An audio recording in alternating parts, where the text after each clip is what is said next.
The first lesson we're going to be getting into is the 7 universal laws. You need to obey these laws and operate your life within these laws so that you can maximize your manifestation. Now, what you need to realize is that you are manifesting at all times. You are manifesting now with what you are thinking, what you are doing. Everything is manifestation. But when you choose to do this consciously, you can get anything you want in your life. Think of it like this. When you're playing a video game, GTA for example, you level up your character. You are not the body, you're not the person in the game, you are the intelligence behind that body. You are this invisible intelligence which is a creating force. It manifests everything. You are a microcosm of God, a creator. You're a manifester. You can take non-physical thoughts and produce that into a physical world, material world. So this is the mindset you need to adapt. So the first universal law is the law of mentalism. Okay, mentalism, everything is mind. There is one substance in the universe, and that substance is mind. Me, you, are mind. We are the same substance. Yes, we are in a different physical form, a different physical body. However, the mind, the substance that makes your intelligence, is the exact same. The mind is the universe. Everything is the universe. Matter and mind are one. So, the mind is cause. You are not the mind, though. This is what you need to understand. You are the soul, which is the observer of the mind. You are the one listening to the mind. You are the one behind the mind. However, without the mind, nothing can exist. There's no understanding. There's no intelligence. The soul is the consciousness, the observer, the awakeness, the conscious. The mind is the intelligence of your consciousness, your awareness. So mind is cause.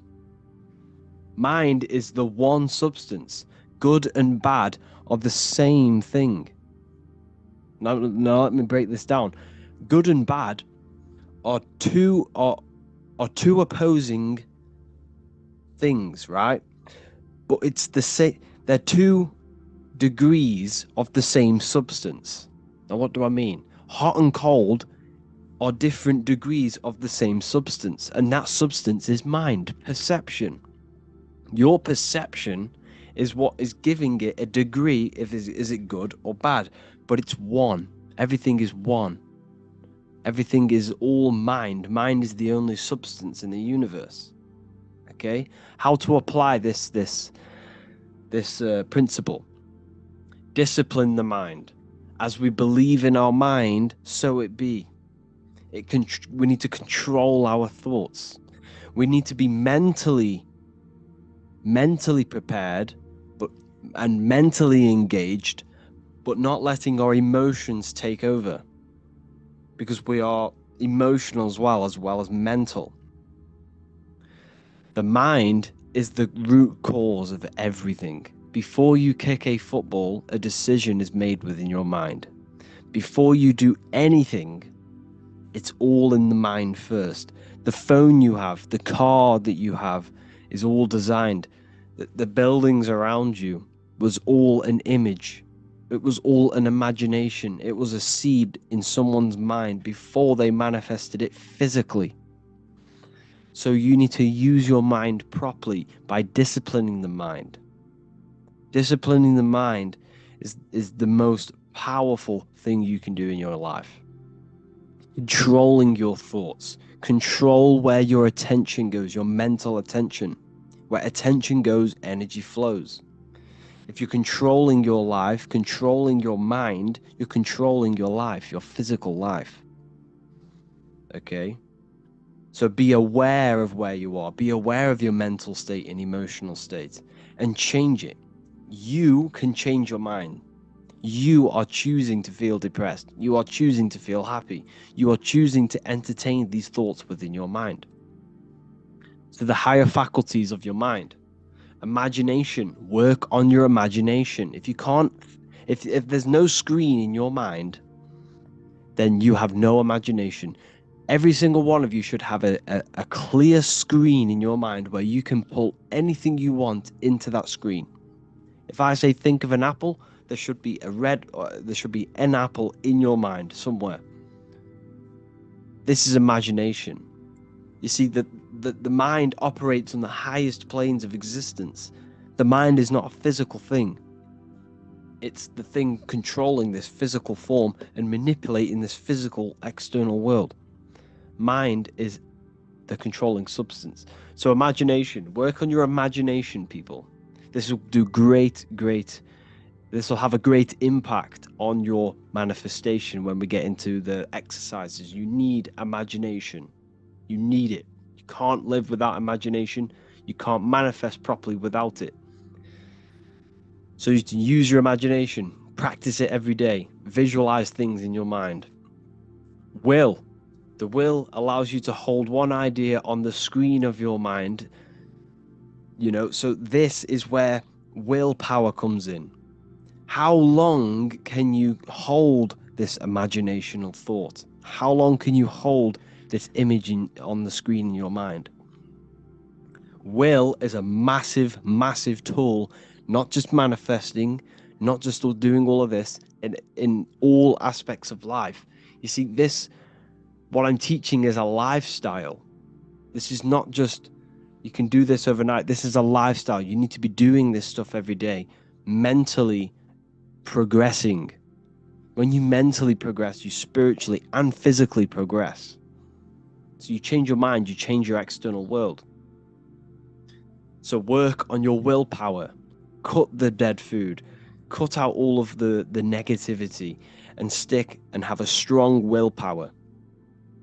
And stick to your word. That is your will. Stick to your willpower. And like I say, practice imagination and do it for long periods of time. This will also help your willpower. Intuition. Intuition is the small voice inside your head that speaks your truth.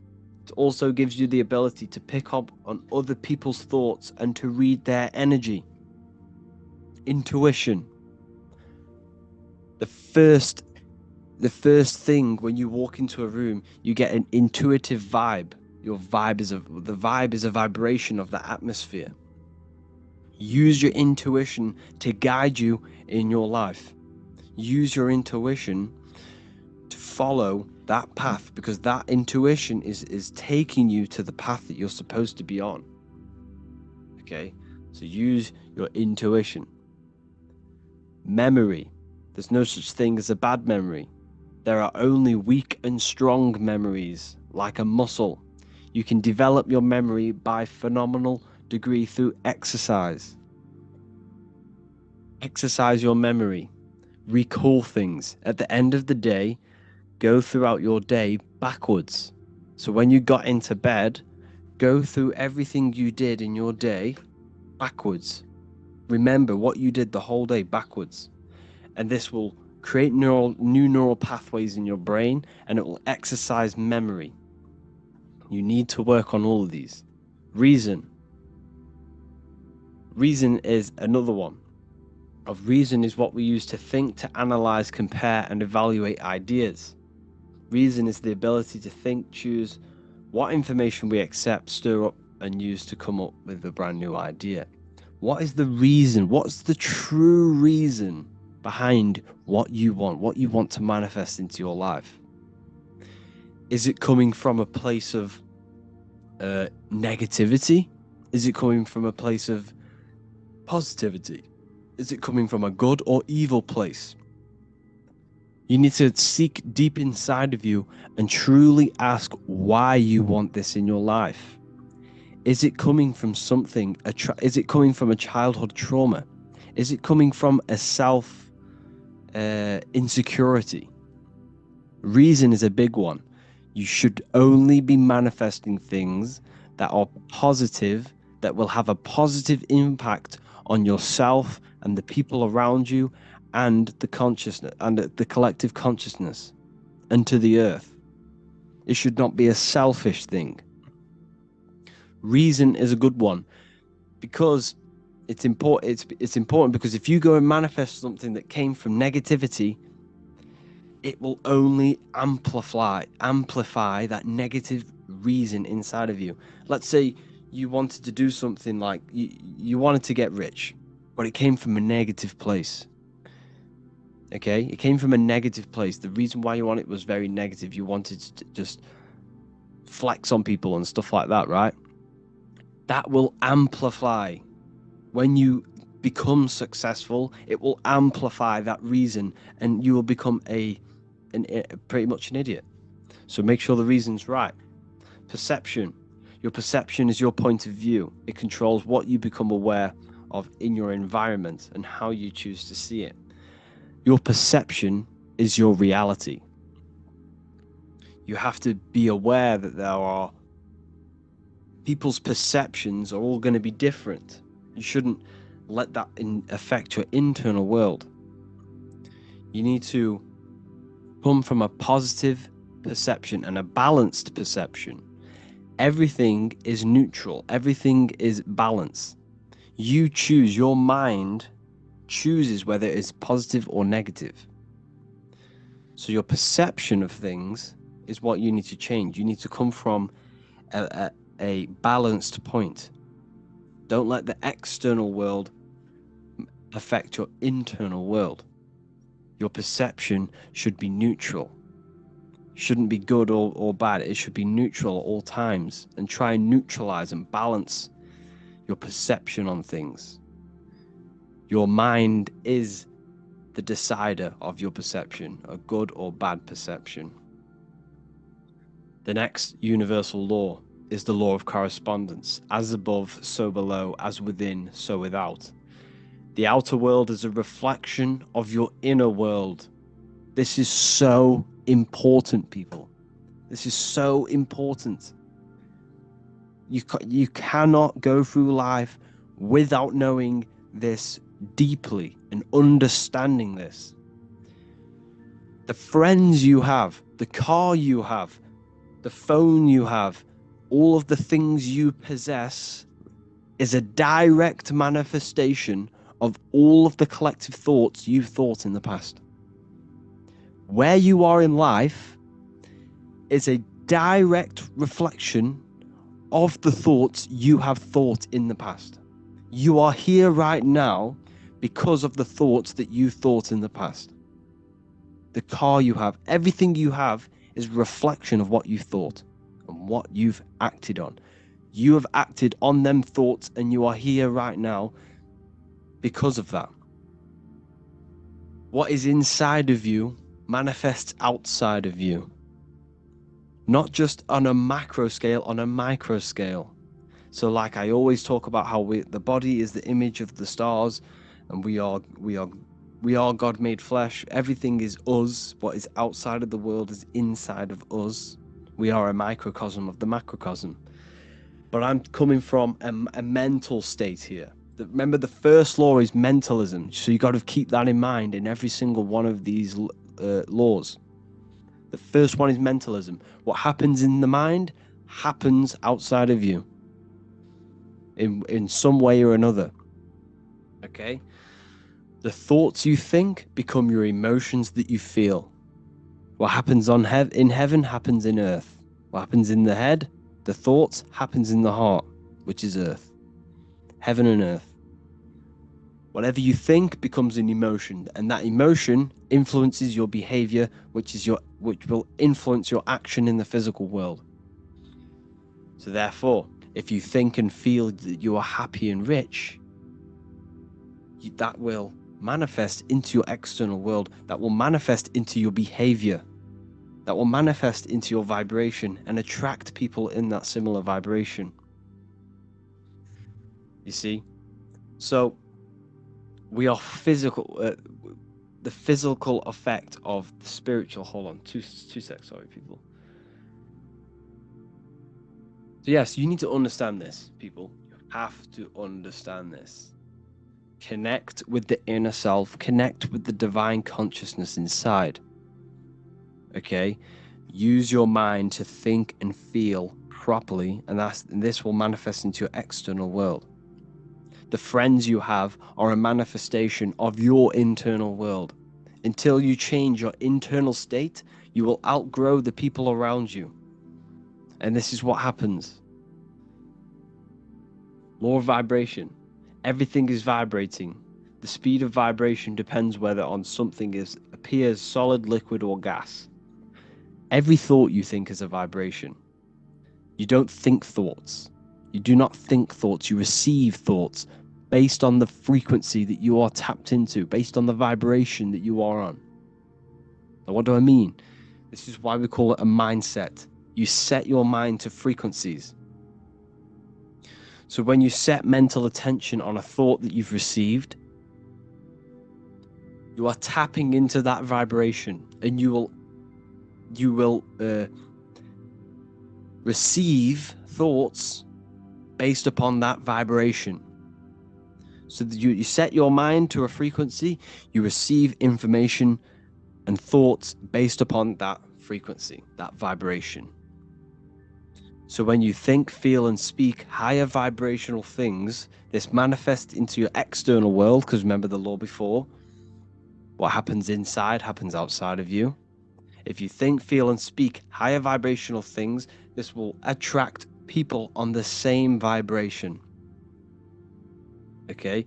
You do this positive thinking, positive affirmations, and remembering mind over matter. Mind manipulates matter. God is mind. Everything is mind. The universe is mind.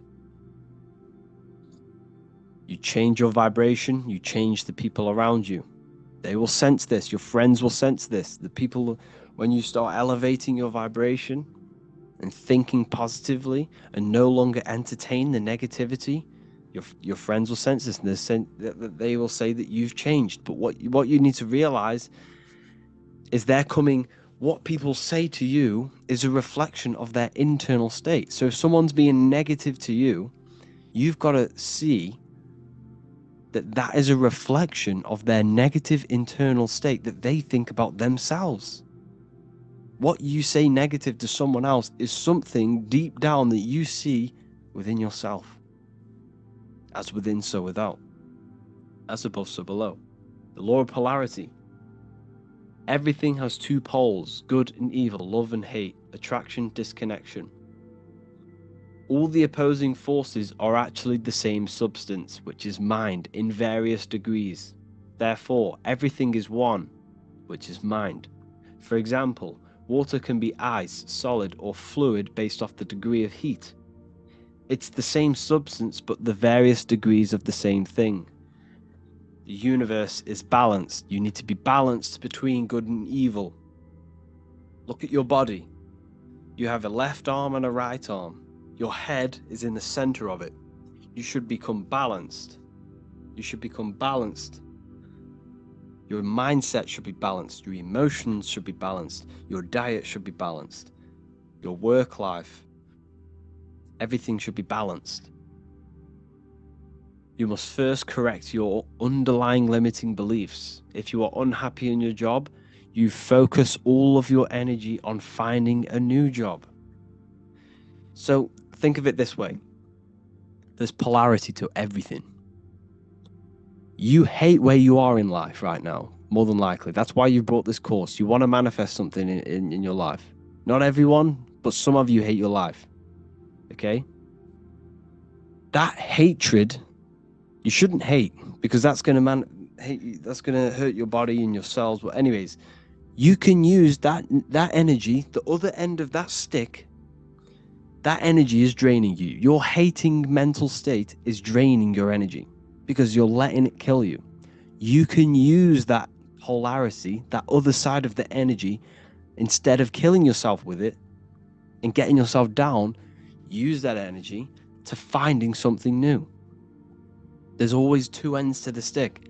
I hate my job. You can either cry about it or use that energy to go and do something else and figure out what you can do. And that's the law of polarity. Use the other side. Use the polarity. Don't let it suck you in. Use it for purpose, for reason. The law of rhythm. Everything flows. Everything is out and in. Remember, the universe is made out of torus fields. This is a torus field. Comes out, back in, out and back in. This is a daily cycle. This is a yearly cycle. It's the cycle of the zodiac. It's the cycle of your life. You're out in the world, then you die from this world. You're out in this world, then you die from this world. Everything's a cycle. Everything's a rhythm. Everything has tides. All things rise and fall. Use the day and night cycle. Use the cycle. Create a cycle in your life. Don't let your life be chaotic. Don't be a feather in the wind. Create a purposeful cycle so that it works, so that you are progressing 1% every day towards this goal. Okay? Try not to get attached to outcomes, but work towards a mental state of neutrality or indifference. The key is non-attachment, positive thinking patterns. I need to get this out of the way. You hate your life. Okay? You hate your life. Hold on, my microphone's just changed. Okay, it doesn't matter. What you're experiencing now in life is a mental state. Think about this for a second. Everything is mind. You think, right, the job that you're in now, for example, you hate your job. You work at somewhere bad, you know, you're working in a gas station, or, you know, you hate it. You are suffering the mental state that you're in, not the actual job. You don't like the mental state that you're in. It's not the physical job. You're suffering the mind's reaction of what you're doing. Therefore, you desire a life where you do not feel this way. So what's that mean? What you really want is a altered mind state where you are not suffering mentally and emotionally. Therefore, use your mind. What you really, really want, deep down, is a mindset. You want a life where you're not suffering this mindset. So therefore, if you change this mind of yours, you change the emotional state. So when you do your bad job, or when you're there, change the mindset. Change it as if you love and you experience blissfulness and you experience amazingness. And this will manifest into your life. When you go home, think and feel the reality that you want. Think and feel the reality that you want. Create a cycle. I've gone a bit off guard there. But what you really want is a mindset. This is what you need to understand. Everything is mind. Okay? If you had the mindset properly, you'd actually stay in that job. But it's the mindset that you hate, that you're suffering from. Cause and effect. Every cause has an effect. The physical world is the effect world. What you see and experience is an effect of mind. The root cause is the mind. The building you're in, the microphone I'm speaking into, is the effect of someone's mind. Therefore, use this properly. When you push a domino, it will push all more. Every little choice you make has a massive impact on the rest of your life. Every decision you decide has the biggest impact ever. It has a domino effect on your whole life and the people around you. So if you see someone, let's say you want to get financially free, you see someone, you make a little comment, nice car, nice shoes. That could spark a conversation where you speak to him and he changes your life. Speak to people. Go to the gym. You know, conversate with people. If you want to become the best. You want to own a restaurant? Go and work at a restaurant and learn how it works. Use the law of cause and effect. Speak to people. This is the most important thing. Speak to people and use the law of effect. Do the action. You can't just sit around visualizing all day, or else nothing will happen. You have to use the law of cause and effect. Every cause creates the effect. Take action on your thoughts, on these thoughts that are based on reaching your goal. The law of gender. Everything is masculine and feminine. How to apply? We can use the law of gender by balancing the spiritual higher self and the physical lower self or ego. It is important to not let the ego get out of control, because when the ego becomes out of control, you're coming from a place of physicality. You're seeking physical pleasure. You need to come from a place of internal. You need to come from the internal. Don't let this external world run your life. Let the spiritual, the positive, run your life. The place of calculated thoughts and calculated action. The internal dialogue. Don't let your taste buds run your diet. Let the internal calculated mind run the diet, because the calculated mind knows you should be eating healthy things that feed the mind, body, and soul. But the taste buds just want sugar and bad food. So balance the spiritual and the physical self. Meditation. This is that lesson. Hope you enjoyed the next lesson. Well, hope you enjoyed this lesson. Let's go to the next.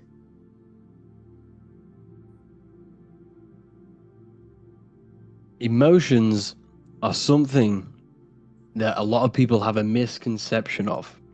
So we're going to discuss and break down what truly the emotions actually are. They are more than just chemicals within your physical body. They are more than just hormones. Emotions are energy. They have a physical manifestation, which is a chemical reaction in the brain, and they are an etheric astral energy. Okay? Emotions are a creative force given to you. They are what makes you become something before you have it. They carry magnetic attraction. So with this understanding, your emotions are no longer a reactive thing. They never will tell you your true things as an emotion, what an emotion is. I remember being in infant school, or whatever you want to call it. They were teaching you what the emotions are. And they told you they are just things they're just reactions. By living in a very reactive mindset and an emotional reactive person, this causes chaos in your life. Emotions are very chaotic if you do not know how to control them and what they truly are. You see, we've all been brainwashed into thinking we are just physical beings. We are just these apes, the apes that evoluted over time into human beings. This is completely wrong. We are in an intelligent design. You're in an intelligent body. You're an intelligent consciousness, and you have an intelligence within you called emotions, which you can use to attract things to you and to become things before you physically have it. So they are a creative force. That consciousness you have inside of you is a creative consciousness. It's an ever-expanding consciousness, which is God. The whole point of you being in this physical world and having consciousness is creating. You cannot not create. It is impossible for you not to create something. Your whole life you have been creating. Before you kick the football, it's a decision made within the mind. You then created this action. You are a manifester. Okay? So your emotions should be used. They should be controlled as a tool to create things in your life. to become the reality before you physically have it. Fear. Fear is an illusion and it is a bondage. It keeps your mind stuck to three-dimensional awareness. If you try and astral project, you will not astral project if you are fearing. Why? Because fear and negative emotions, all of the negative emotions, only exist in a world of time, and that is this physical plane. You cannot transcend this plane. Your mind cannot function on these higher planes with these lower three-dimensional emotions in your mind. Fear is a bondage to the physical body, and it enshrouds your soul. It enshrouds your body. It locks you. Okay, this is why the news, this is why the food is all laced with chemicals, and the news is constantly pushing fear, because they have to keep you in a fear state to keep your central nervous system in fight or flight mode. And they have to keep your mind in three-dimensional awareness, because once you realize that you are not this physical body, you are something that transcends this physical world, you will wake up and you will no longer abide by this system that we live in. Okay? So fear is the biggest tool that they are using to oppress you. Fear is the biggest bondage. Okay? It keeps you locked in a box, physically, mentally, and emotionally. So emotional effects on the body. Emotions have great impact on the body, the immune system, the brain, and every single cell and the water structure in your body. Hatred and negative emotions impacts the nervous system, immune system, and endocrine system negatively. Extreme emotions trigger the release of stress hormones in the brain. So what's that tell you? The emotion is there before something is triggered in the brain. You feel the emotion because emotion is energy. And then the release of hormones are triggered within the brain. So like I said, everything begins spiritually. Everything begins in these higher planes. Everything begins in the mental, astral, etheric, and physical before it manifests physical. Over time, these stress hormones lead to increased inflammation throughout the body, resulting in significant health consequences. You could eat the most amazing diet in the world. You could eat the most pure organic sea moss, the most pure organic apples and watermelons every day. But if you have a negative mind space and a negative emotional state, you will create negativity in your life and you will create a disease in your body. This is how powerful your emotions are. Why? Like I just said, everything begins in the higher planes before it manifests physically. Okay? And when you keep feeling these emotions over and over again, you are impacting your subconscious mind, which will constantly create repetition in your life. So emotions are very, very, very powerful, and they impact your body. Stress can cause you to lose your hair. It destroys your body. Like I said, everything that begins in these mental plane and these higher planes happens below. As above, so below.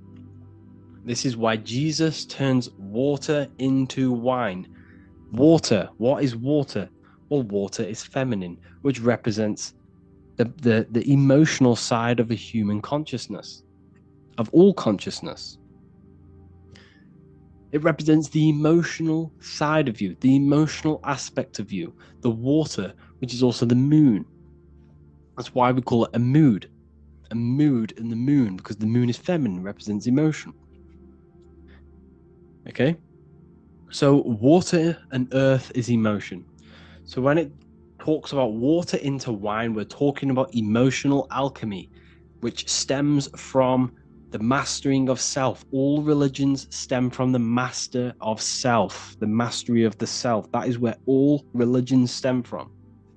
All religions stem from the mastery of the mind, the emotions, the thoughts, and the body, and the stars, the study of the stars. Every religious text has something to do with the stars because they are very important. But today we're going to focus on emotion. What's the wine? The water into wine. The water is the emotion. The wine is the transmuted emotion. It's emotional alchemy. It's alchemy, this is, people. It's what the Bible is talking about. It's talking about them negative lower carnal mind emotions being transmuted into positive ones that bring benefits to your life, that attract better things to you, and controlling the emotions. Because when the emotions are not controlled, you attract negative people, you put out negative vibrations, you attract that back, you are destroying your body. That's why the Bible says the light of the body is the eye. If thy eye be evil, thy whole body will be filled with darkness. That's what it says in the Bible. It also says if their eye be single, thy whole body should be full of light. But then after that it says, if thy eye be evil, their whole body will be full of darkness. Why? If your mind, your emotional state, your spiritual state is negative, your whole body, your whole life will be filled with darkness. You will be chained by your emotions. You will constantly live out of this animal state, this emotional state. Every time you feel sad, you will, fall into this trap of the emotions. So it's so important that we master the self, master the emotions. And we do that by changing the mindset that you have on life. Okay? What you must understand is that your mind is the director of energy. It has the power to create. It has the power to focus energy. Attention is energy. Where attention goes, energy flows. If you are placing attention on negative things, let's say you break your leg. Okay, this is a bad situation. Don't get me wrong. It's not nice that you broke your leg. However, there is a positive side to that. What's the positive? Well, now what's a good positive? You can now sit down, you could read the books that you've always wanted to read. You now have time to do something else productive because you can no longer walk. There's always a positive to the situation. And when you're using your mind to direct the energy into the negative route, the negative dual side, you are constantly digging yourself a hole, creating more and more negativity in your life. The law of cause and effect. So we must transmute this negative aspect, the water, the emotion, into wine, into a positive emotion to attract better things to us. Why? Because you attract what you are, not what you want. Emotions is energy in motion.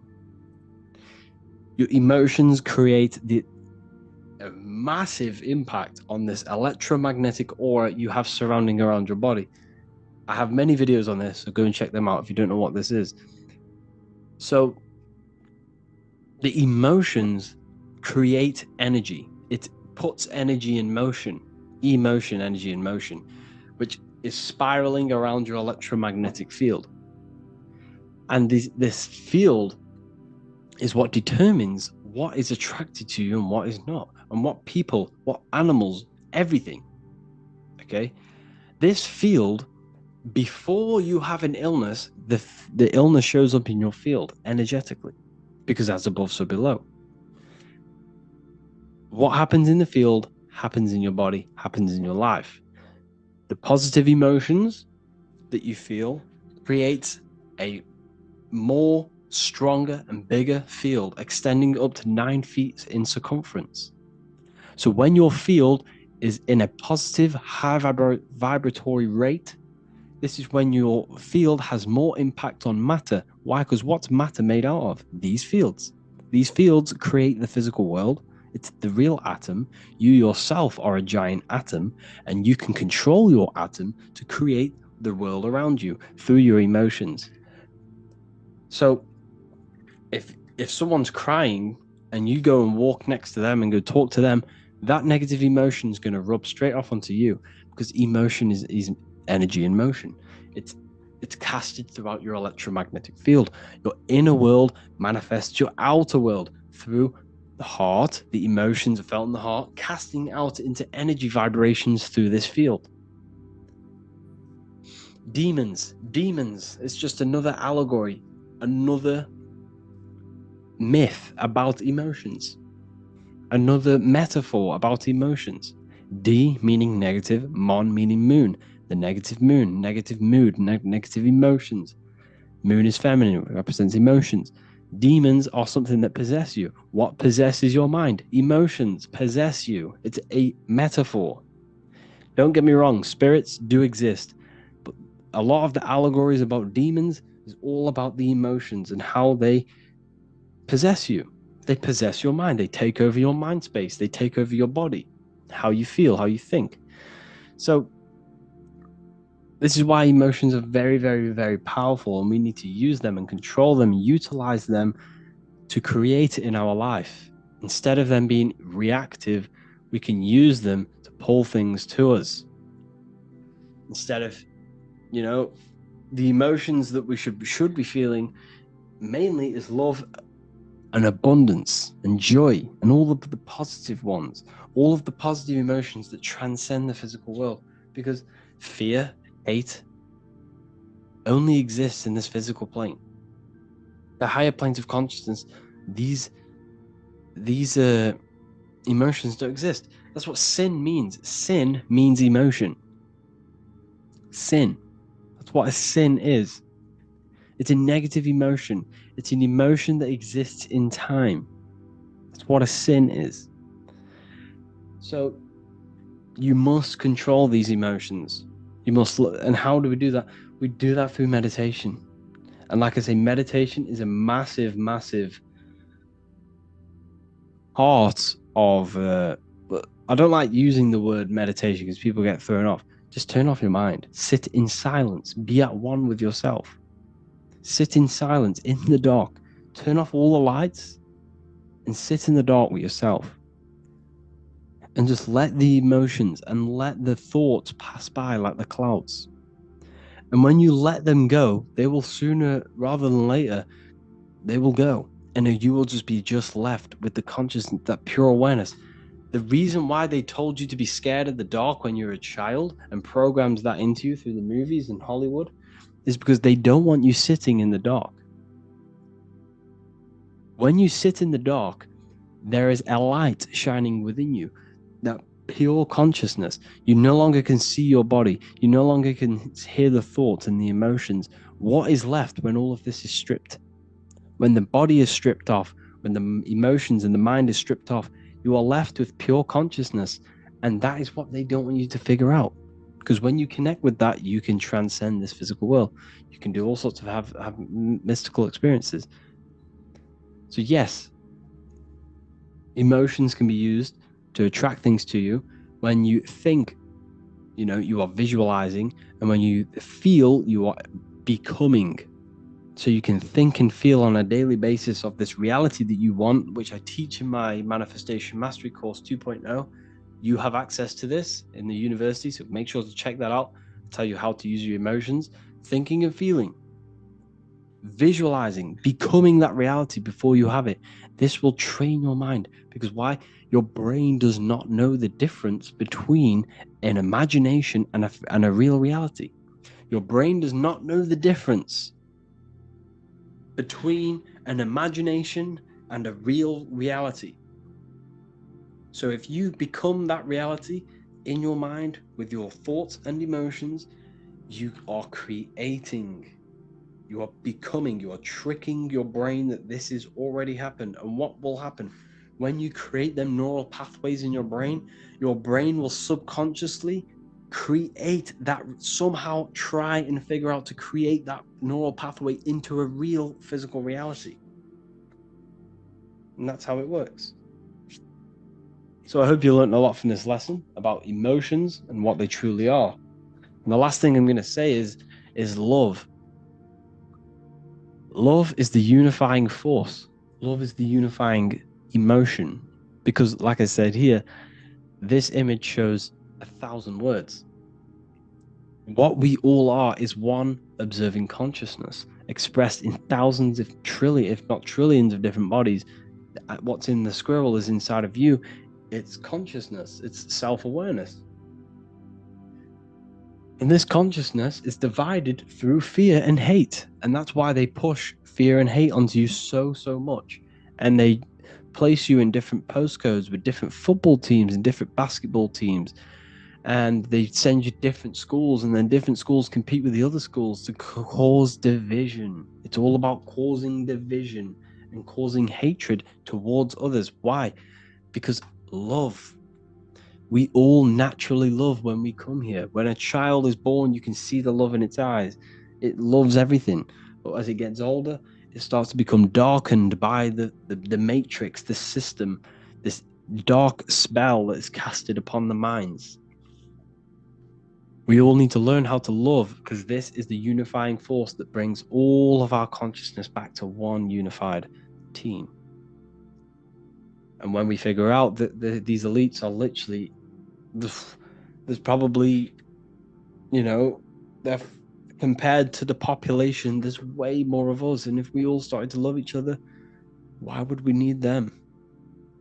So anyways, I hope you all learned a lot of this lesson. Thank you all for joining the university. I look forward to teaching you more.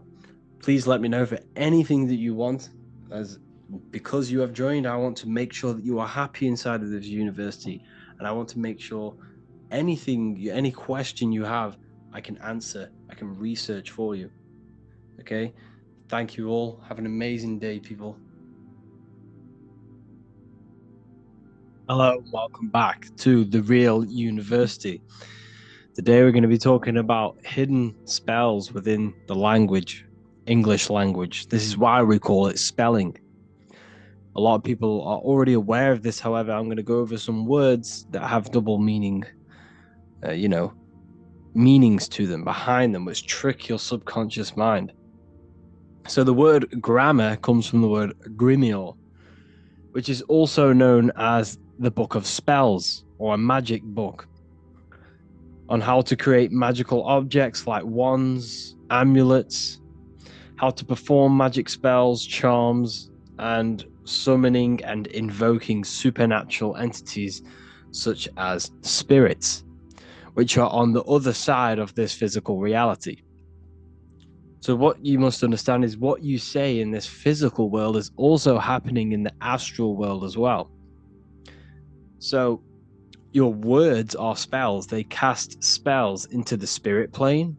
They cast spells into your mind. They cast vibrational frequency into your cells in the water. Water holds a lot of energy, so we're going to be going all over this. The subconscious mind takes everything as truth. Everything you say is truth to your subconscious.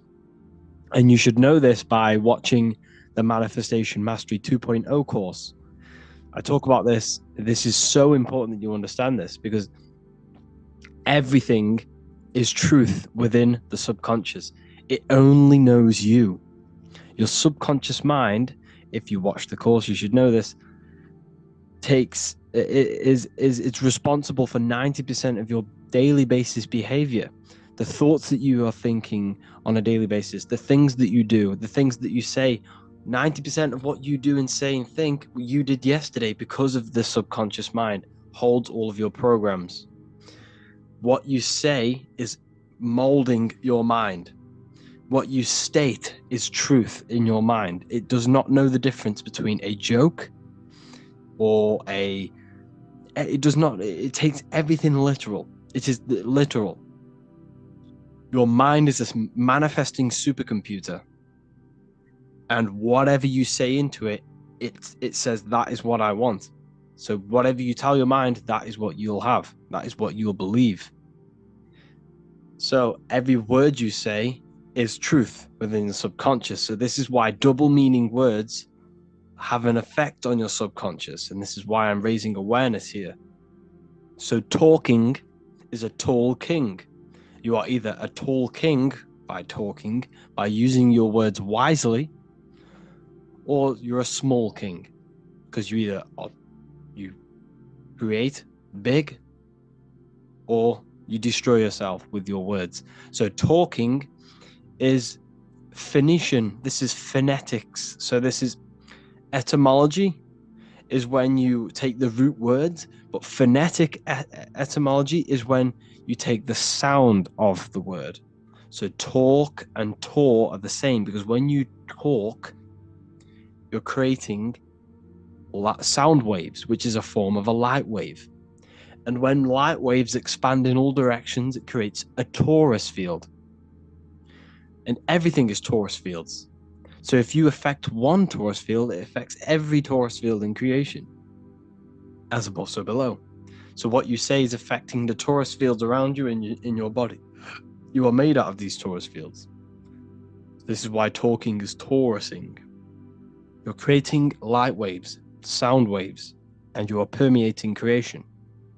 And this is why the Bible tells you the tongue has the power of life and death, and those who love it will eat its fruit.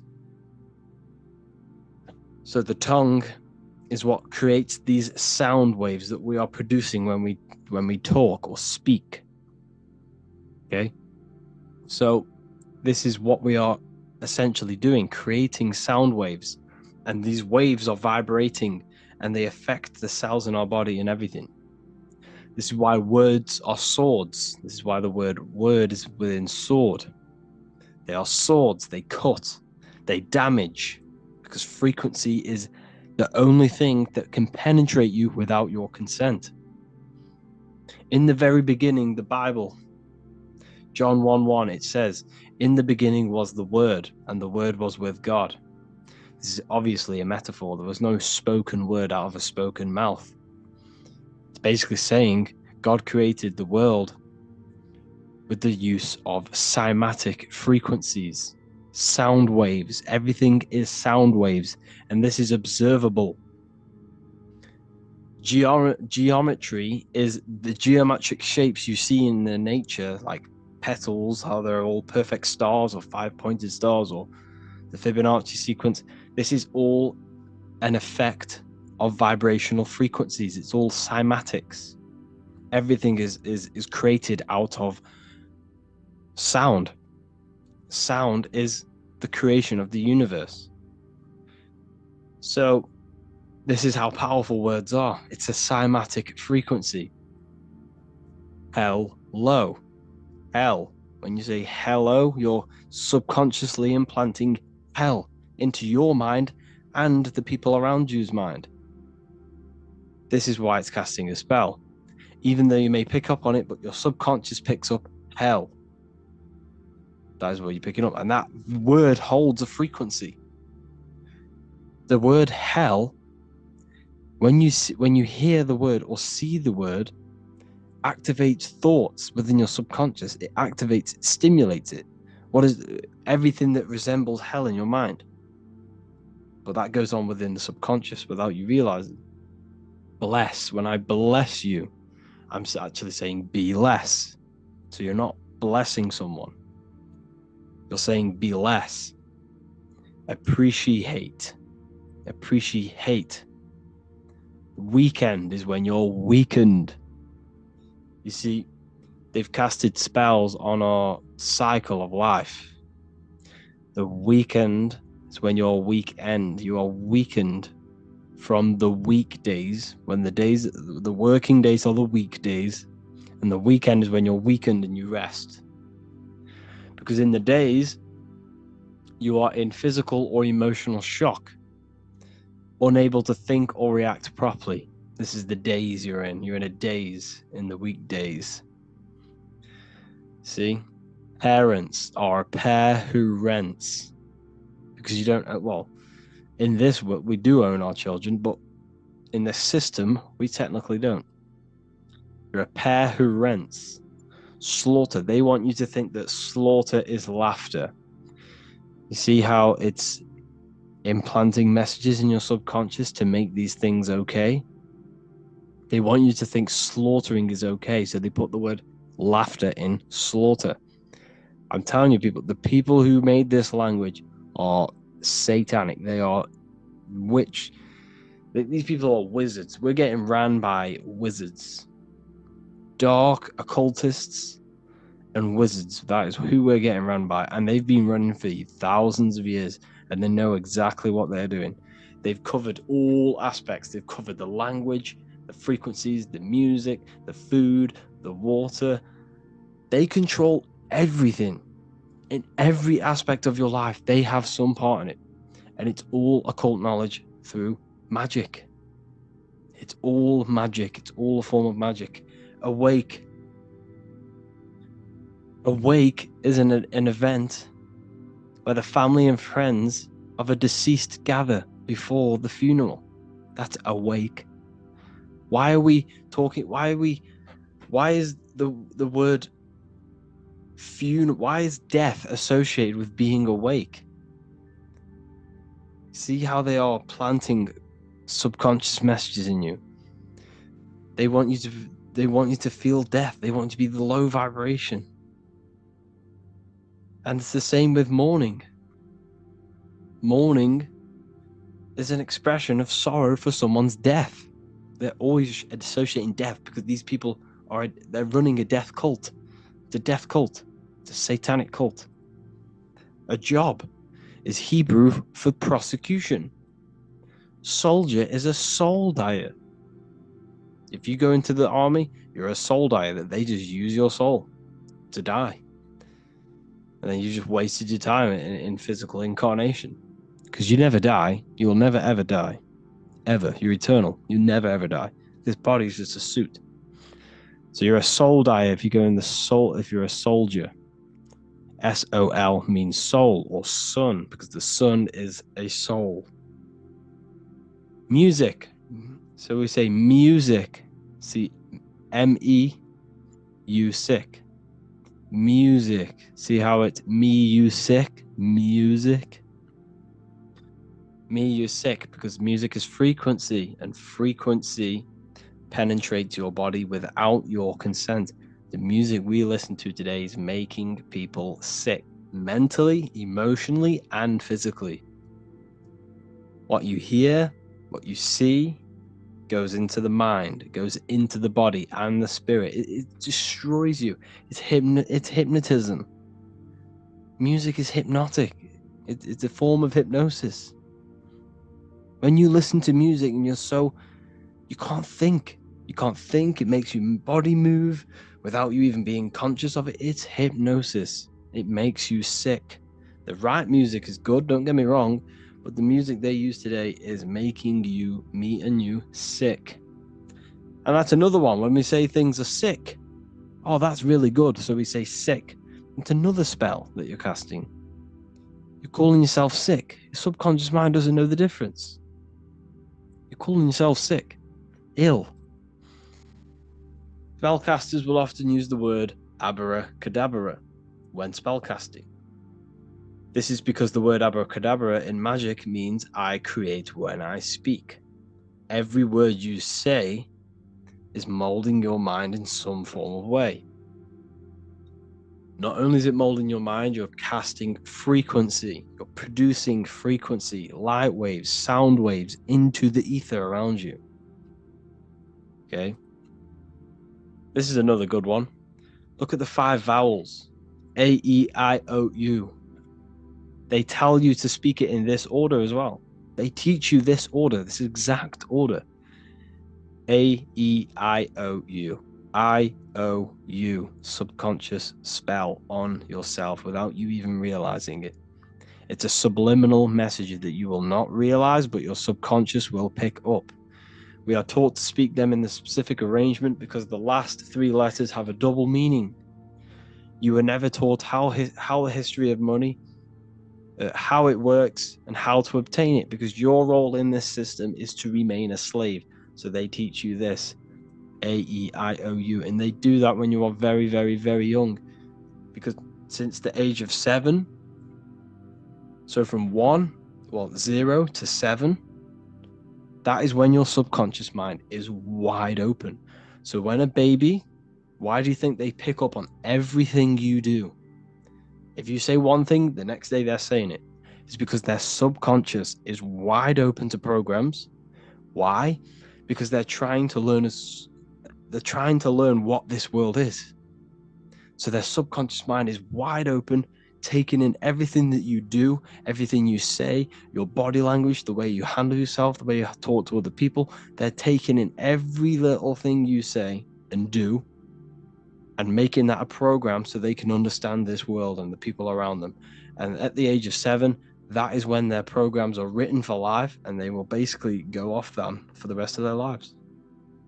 This is why it's important to look after what you do in front of your children, not just what you say, your body language, the things you eat. They pick up on everything. They're trying to make a sense of the world.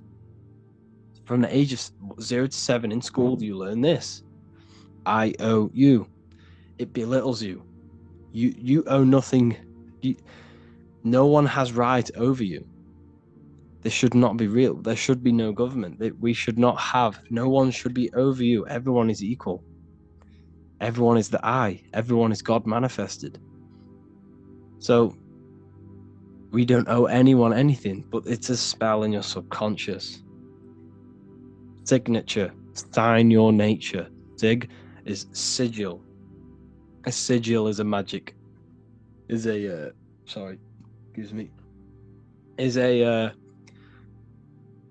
symbol used for magic. A sigil. Sigil nature. So your signature is your sigil. And when you sign that, it gives mental power over you. Once you have put your sigil into that paper, they now have mental power over you. It's magic. It's all a form of magic and brainwashing. Okay? When we say the word the, we're trying to use God to manifest that. Okay? Because the comes from theo in Greek, which means God. So when we say theology, ology means the study of. Theology is the study of God. That's what theology is. Theo, when we say the, I am the, we are using God to bring it into existence. God is the I am. The I behind you, the I am, that's God. That's what manifested everything in your life. Everything in your life, that invisible creator inside of you has manifested everything you physically see. You are the invisible architecture, the invisible artist behind your life. The I, that's God. The only one. So when we use the word I am, this is how to bring the power to yourself. When we say I am strong, I am wealthy, I am free, I am financially free. When we say this, that I am, this is when we are bringing, we are directing vibrational frequency into our own being, into our own magnetic field, and into our own life. This is how we direct vibrational frequency and direct our word. So when we say I am directing my frequency into myself to manifest something external. Also known as the chi or the prana. It's just basically your magnetic energy. So speaking has the ability to change your genes and DNA expressions. When we listen to affirmations over and over and say them over and over for a long period of time, your genes will change. And your genes are a code for your external world, pretty much. Anything that is written in your genes will manifest into your external world. Okay? All of this is just done by your intentions, thoughts, and what you say. And if you think this is a conspiracy theory was a term invented by the CIA to discredit, confuse, ridicule, and disqualify any alternative information that contradicted the mainstream narrative. That's what a conspiracy theory was. It was created by the CIA for any belief that went against their mainstream narrative. Hollywood, the biggest spellcasting scheme cult in the world. Hollywood. I'm going to make a whole lecture on this. Hollywood is Holywood, which comes from a holly tree, which the ancient Phoenicians and magicians used to take the Hollywood, the holy wood. It was called holy wood because it was the best wood to make wands out of and cast spells. That's why they get their name. And what is the films? All the films, all the music that comes out of Hollywood, it's all a form of magic, subconscious spells to fill your mind with ideology, fill your mind with this narrative. That's what they're doing through the movies and the music. Anyways, I hope you like this lecture. Thank you all for joining the Real University. I hope you're all learning a lot here, and looking forward to making some more awareness for you and more knowledge. Have an amazing day, people. Mentalism, conscious and subconscious mind. You need to understand that the mind is the root and the cause of all reality. I am mind, you are mind. Every single living creature in this physical plane expresses and manifests mind. We are all the invisible substance of mind. We are all the source, which is God. We are all consciousness, which is mind. Before we manifest something physically, we manifest it within the realm of thought, which is the mind. Thought then manifests into astral imagination. This then gives energy within the etheric plane. Then we manifest it physically within the material effect world. Everything begins in the mind, and this is why the government are called government. The word men comes from the Latin word mans, which is an English translation for mind. We see this word in entertainment, government, mentality. It means mind. Govern means control. They are controlling the mind through information. Information creates perception within our minds, and so do the words that we use and the language that we speak. It all creates perception within the mind. It is our perception that creates reality, and our reality is a level of realization. Your reality is realization. Everything begins in the mind. This is why they are controlling your mind through many different things. Okay? So essentially, they understand how the mind works. So this is why they manifest all things through mentally and not physically. Okay? You have a conscious and a subconscious mind. The conscious mind is what you are consciously aware of. It is the 10% of your mind. It is the mind that keeps you alert. A part of your conscious mind is for survival. A part of it is your visual field. A part of it is your five senses. It is basically what you are consciously aware of right now. Your subconscious mind is the 90% of your mind. The subconscious mind is what holds all of your memories, your programs, and all things that you have ever experienced is all stored within the subconscious mind. It is this part of you where you draw memories from, where you draw your words from. I am consciously speaking, but the words that are coming out of my mouth are not thought about consciously. They are coming straight from the subconscious mind, where all programs and memories are stored. It is essentially this part of the mind which is manifesting our daily basis behavior, because the subconscious mind stores the programs which we are operating our life off.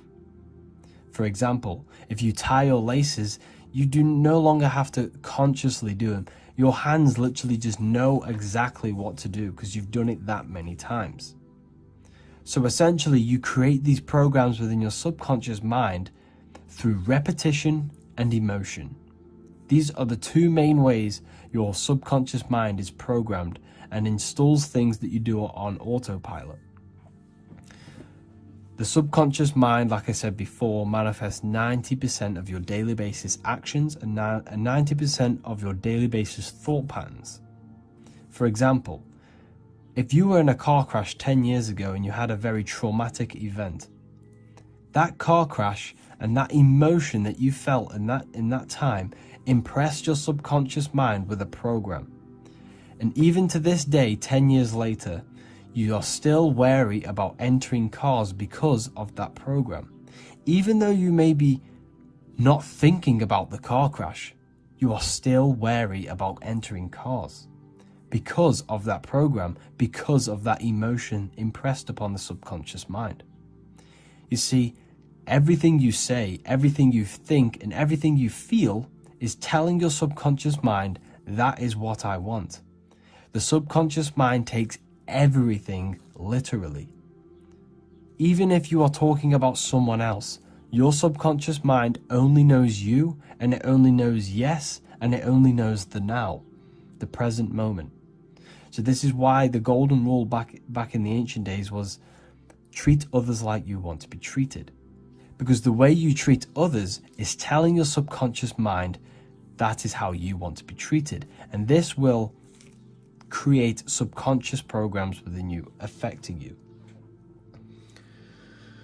So, before you go to sleep every single night, what you want to do is to impress your subconscious mind with thinking and feeling of something that you want to become. Become that reality. Think and feel that reality. And by doing this, you are impressing your subconscious mind, and you will wake up in the morning with ideas. Because when you install a program within your subconscious mind, like I said before, it manifests into at least 50% of your thought patterns.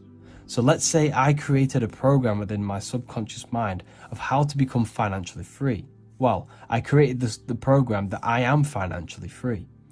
My conscious mind will start to slowly think about that program and how I can achieve that program, because the conscious mind operates on survival. So if you create a subconscious program of I am financially free, your survival conscious mind will start to operate and think and act on this program subconsciously. You won't even know that you are doing it, but you are. And this is the power of the subconscious mind. You have to reprogram it properly. You have to be careful of the things you think, say, and feel, because all of this is contributing towards molding your subconscious mind, which essentially molds your reality. It draws things to you. Lesson 10, affirmations. So when it comes to affirmations, you need to realize every word that you are speaking is an affirmation. Every word is contributing to frequency, and that frequency is penetrating the ether, the quantum field, your body, and molding your mind. So you need to be careful and specific with the words that you are saying at all times, because they have the power of life or death.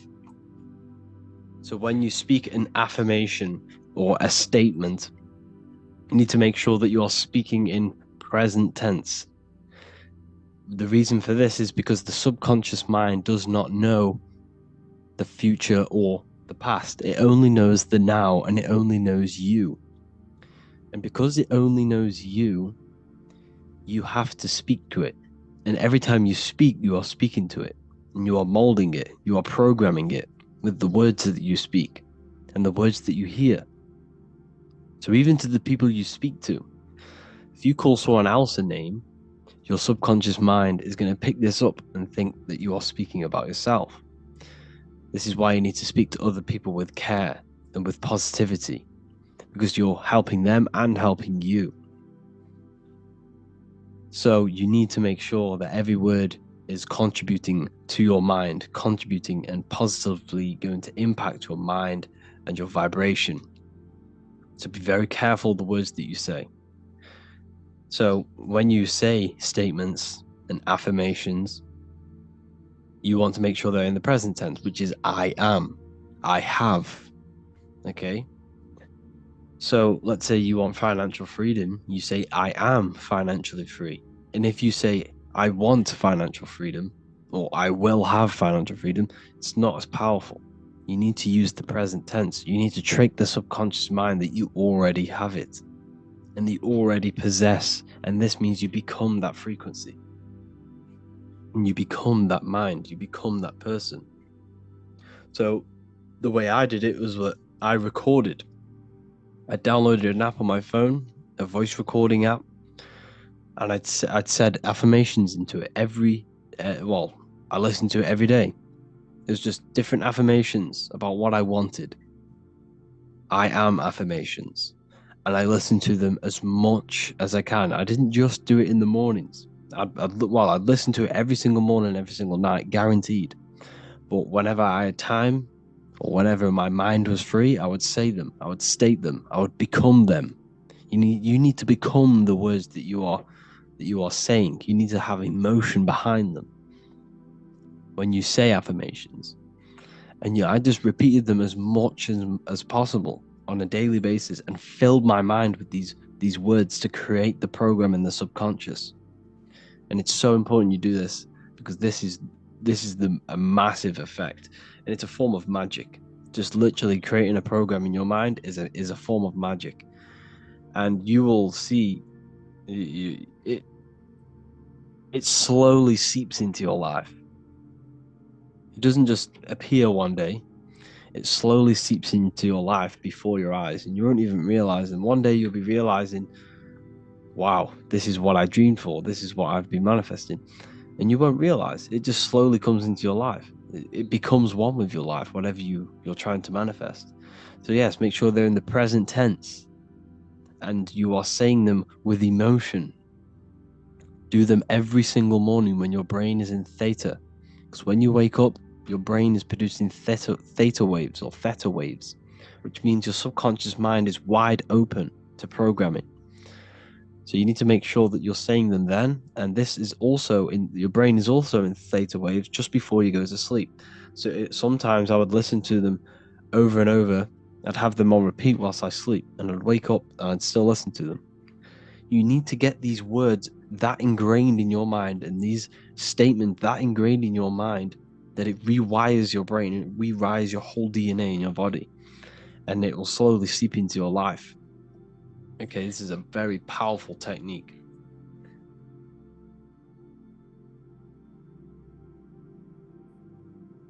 Hello and welcome. Today we're going to be talking about dopamine and how dopamine is ruining your life and what it is and how it's triggered. So first of all, everything in this matrix that we live in, everything in this system is specifically designed to trigger your dopamine. Now, the people who are running this matrix understand the human body, they understand the mind, they understand how your body functions on the deepest levels. So these phones, these apps, everything you can see in this matrix was designed by very, very, very intelligent, illuminated people who understand how these functions work within the brain. And they are using this against you, okay, to keep you a slave to the system. So what you must understand that there are three major glands in the brain. You have the thalamus, the pineal, and the pituitary gland. The pineal represents the masculine, the pituitary represents the female, the sun and the moon. Now, the pineal gland is an organ situated inside of the brain that secretes melatonin, serotonin, and dimethyltryptamine. So essentially, and the hypothalamus, or the thalamus, is what releases dopamine.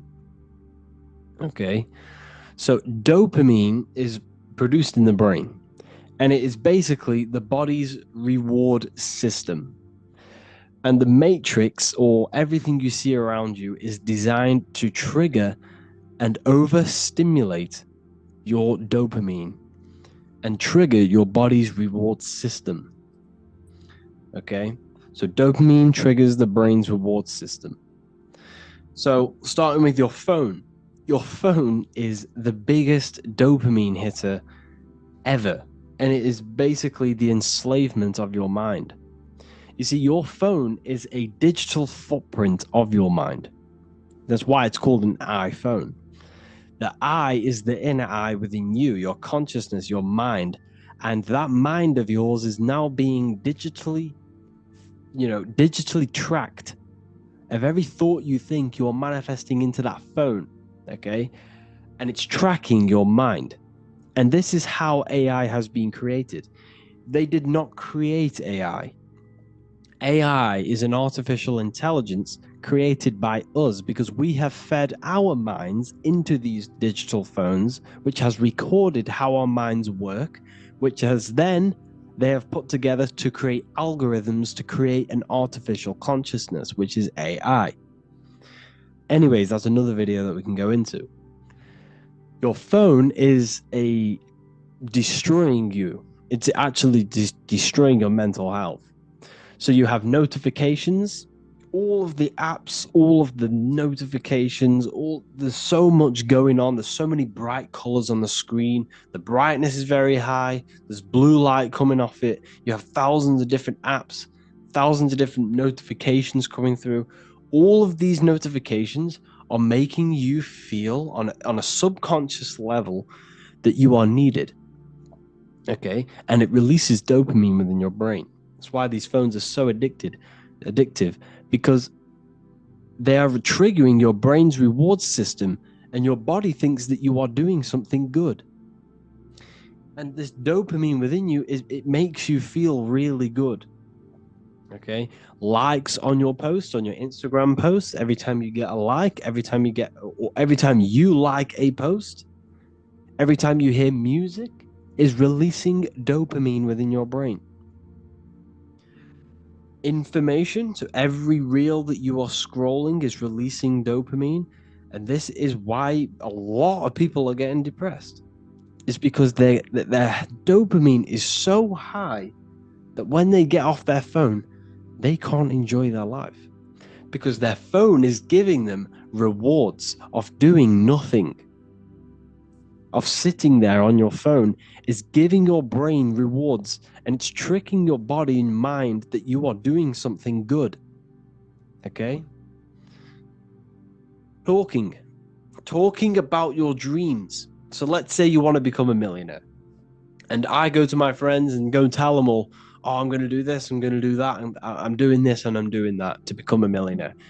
That actually releases dopamine in your brain when you're telling people this. This is why you feel so good when you're talking about yourself. Try and always put the focus on other people. That's another social tip, actually. When you are talking to people, the secret to communication is to get them talk about themselves, because it releases dopamine in their brain. And this way, by getting people to talk about themselves, it's a great way to open up with people and gain connections and gain great communication skills, because people have never-ending words talking about themselves. So never talk about your dreams to people. Never talk about what you're going to do or what you want to do, because this will release dopamine in your brain, telling you that you have already achieved this goal when you haven't even got it. So what it's actually doing, it's tricking your brain thinking that you've already got the dream, the £1 million, and you're less likely to go and get it after that, because your brain already thinks it's got it. And your subconscious mind takes every word you think, every word you say, literally. It takes everything you say like as truth. Okay? It's very important so that you don't, talk about your dreams to people. Sugar is a drug. Did you know if sugar was illegal, it'd be a Class A drug? It would be a Class A drug. It's so addictive. It activates the brain's reward system, dopamine. That's why it's so addictive, because every time you eat this poison, it is fruit sugar is not poison. That's very good. It has fructose, and your body runs off the energy of fructose. However, this sugar, this artificial sugar, is destroying you because it's making you feel like you're doing something good. And that's why it feels so amazing. That's why it's so addictive. That's why sweets and chocolate are so addictive, because there's so much sugar in this stuff. It's activating the brain's reward system, making you become addicted. Masturbation is the worst one ever. So look at the matrix from my point of view now. You have sugar in every piece of food. You have free websites for porn to see any woman or male that you want to see. You could see the most stunning girl on there, at the click of your fingers, you can get that free. Okay? So when something is free, you are the product. You have to understand that. You are the product. What are they gaining out of you if they are giving something for free? First of all, they're gaining your information, your IP address and stuff like that, and they're getting you weak. Because releasing dopamine, orgasms are the best feeling a human can feel, or any living being can feel. An orgasm is the best feel. There's nothing that can top an orgasm unless you're taking synthetic drugs like heroin or something like that. But orgasms are the best natural way to get the most amount of dopamine in your brain, in your body. That's why it feels so good when you orgasm. So if you are doing this on a daily basis, it releases so much dopamine in your brain, and I mean like so much. How can you enjoy little things in life? This is why a lot of people are so careless, because they're scrolling their minds away silly on their phone, which is releasing dopamine. Then they go and eat some sugar, which is more dopamine. Then at nighttime, they're logging onto porn and getting a load of more dopamine. You see, everything is triggering the brain reward system in this matrix, and it's keeping you lazy. It keeps you lazy. When your bodies feel like it's doing something good, but the eating and masturbation, it's destroying your motivation. You can't function in a world. You can't do it. Okay? How can you enjoy life and little things? Like, I don't know, an example. For example, just in nature. If you're walking through a woods, how are you going to enjoy that when at the tip of your fingers you're going to go home and destroy yourself silly on these dirty websites, getting the most amount of dopamine ever? This is why it's so sacred. We should not be releasing. You should never be releasing unless you're creating a baby. And that is that simple. And to anyone who says that is unhealthy, they are wrong. You should not release. That fluid inside of you can create a whole other human being. Think of how powerful that is. That little fluid of that inside of you it carries every single mineral, every single vitamin to create a whole new human being. And you are just going to go waste it. And that's why it feels so good when you get rid of it. But it's actually killing a part of you every time you get rid of it. Because when that fluid is inside of you, instead of wasting it outside of you, that sacred body's fluid is actually vitalizing all of your cells and nourishing your body. Okay, so you have to get into retention. It's the best way you can gain power and gain confidence and gain your life spark again. Because it's killing you people. It's killing you people. Everything, like I said, everything in this matrix is designed for dopamine. It's all triggering the brain's reward system, so it keeps you lazy and on your ass scrolling on your phone. So we have to do dopamine detoxes, a phone detox, caffeine detox. Caffeine releases dopamine in the brain. Another one, everyone drinks caffeine. So they wake up, they drink caffeine, dopamine. Then they have sugar in there, which is more dopamine. Then they scroll on their phone, which is more dopamine. They watch the TV, it's more dopamine. Everything's dopamine. And I mean everything in this matrix. You can't enjoy the little things. Okay? Exercise. So instead of doing these things, instead of having all this dopamine, you need to go on a detox. Okay, you want to exercise. This is natural dopamine. You want to activate the brain's reward system when you have earned it by running or not eating all day, then eating at the end of the day. This is natural dopamine.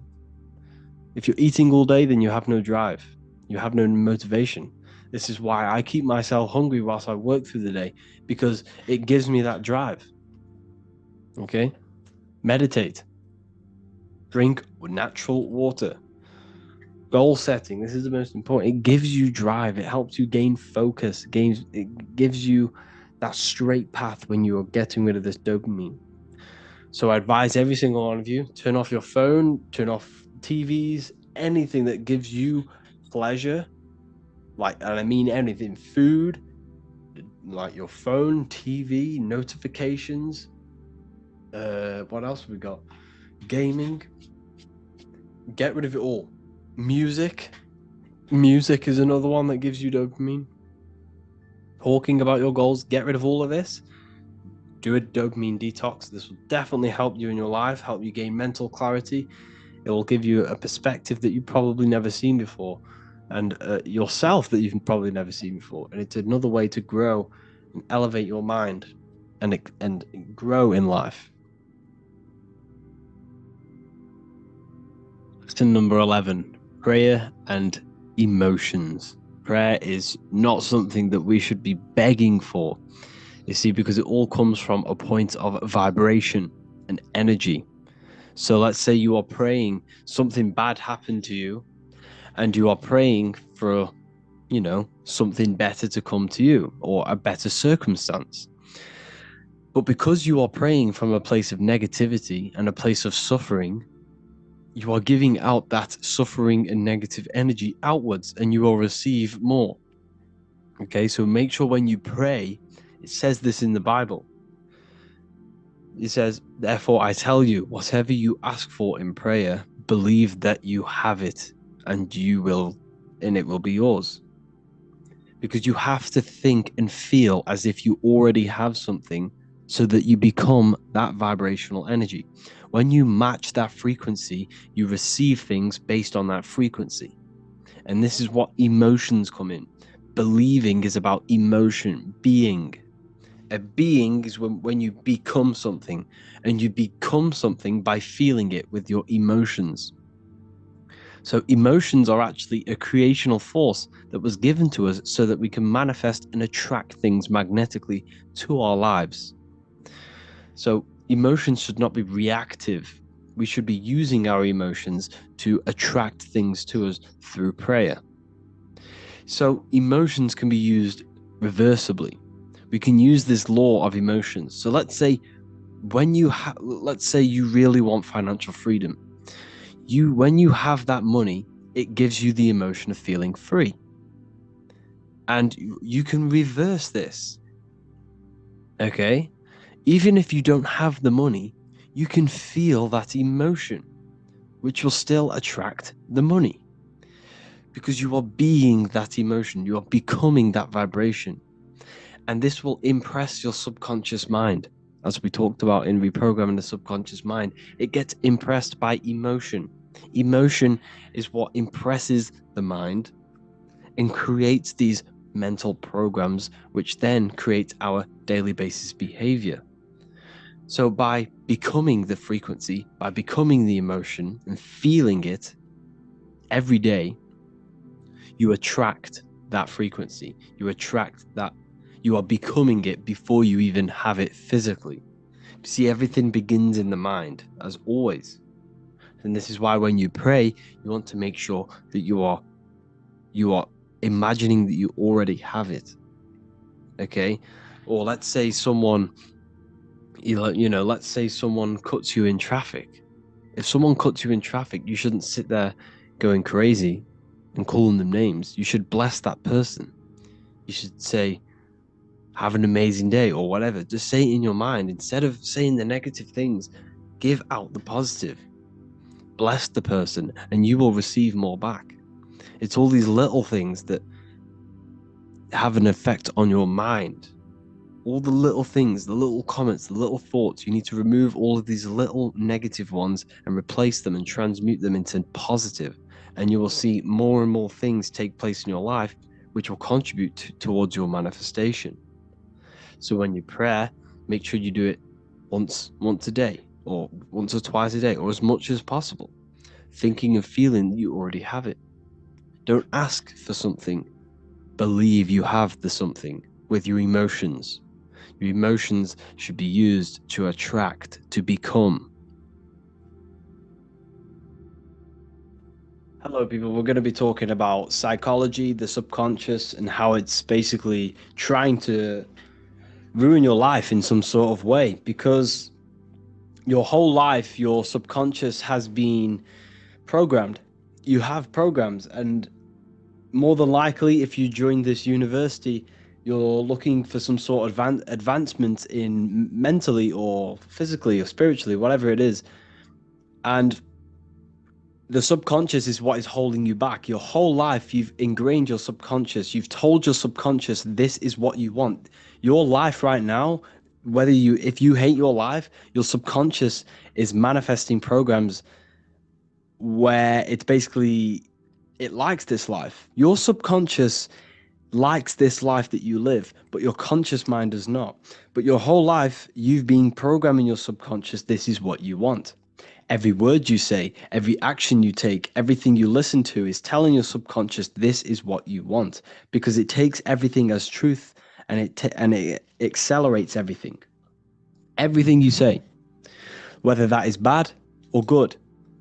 So for example, if you are a loser and you have not much going for you and you want to change your life and you're trying to change your life, but you're finding it so hard to even get out of your room. Let's say you are an introvert, an introvert where you can't really speak to people. Your subconscious mind is manifesting this program. It's telling you not to speak to people. It's telling you to stay in your room. But every time you consciously walk out of that room, your subconscious will walk you back into that room. But you have to keep moving forward. You have to keep going and taking action and slowly reprogramming the subconscious mind. You want to walk out of the room. You want the financial freedom. If you want financial freedom, but you're in a place now where you don't have it, your subconscious is manifesting your reality. Your subconscious wants you broke. And it wants you because this is the program it's operating on. Your whole life has molded your subconscious mind, and this is what is creating your conscious reality, your external reality. So therefore you must change it. It will keep you broke until you change them broke programs. That is what the subconscious will do. It will keep you in safety because your whole life you've been wanting safety. If your whole life you wanted fighting, then your subconscious will manifest fighting.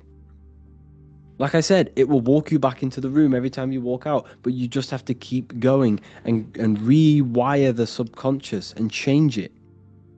You must change the inner to change the outer. You change your internal state to project an outwards reality. Your reality, everything, like every relationship you have, every personal possession you have, everything you listen to, everything you do, every action you take is all a reflection of your internal mind. It's all an aspect of your mind. Every relationship you have is an aspect of your own mind. And whether you observe that or not, your girlfriend, for example, if you have a girlfriend, if you have a boyfriend, do you truly love this person? Or is it coming from a subconscious place of desire or fulfillment of lust? Is it a fulfillment of sexual desire? Or is it a hole that you are trying to fill of aloneness, of being lonely? Do you truly love this person, or is it a shadow trait manifesting on the surface of your reality? You have to deep dive within your mind and question every single person in your life. Why do I have this person in my life? What is it am I trying to gain from them? What is it that this person is fulfilling in my mind? And if it's for negative reasons, then you need to get rid of this person or transmute into something that is positive in this person. Do you truly want to show love to this person, or is it just a subconscious fulfillment of loneliness? Are you scared, or is it a fear? Is it fear of being alone? Is this why you have people in your life? And you're probably thinking, well, yes, what if it is? If that is true, everything in the subconscious comes to reality. It's just a matter of time. The only thing you can control is the time that program will reveal itself. That darkness you have within you will come to light, and you will show it to the person. If you are with that person just for lust and a fulfillment of sexual desire, then it will come to light. For sooner or later, 10 years time, it might take that. It will come to light, and it will create destruction in your life or in their life, which brings you bad karma. It's like a seed. The subconscious is a garden, and every subconscious program is a seed which is slowly growing towards the light. Every thought is a seed which is planting within the subconscious. So you must question every single person in your life. You must question everything you're chasing in your life. Why do you want certain things? Why do you want this person? Why do you want the money? What is it? What is it deep down within you that you want it? Is it for good or is it for bad? And if it's for bad, you need to transmute it or you need to get rid of it. Nothing can fill your holes externally.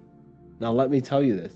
Nothing external will ever fill that hole you have inside of you, that unfulfillment you have within you. Nothing can fill that other than God, other than the higher self, other than pure love and light.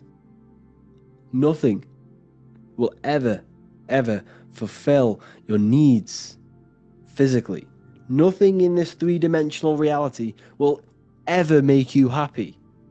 I remember when I first started this journey, and I thought, okay, it would bring me happiness. Now, as you go on with your journey, you hit certain milestones and it's not enough. No, and then you come to you sooner rather than later, you come to a realization where nothing tangible will ever fulfill that inner hole you have within you. No car, no money amount, no whatever it is, that house you want, that car you want, them clothes that you want, it will never, ever bring you happiness. Ever. Because this three-dimensional reality is holographic. It's not even real. It's a projection within yourself. And your mind is not even inside of this reality. It's operating on a higher level. You're not from this reality. Your body is a part of this reality. But the higher mind within you, the substance that makes you a conscious being, a being of consciousness of the universe, that universal spark within you is not a part of this physical existence. Therefore, this physical existence cannot fulfill the desire of this internal substance of the universe. The only thing that can fill this hole within you is love, peace, and unity with the self, and being happy with the self, and being one with your being. Now, that's not to say that we should not strive for greatness in this physical reality, in this physical existence. I'm not saying that. I'm not saying that you should not want to become wealthy, not want financial freedom, and not want the great things in this physical existence and the high end of society. I'm not saying that. You should strive for greatness. You should strive for financial freedom and wealth. It's balancing the inner and the outer self, the physical and the spiritual self. It's balancing. You are physical for a reason. You incarnated for a reason. Therefore, you should balance your inner world with your outer world. But all of your outer world should come from a place of love. This is why you must rewrite the programs here. You must create love-based programs. You must create a base. This base down here of this iceberg is creating the surface. And if all of these programs down here are all negative and come from a place of abandonment and a place of fear, then this surface will be negative. Your external reality will be negative. And what you will do, you'll cause destruction in your life and other people's lives. So you must build a foundation. You must reset the programs in your subconscious, coming from a place of love, from a place of peace. We should all strive for mental clarity and a good mind, and keeping a good mind. A negative mind creates a negative external reality. Where you are in life is a direct correlation of every thought you have thought up until this very point. Every thought you have thought in the past has led you to watching this video right now. Therefore, you must keep the mind clean of positive thoughts only. Or the goal should be mastering every single thought that enters the cranium of your brain. You must master everything. You must master this. If you do not master positive thinking, then you will never master your external reality. You'll never have full control over your life. Because if you let external forces control your internal state, then you'll forever be governed. You'll be forever creating someone else's reality and not your own reality. We must take control of our own minds. And how do we do that? Cutting out all of the negative content, all of the things that you take inwards. Your five senses are taking information, which then goes into the mind, the conscious, and then into the subconscious, which then molds your reality. So therefore, if you want to create a certain reality, you must fill your mind with this reality. You must fill it. Fill it with, if you want financial freedom, fill your mind with financial freedom and ideas, and it will become a reality. You see, your brain is producing this reality. What you're experiencing right now is the brain's simulation. It's a simulation of the body. The body is a piece of electrical computer decoding and creating this reality that you see in the screen of your mind. Therefore, what does that tell you? Your mind is altering this reality. What you think has a projection and has an effect on this reality, because the mind is within the brain. The brain produces the reality, and the reality is a direct correlation of every thought in your mind. Every person you have in your mind, every person you have in your life is a reflection of your own mind. Whether you know that or not, whether it's subconscious or conscious, there is a reason, there is an aspect of your mind that has this person in your life. So we must go deep within ourselves and figure out what is the true cause of having certain things in your life. Are they for good reasons? Are they subconscious? Identify whether you truly love this person in your life, or is it coming from a place of fear, anxiety, loneliness? Are you keeping them there just because you're scared of fear? Scared of loneliness, sorry? Or is it, do you truly love this person? You must identify this. We all have an anima. It's basically, an anima is an animation of all, and this animate, for example, you're trying to meet a girlfriend, for example, and every girl you meet, okay, there is an animation in your mind that has been built from all of your past experiences from every female you've ever encountered. Therefore, you have this perfect version of a female in your mind that you want to meet, and you are trying to see this in that person. Okay, this is a very, very good teaching of psychology. There is an anima which you must come to one with, and you must understand that you will never actually truly find this anima, this animation, this perfect person. You'll never find it. Okay, and if you've had bad experiences of women in your life, your mother, your sister, your ex-girlfriend, or your friends, this has then built up a bad animation, and you will see this in every single person that you meet. You will see this in every single female that you meet. So now that I've addressed that, you can now identify, wow, is this person just has this, or is it just me looking for my anima in this person? You will see in people what you see in your mind. If you are a negative person, you will only focus on the negative aspects of someone else. If you are hating on me, I understand that is coming from a negative aspect of yourself that you hate about yourself. If you call someone else ugly, there is an aspect of your mind that tells you that you are ugly, that you hate about yourself. So this world that you are in is a direct correlation of the mind. We are living in the mind of God. And you must mold yourself to this higher version. There are infinite versions of yourself in this universe, in this mental universe. And there is a version of yourself that has everything that you've ever wanted. And there is a version of yourself that is pure good, pure love, pure peace. And this is what we all need to strive for, make the world a better place. When we all realize that the world is a reflection of our mental states and our mental landscapes are projecting our external reality, we will all figure out and that we can all change the world. And when we all figure out this, we can all mold ourselves to the highest versions of ourselves, of love, peace, enlightenment, and wisdom. The whole world will become a better place. But because we have a government, which means govern your mind, govern your ment, they are placing their own information in your mind, which is creating their reality. You are manifesting the New World Order. We are manifesting our own enslavement because of the beliefs that we take from school, the beliefs and information that we take from these institutions.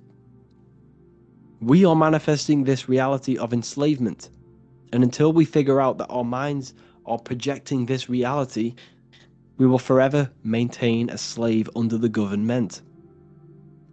We project our own realities, and we all need to mold to the higher selves and come from a place of love and peace. And that is when the world becomes heaven. Heaven on earth. That is heaven on earth. When we all figure out the divine power within us and we no longer use it for negative. You can't fix the hole you have inside of you. If you feel like you have something lost within inside of you, nothing external will ever fix that. The only thing will fix that is reaching that higher self and reaching the God within you and finding the peace within yourself.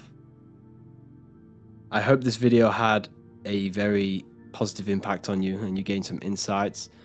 Watch this over and over again if you truly want to gain the true message. But just remember, analyze your life. Analyze whether, do I truly love this person? What are your true subconscious desires behind everything in your life?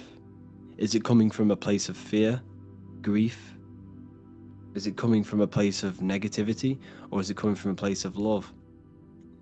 And if it's coming from a place of negativity, that you have inner healing to do, and you must heal yourself and reprogram the subconscious mind. Have an amazing day, people.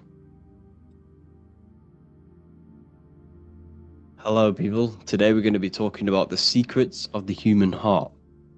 Everything they told you about the heart is a complete lie. There are secrets behind it, and you're going to find out why. And it's very important that you understand that the heart is not a pump. It's not a pump. They lied about this. The lungs is a pump. The lungs is what pumps the blood around the body. It's the oxygen. Oxygen is reacting on the blood. Now, what do you use to use a pump? You use air to pump things up. That's what your lungs are. They use air, oxygen. Now, oxygen carries magnetism. If you pour liquid oxygen between two magnetic magnets, you find an attraction, as you can see here. So this attraction proves that there is magnetic principles within oxygen, liquid oxygen. So when we breathe, we are essentially breathing in magnetism. Magnetism is the force driving this world. So your heart is a chestahedron. It's a 7-sided shape in geometry, and each side is pretty much equal. It's a chestahedron. Look at the word chestahedron, chest, where your heart is. And it looks very, very similar. So this is the sacred geometry of the heart. And when a chestahedron is placed in an angle, when it's placed in a box, a cube, it sits at an angle of 36 degrees off center. This is the same angle which the heart sits within the chest. That's why it's called a chestahedron, because that's what the heart is. It's a chestahedron. And when you place a chestahedron into water, it causes a spiral. It causes a vortex motion, because your heart is essentially a vortex generator. So the heart is not a pump, it is a valve. This is where blood goes into. And when the blood goes into the heart, this is what causes it to vortex, because the heart is in a shape of a vortex. Look at the tissues, everything's wrapped around, everything's spiraled. See this here? This is the spiral of magnetism. So all of the valves and the cords and the fibers are all wrapped around each other. It's a vortex. And if you take off the tissue of the heart, you would see this. It kind of looks like the Holy Grail. And this is essentially the vortex spiraling of the heart tissues. And if you unraveled the heart, because your heart is one tissue, it's one muscle. Look at it here. This is a heart unfolded. And it's just spiraled together to create this. That's what the heart is. So the heart's tissues is spiraled here, and the heart itself is all wrapped around each other in a vortex, in a spiral. Because all spiraling is all to do with magnetism. So the heart is a vortex generator. The heart takes blood, so blood enters the heart. The heart charges this blood. It reacts with the heart. The blood is turned into, the heart moves through a the blood moves through a vortex motion within the heart and then goes back out of the heart. So there is something going on inside of the heart which is very, very crucial that we might be missing. So the heart is spiraling blood, and there's a reason why it's doing this. When you spiral something, it gives it more energy. It gives it more frequency, more energy, more force behind it. So by spiraling the blood, it's turning blood into plasma. That's what the heart is doing. It reacts with the heart, it turns it into a vortex and turns the blood into the fourth state of liquid, or fourth state of matter, which is plasma. Okay? Plasma is proved to be in the blood. Plasma is a part of the blood that carries platelets and red blood cells and white blood cells around the body. Plasma makes up approximately 55% of the blood. So plasma is a state of matter, which they'll never tell you about because they try and hide plasma as much as possible. It's ionized gas. And that's what's going on in the heart. The heart is a vortex energy generator for the blood. And the blood and the body is being fed by plasma. Plasma energy, the fourth state of matter. And if you go and read the Emerald Tablets will tell you this exact same thing. Emerald Tablets of Thoth. They're supposedly thousands of years old, or it was supposedly written by M. Doriel, who was an occultist. Apparently he translated them. Either way, he was an occultist. So it's either written by an occultist or it's actually 100,000 years old. In the physical are these channels, the blood which moves through the vortical motion, reacting on the heart to continue its beating. So what is that telling you? The blood moves in vortical motion. It's a vortex. Reacting on the heart. What's it reacting with? There's something in the heart that turns blood into plasma. It reacts with the blood, reacts with the heart. Then it says magnetism, which moves through the nerves paths, carrier of energy to all the cells and tissues. So your body's being fed by magnetism, people. They'll never ever teach you this in school. That your whole body is running off magnetism and plasma. You're literally you are an energy being. When you understand this, you are made of energy. You're running off spiritual, etheric energy that you cannot see. They just teach you in school that you're running off blood and oxygen. It's way deeper than this. We're being run by magnetism. Magnetism is the driving force of all creation. Magnetism, which moves through the nerve paths and carrier of energies to the cells and tissues. Akasa, which flows through the channels, subtle yet physical, completing the channels. Personally, I think a casa is plasma. Okay, plasma is a casa. Completing the channels, each one of the three attuned with each other, each affecting the life of the body. So all of these three things, okay, the heart, magnetism, and a casa they're all working together to create the body, to create the life. Form they the skeletal framework through which the subtle ether flows. So it's telling you ether is real. Ether is the substance that connects the physical and the astral. It's your etheric body is where your chakras are. So your chakras are your etheric energy body. And these energies, these 7 energies, is what gives life to the physical form. They feed energy into the physical form. So the ether, subtle yet physical, is charging the body through the skeletal framework. So it's telling you this, and even the word heart has ether within it if you just rearranged A and the E.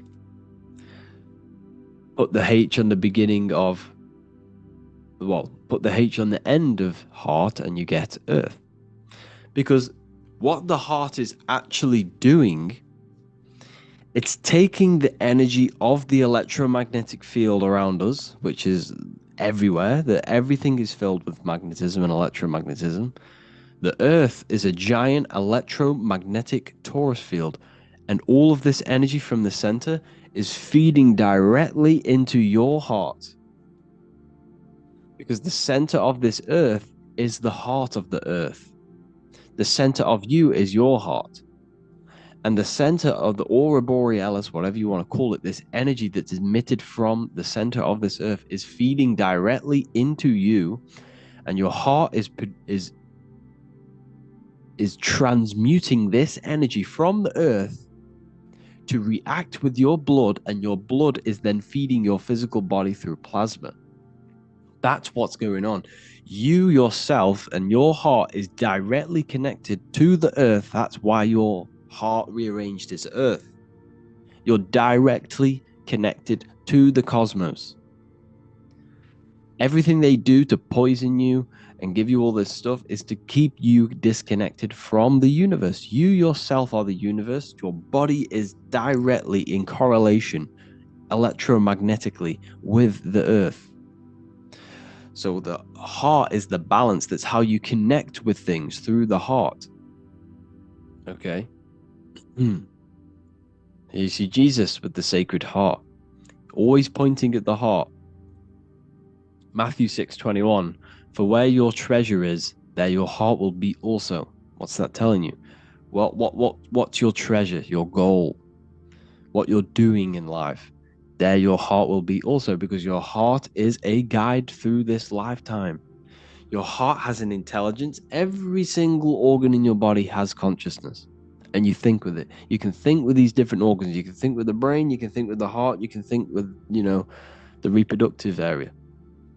That's why, everyone always says you're thinking with your penis. For if you're a man, you know about this. People say that. That's just a saying, but it's true. You think with these body parts, people, and your heart is a guide. It knows everything that's right. It knows the things that you need to do. So that's why your heart is called a chest, because your treasure chest is in the chest. Sorry, your treasure is in the chest. And what's the treasure? Your heart. All of the wisdom, all of the understanding, all of the guidance is inside of that heart. And you need to follow your heart. That's why we say follow your heart, to find your treasure in this life. Find your purpose. That's what your treasure is, your purpose in this life. So the heart is also producing your electromagnetic field around your body. And the heart is all to do with emotion. So thought happens in the mind, which is not the brain. Then the thought in the mind produces brain activity, electrical signals, and then these electrical signals are sent to the heart, which produces and emotion. So essentially, the brain and the heart are directly connected. You need to sync them. You need to sync the brain and the heart. Why? Because you need to be thinking with emotion behind it. If you think with lack of the heart thinking also, if you think without the heart, you are only thinking for yourself and not for the empathy of others.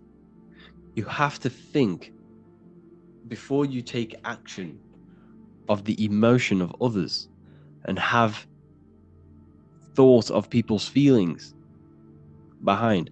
So you must sync the heart and the brain. The actions you must take must be in line with your heart. Your heart tells you everything. Before you do something, you can feel whether it's right or wrong.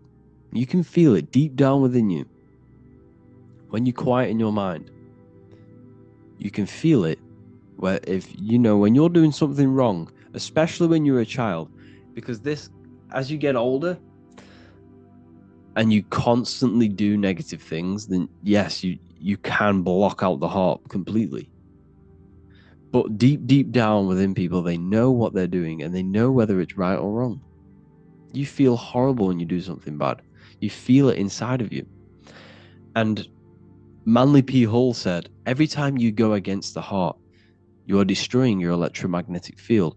It kills the magnetism of your body every time you go against it. Obviously, I don't know if this is true, but I agree with this.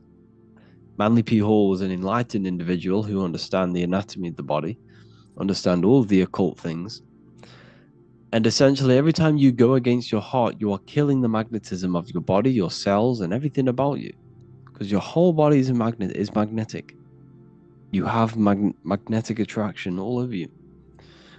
So there's a saying, well, obviously in Christianity, what happens in heaven happens on earth. Well, what happens in the brain happens in your heart.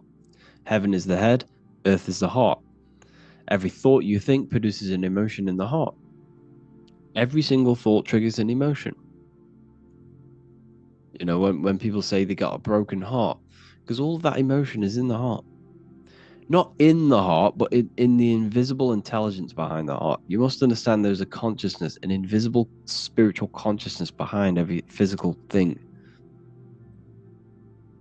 So your brain is dual, your heart is single. Your brain consists of two hemispheres. So when it comes to decision making in the brain, there can be confusion between the left and right hemispheres. This is why when people are confused. But the heart is a singular organ. And if you go onto Google and type in brain cells found in the heart, there are 40,000 neuron cells in the heart, the exact same cells which are found in the brain, in the cranial brain. This means that your heart is essentially a brain for your emotions, what it is. And your emotions tell you what is right and what is wrong. So every thought you think produces an emotion, and whether that emotion is good or bad will tell you whether something is right or wrong. So the heart is the guidance through this life, and your higher self resides in the heart. You have to follow the heart. You have to do what the heart tells you all the time. So I hope you enjoyed this video, people. Please feel free to contact me if you have any video ideas or anything like this. And welcome to the university. I look forward to connecting with you all. There we go.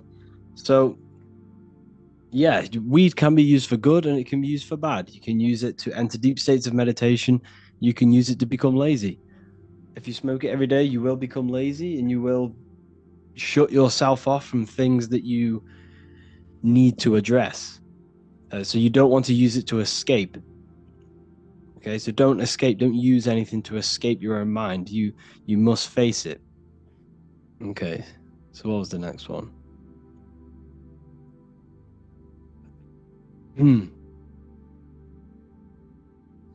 What age did you start talking about this stuff, learning about this stuff?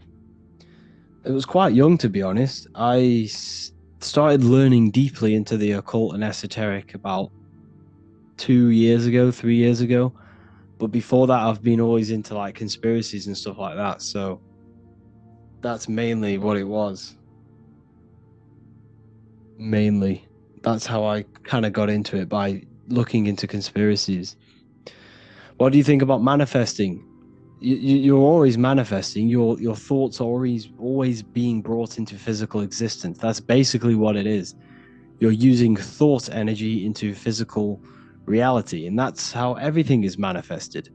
The phone you are holding, the laptop that you're using, the book you're reading, where did these things all begin? They began in the invisible realms of mind. Everything stems from mind.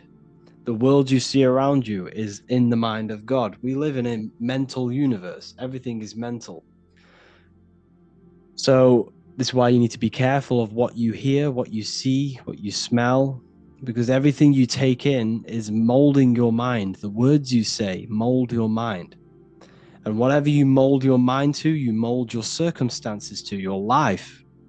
So your life is basically a result of every thought you thought in the past. So you change your thoughts, and further enough down the line, you'll change your external reality. Your life is a mirror of your mind. It's your mind pushed outwards. So if you fill your mind with negative music, talking about drugs, sex, you're going to fill your life with that. You become the music you listen to. You become what you listen to, because everything affects your mental state. So essentially, it's all about looking after your mind, keeping a pure mind and a pure heart. That's how you truly manifest the desired reality. But people aren't manifesting properly because they're wasting their mental energy. They're wasting their life force energy on low-level pleasures like food, lust, yes, like chasing after low-level pleasures. When you start to master yourself and you master your mind, your body, and your emotions, once you start to master this, you're no longer wasting energy on these low-level pleasures. So when you waste energy on low-level pleasures, and you stop, once you stop doing that, you have then opened up more mental capacity for you to direct this energy into a certain aspect of your life. So this is why it's so important to master your consciousness, master your mind, master your emotions, because you're wasting energy, which could be used for success. It could be used for anything to be created in your life. So that's a big part. So all of it comes together. What was the next one? Do you do Q&A in Ethereal University? Yes, we do. We do Q&As. This is all part of the university. Everything you see, you should see what you get. So in the university, you get the Manifestation Mastery course, which tells you everything about your mind, how to create your own reality, how you can gain the dream life you want. We have a real lectures section where there's like over 50 lectures. New lectures are posted every week. We have a community and live calls and Q&A, and a library. So the library is another where you get all of my books plus 45 other occult rare books, and you get updates. So that's what's inside of the university. What was the next question? Do you have an account in Spanish? I have affiliates in Spanish, yes.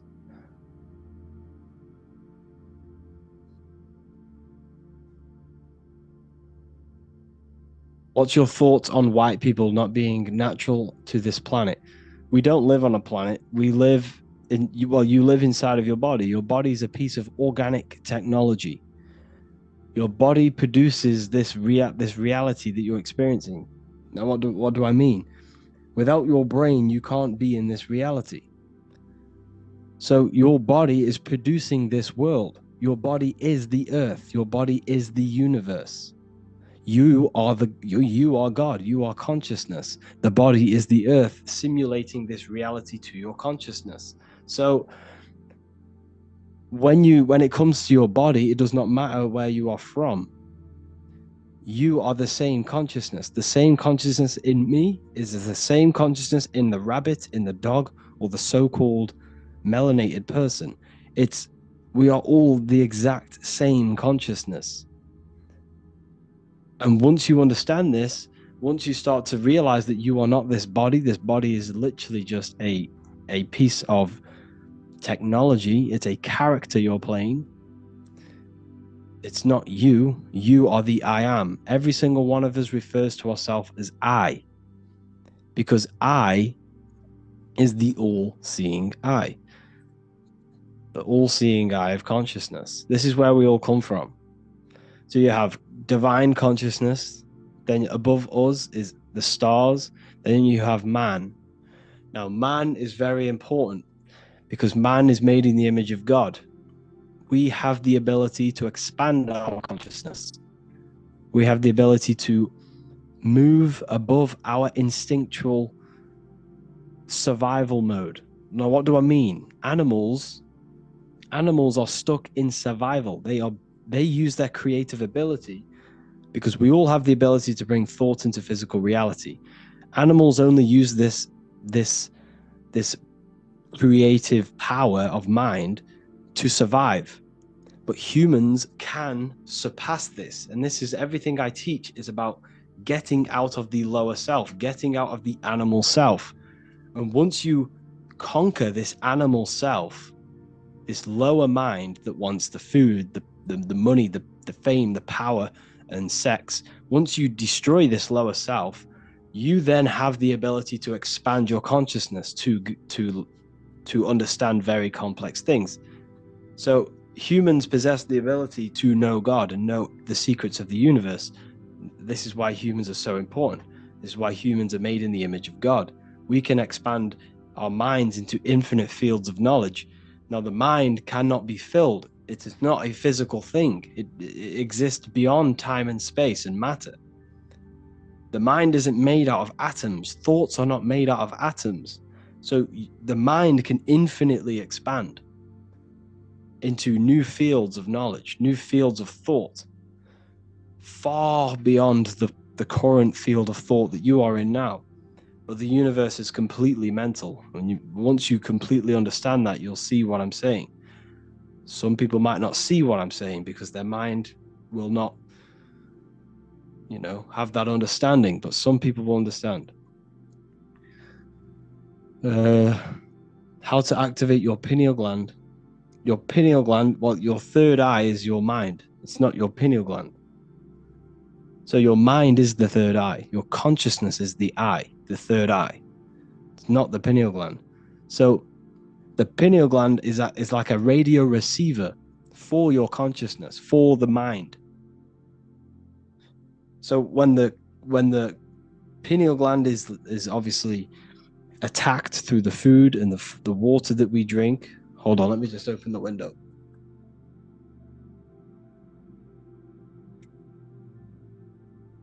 So when it's attacked, it becomes weaker and weaker. And this kind of interrupts with the connection. It's an antenna. It has crystals on it. So your radio, your phone, all uses crystals to pick up frequencies. It's like a radio receiver for your consciousness, because your consciousness is already outside of the body. You're already outside of the body. Your body is a state of consciousness. It's a body of consciousness. The mind is a body of consciousness. Emotions is a body of consciousness. But there is pure consciousness, which is above thought, above emotion, above the body, above all these things, is the pure source. So to activate it, first of all, you need to go on a detox. Go on a detox of a fruit detox. Make sure it's organic fruit. If you're struggling to get your minerals in, take sea moss as well. So just go on a fruit and sea moss diet for a couple of weeks, and you won't lose weight, you'll lose impurities. You'll flush out everything out of your body for a couple of weeks. Drink freshly squeezed juices to get the lymphatic system moving and the blood moving again, circulating. And once everything's out, you'll start to feel a bit better, and you can have an easier experience activating your pineal gland.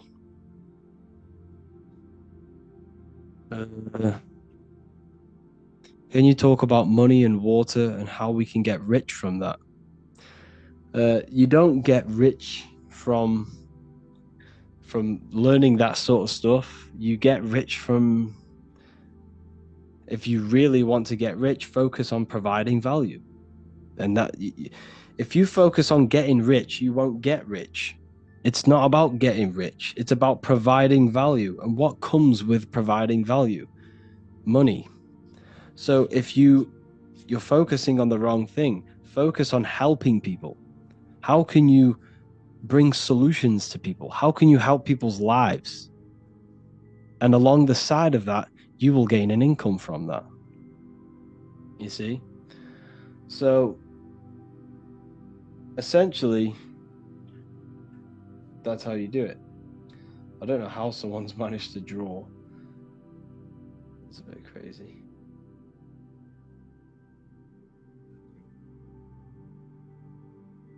How do I get rid of that? I don't even know. Never mind. So essentially, yeah, you're focusing on the wrong thing.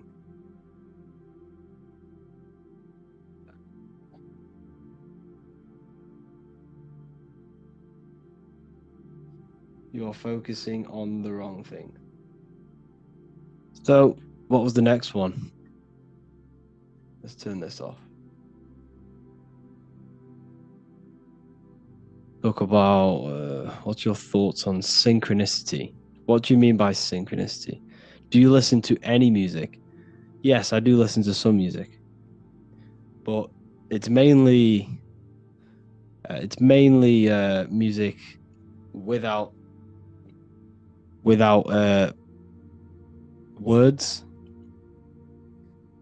Because a lot of the music now is just it's all propaganda. It's all to program you. It's all to mold your mind in some form or way. Everything they do is a form of propaganda. So just be careful what you listen to.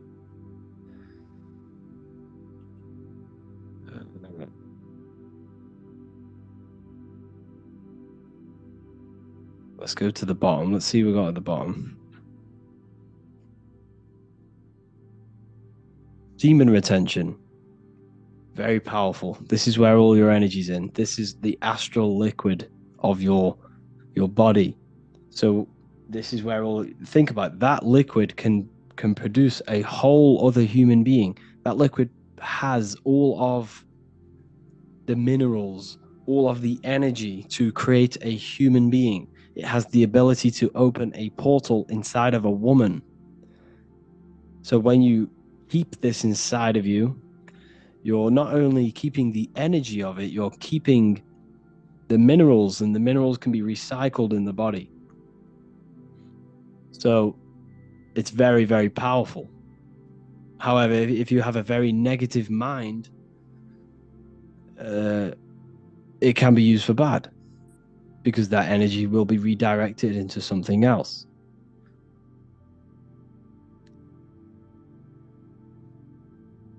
What was that?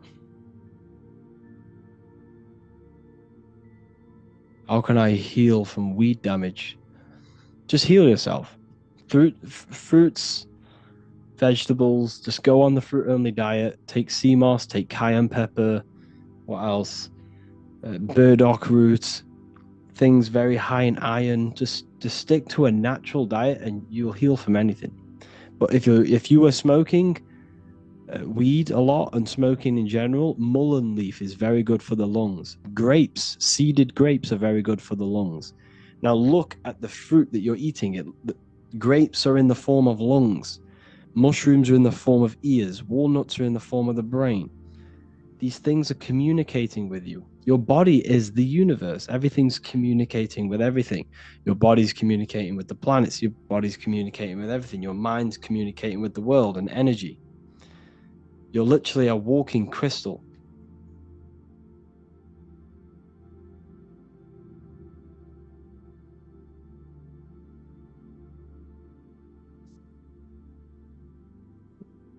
What do you think about ginger and lemon shots? Instead of ginger, use wait, what was that? Sorry. Instead of lemon, use key limes. So use the small key limes instead of lemons, because they are the real lemons. But yeah, very good for the gut. Ginger's very good for the gut. If you look at ginger, it looks like the gut. So, is honey healthy? I stay away from honey. Should you not eat anything acidic? No, realistically not. I mean, might treat yourself now and then, but mainly stick to your raw fruit, veg diet, and you'll live a long and happy life. Let's go up. Let's see what we got up here. Can I meditate looking at the moon? You can moon gaze, but the moon is inside of you. Everything you see outside of you is inside of you. The energy of the moon is already inside of you. So it's a full moon, it's already happening inside of you. This is why witches do rituals on full moons, because the psyche is more advanced, more powerful on a full moon.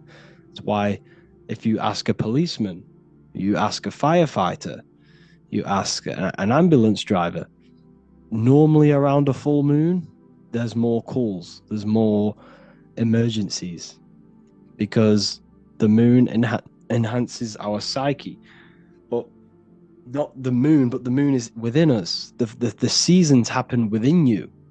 The 4 seasons of the sun are the 4 seasons of your soul. You see? So what do I mean? These seasons are happening inside of you, not just outside of you. In the summer, you feel a lot more energized. You have more energy. You're taking action on things quick. But in the winter time, you're more reflective. You're more emotional, because the winter's to do with water, and water is your emotional body of consciousness. See, the elements all correspond to you as well. Water is your emotion. Fire is your spirit. Earth is your body, and air is your mind. That's why you say you're an airhead. Air is your mind, air is the mental body of consciousness. Can you elaborate on the effects of liquor on us? Why are certain liquors stored named spirit? Because they're spirits, they're potions. So if you... Hold on. I'll try and get some more for you. Where is it? They're potions. Go onto Minecraft. And what do they do? What do potions do? They alter you. They make you quicker. They make you, like ancient magic potions that that you hear myths about. You hear them, you see them in this, the old films. They show you the truth in plain sight. Just potions. This is what liquor is. This is what alcohol is. It's a potion. It's produced by alchemists. Alcohol, alchemy. That's what you're consuming. And it's spirits. It's spirit. It's liquid spirits. So you're drinking a spirit. But everything has a spirit. Grass has a spirit. Everything has to have a spirit, or else it would not exist. You have a spirit. But what you're doing is making you susceptible making you vulnerable, for spirits to enter you. So that's why it's called a jinn. A jinn is a form of an astral entity. A jinn, or what else? A spirit, a jinn. All of these things are to do with astral entities and spiritual entities, and it contains ethanol. Ethanol. Look at the beginning of ethanol. It's ETH.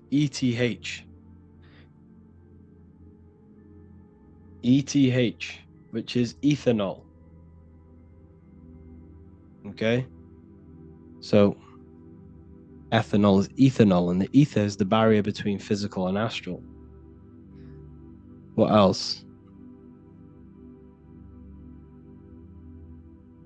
What do I think about tap water? Don't drink tap water. Don't get tap water.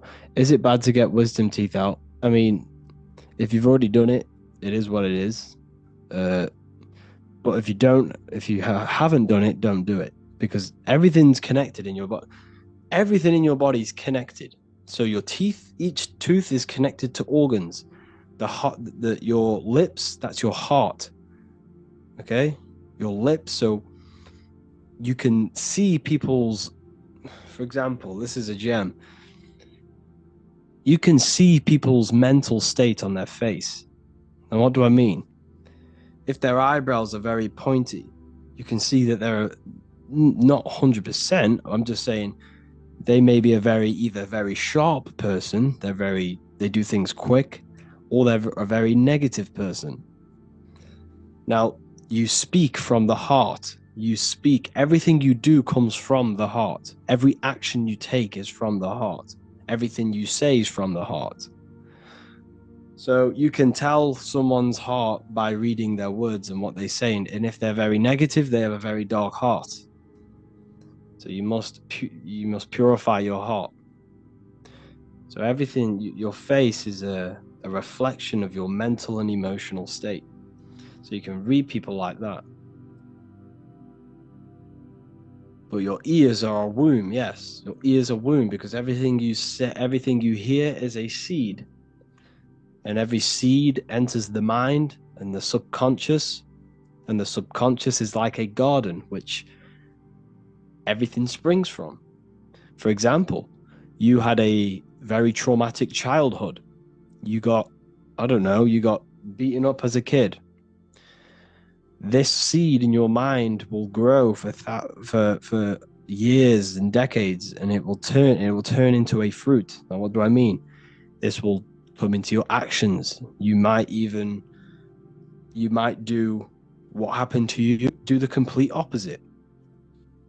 This is how you get murderers and, rapists and stuff like that, because they've had very negative things implanted into their subconscious, which has grown over years, which they may have not realized where all of this anger truly comes from. It's trauma in the subconscious. Yeah, it is. So the subconscious is very, very powerful. 90% of your daily basis behavior comes from the subconscious. What you did yesterday is what you do today because of the programs in your subconscious. And essentially who you think you are is just programs in your subconscious. Most people don't know who they are. They think, well, I've got a job. My name is Harry. I work for revival. I do revival of wisdom. That's not me. This body's not me. My job is not me. My money's not me. My name is not me. You are above all of that. You are above all of this, and you must connect with your true self. Now, how do you connect with your true self? By detaching from your name, your body, your name, your body, your family, your issues, your worries. Once you turn off the thought, once you turn off emotion, and once you detach from all of these things during meditation, you're left with pure consciousness.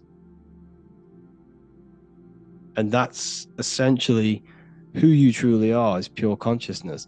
But your consciousness is latched onto this character that you're playing. So who you think you are is essentially a bunch of programs in your subconscious that you've gained over the years of being human.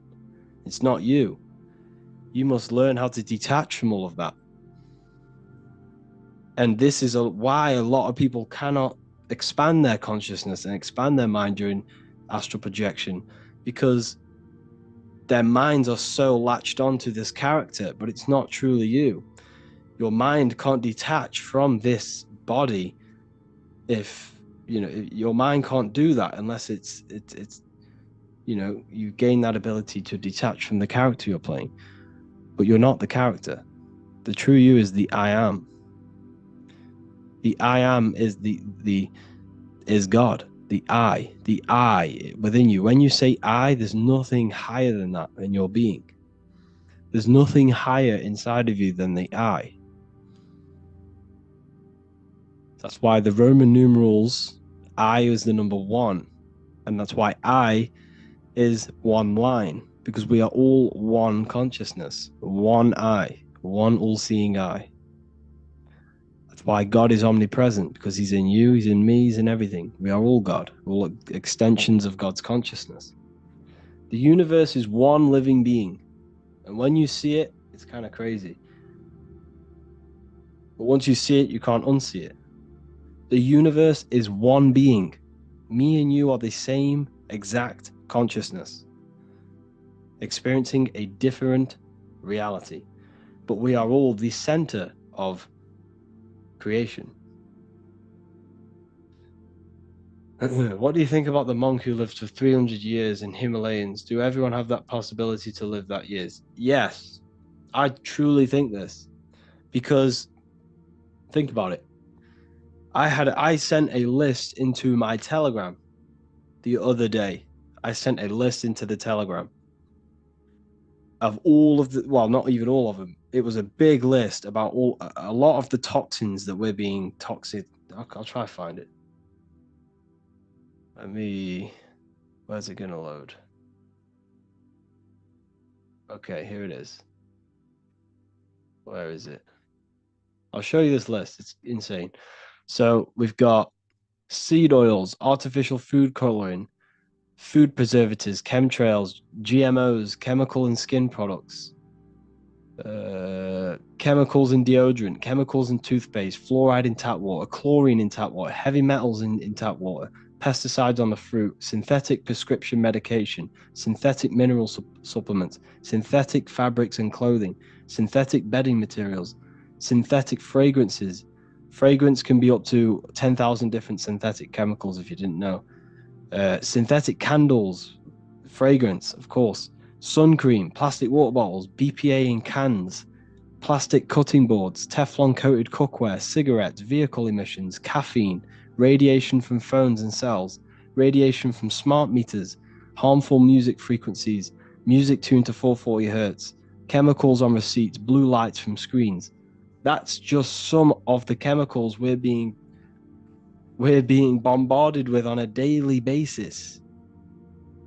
A daily basis, we're being bombarded with every single one of them chemicals, pretty much. And imagine a world where none of that would happen. Think how long we would live. We're living up to maybe 70, 80, 100 years old now. Imagine 1,000, 2,000, 5,000 years ago, when none of these synthetic chemicals were there. We would have lived for hundreds of years. And especially your thoughts play a massive role in this. The thoughts. Your thoughts can age your body. If you think very negatively, it will age you. If you stress, it will age you. Because the body, that's how powerful the mind is. The mind is the most powerful thing in the universe. Everything came from it. So have a think. The phone you're holding was a thought. The pencil was a thought. What else? Everything you see around you was a thought. It began in the invisible realms of consciousness. Therefore, this world you see is an externalization of mind. It's an effect of mind. The whole universe is inside of your mind. You are living in a mind. You're living in the mind of God. Now, everything you see is an effect of mind, is an effect of thought. Everything is thought. Okay? So, I'm sorry, but if you're promoting stuff in here, I'm going to have to kick you out. Okay, so everything is thought. This world is an outcome of thought. It's an effect. Everything you see is already manifested. Already manifested. You don't want to change this effect world. You want to change your mind, because when you change the mind, you change matter. Thought creates matter. Okay.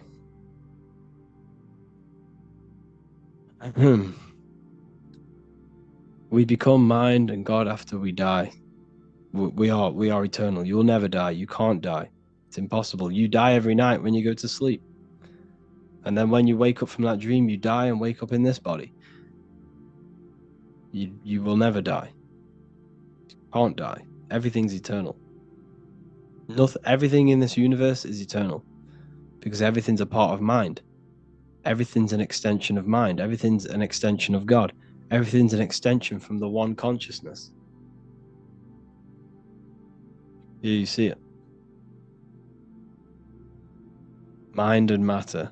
Mind and matter are one. Consciousness creates matter. Does it mean that we think about money and then money comes to us, right? No, not essentially. Now, you're thinking about the wrong thing.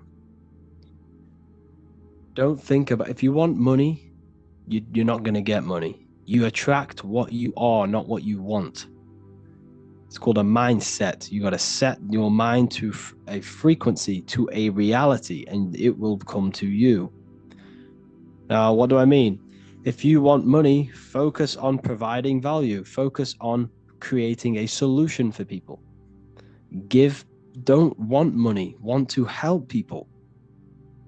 If you gain money with a dark heart and a negative heart, you won't keep that money because your heart will come into your reality somehow. It will destroy you. You have to do things with a good heart. If you don't do it with a good heart, it will come back around and take everything from you. So focus on giving people value, helping people's lives, providing a solution for people, and money will come with that. That's how you gain money.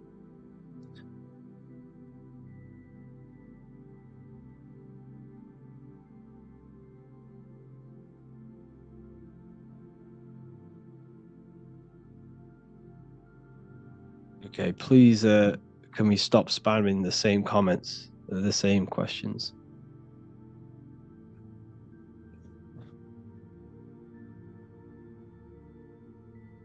So, yeah.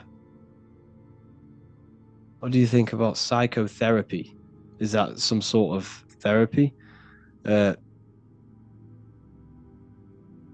mean, depends. You know, I don't want to say don't do it and then you go and don't do it and then it changes your life and some crazy stuff.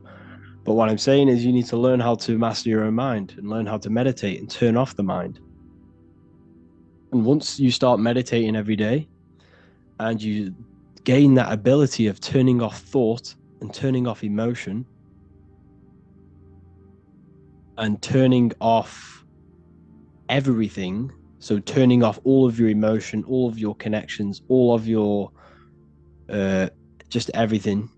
Once you learn how to turn off the mind, depression doesn't exist, anxiety doesn't exist, because you rise above thought. There is a realm above thought. And once you learn how to access that realm by turning off thought, that's why Jesus says, take no thought. 5 times he says that. Take no thought, take no thought. Because once you learn how to do that, you rise above all of your problems, because all of your problems exist in the thought realm. There's no anxiety, there's no depression, there's nothing. So you need to learn how to master your mind. Learn how to meditate. And if you're thinking, you're not meditating. How can we start to meditate? Sit down and think of nothing. And if just try and experience your thoughts. So if a thought comes, push it away and carry on. And then there'll be about 5 seconds of nothingness. And then another thought will come. Push it away and then keep doing it. And the longer you push away these thoughts, the more consistent and more disciplined you are every day to turning up and meditating, the longer the gap will become. And the gap between another thought will then become half an hour, sometimes an hour. You can then think, you can then meditate for like an hour with no thought. And this is when because once the mind is turned off, once the thought aspect of consciousness is turned off, you are opening up new doors for your consciousness. You're opening up new avenues of your consciousness. That's what the power of meditation. And once you start to master your mind and you have the ability to turn off thought, this will then come into all aspects of your life. It will come into every aspect of your life. For example, you'll be able to turn off thought when you're about to make a bad decision. Your decision making will be good. Your anxiety will go out of the window because you won't no longer have it. You'll always remain in the present moment. So it's basically organizing and disciplining the mind. It's meditation. That's why it's so powerful. You have to learn how to do it.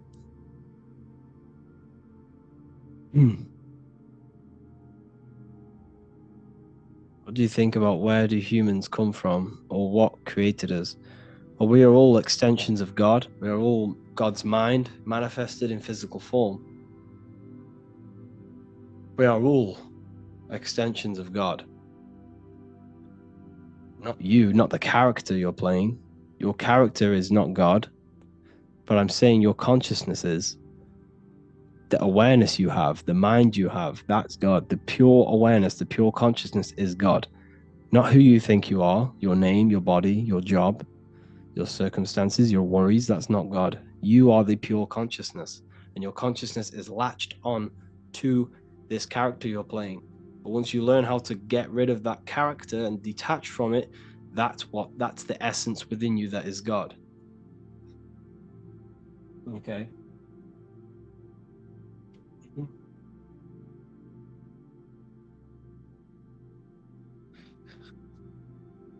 What else have we got? Did sugar turn off the thought broadcasting ability? I really don't know what you mean by that question. Sorry. What is consciousness? Awareness, creativity. So, consciousness is right. So, yes, it's observation. On the highest level of consciousness, it's pure observation and pure cause. Now, on the lower, so you have observation. So there's different bodies of consciousness. You have observation, that's the eye, it's this eye you see here. Then you have mind, which is the thinking aspect of consciousness. So thoughts are not physical, thoughts are not a part of your brain. This is an aspect of your consciousness. Then you have under thought, you have emotional body of consciousness. You have thoughts, emotions, observation, and then you have imagination. Imagination is an aspect of your consciousness. And then they are mainly the four things inside of your consciousness. Because imagine, you can't split open the brain and see someone imagining something. You can't split open a brain and see a thought. You can't split open the brain and see an emotion, because these things exist metaphysically. They don't exist physically. They're in consciousness. And that's what everything stems from. Now, and if you really want to connect with this, you must detach. You must sit down and detach from everything. Now, what do I mean? Sit down, detach from your name, detach from your body. Say, I'm not the body, I'm not the thoughts, I'm not my name, I'm not my worries, I'm not my money issues, I'm not the car, I'm not the clothes. And once you detach from every worry and every little aspect you identify yourself with, you're left with the mind. You're left with thought. And then once you're left with the mind is then attached to a language. That little voice in your head is using a language. You need to detach from that language. And once the mind is detached from that language, you're left with a pure consciousness, pure awareness, pure cause. It's a cause. It's a cause. Like everything comes from that cause. What's your opinion on Rosicrucians' secret society? I know that the symbol of the Rosicrucians is the cross with the rose in the middle, which represents the cross is your body, the Jesus cross is your body, and the rose is your heart, because all of your action comes from the heart. So there's a lot of secret teachings of the heart in Rosicrucianism.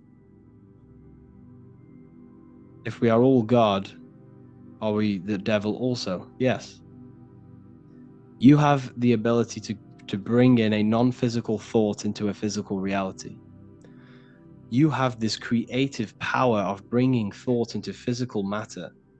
You can use this for your gain. You can use this for darkness, which is the devil. Do evil is the devil. Or you can do this for good, which is God. You have a higher mind, which is the mind that wants love and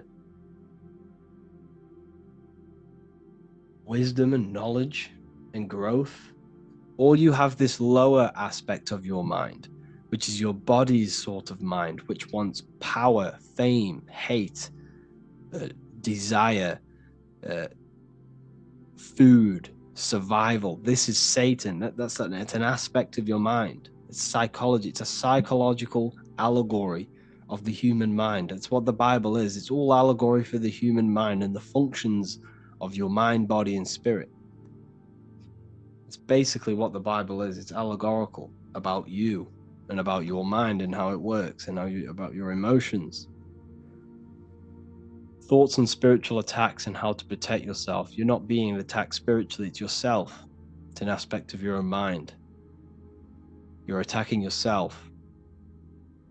No one's attacking you. There's no spirits attacking you. You're not possessed. It's your own mind blocking yourself. So you need to focus and need to look within yourself on what is attacking you. There's a subconscious seed which has grown, which is attacking you. Learn about the subconscious. The subconscious will tell you everything about yourself.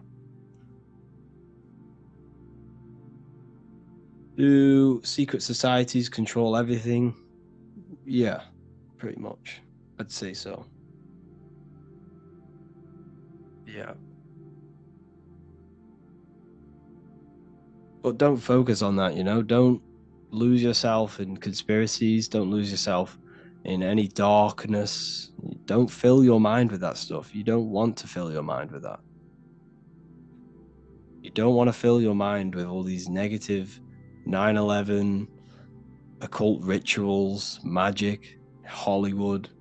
There's no point. It's just going to darken you. It's going to darken your mind. It's going to infect your heart.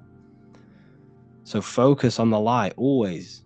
I fell into that trap of looking into all these conspiracies, but it doesn't get you anywhere. It just makes you more dark because everything you take in is affecting your mental state. And you'll just walk around worried. So focus on lifting yourself up. Focus on, don't get lost into these secret societies. Just focus on, see, this is the issue. Yes, the world is kind of waking up in a way, but we're waking up to the wrong things. We're waking up to conspiracies. Yes, these things are true. We're all being manipulated. Don't get me wrong, we are. By a very dark, advanced, occult, secret clubs who know all of this stuff and crazy stuff. But what I'm saying is, don't look into it. Once you know it, and then focus on the light. You see, if the collective consciousness wakes up to all of the negative things, then we're just going to stay in this negative ball of consciousness, this negative earth, because the earth is a reflection of our consciousness. What happens in our minds is happening in our external reality. So if we all start focusing on this negative and how we're being manipulated, chaos is just going to break out. We're all going to start fighting each other. So we all need to focus on light and bringing ourselves up. That's how we get out of this issue. Okay. Do you know the 33 money blocks that all people have in their field and how to vanish them? No one has these 33 blocks on them. If you believe you have a block on you, then you have a block on you. Because your mind, everything is mental and psychological. If you believe black magic worked on you, then it works. That's how black magic works. If you don't believe it worked, then it has no power. It's the same with the government. The government have no true power. It's your belief. Like, if you believe so all of us as a collective consciousness believe the government exists. We believe money has value when it doesn't. It's a piece of paper. It's our thought. It's our consciousness thought energy that gives it power. That's why they're called a government. They govern your mental state. They govern your mind. They don't govern your body. They govern how you think, because that's where the power's at. The power's in the mind, in your consciousness.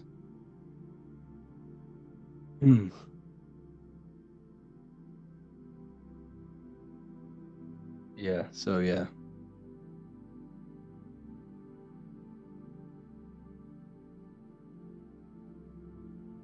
Go up a little bit. Just focus on the goodness, people, and you'll have an amazing life.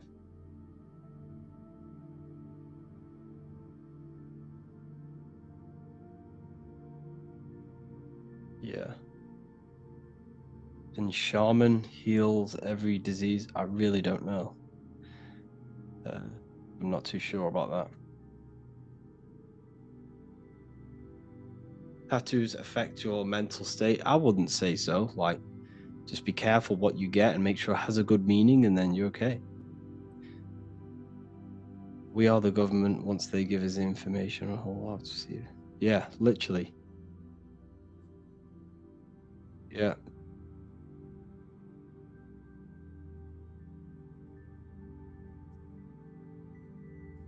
Extraterrestrials, aliens live among us, controlling secret sides, Illuminati, high-class people. No.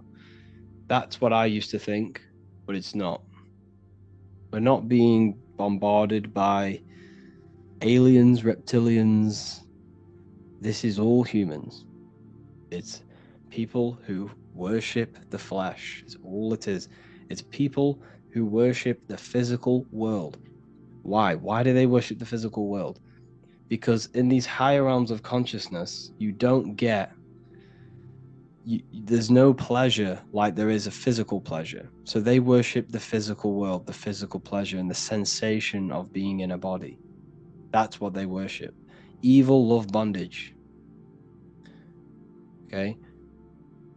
That's why they don't want this matrix to break. They don't want everyone to be equal. They like this division. They like being on the higher end of this matrix, this class.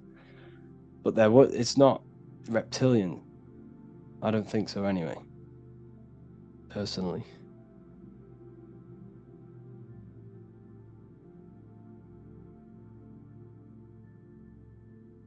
Yes, we have a brain, we have a reptilian brain, but this is our natural instinct brain. We have a lower animal self and we have a divine self. So if you see the screen here, we as humans exist in the middle between matter and spirit.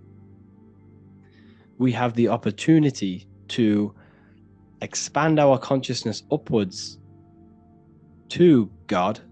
We can expand our consciousness to know God and know the secrets of the universe, or we can stay in our lower animal nature just for survival, basic needs. This is why humans are made in the image of God. We are Anu. We are Anu, spirit, and Ki, earth, matter. We are Anunnaki. We are spirit and matter together. Okay. What do you think about music and fashion? Directly correlated. Well, music and fashion are directly correlated. You know, when the Beatles came out, everyone started to wear hippie stuff. You know, look at UK drill music started to come out. People started to wear tracksuits more, and it's directly correlated, but it's a psychological warfare. You must understand that music is psychological. It's all to mold you in a certain way, to make you think a certain way. Yeah, as you said, the Rosicrucians talk about the heart, and the heart is playing a big role on our energy and field. Yes, that is true. So everything you do is from the heart. Every action, every word you say is from the heart. You speak and you act from the heart. So this is why you know people by their actions, because if they're doing things that are stupid and not good, they have a dark heart. So that's why the earth is an anagram for heart. If you rearrange the word earth, it's heart, because everything we do is from the heart. Everything we manifest is from the heart.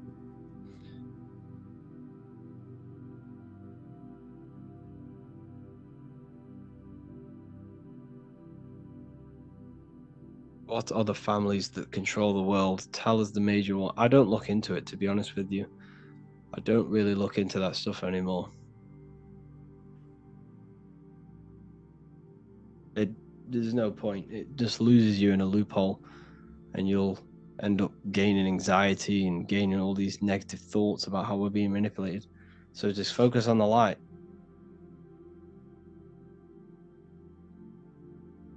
Just stay away from the conspiracies and keep your mind focused on the light. Yeah.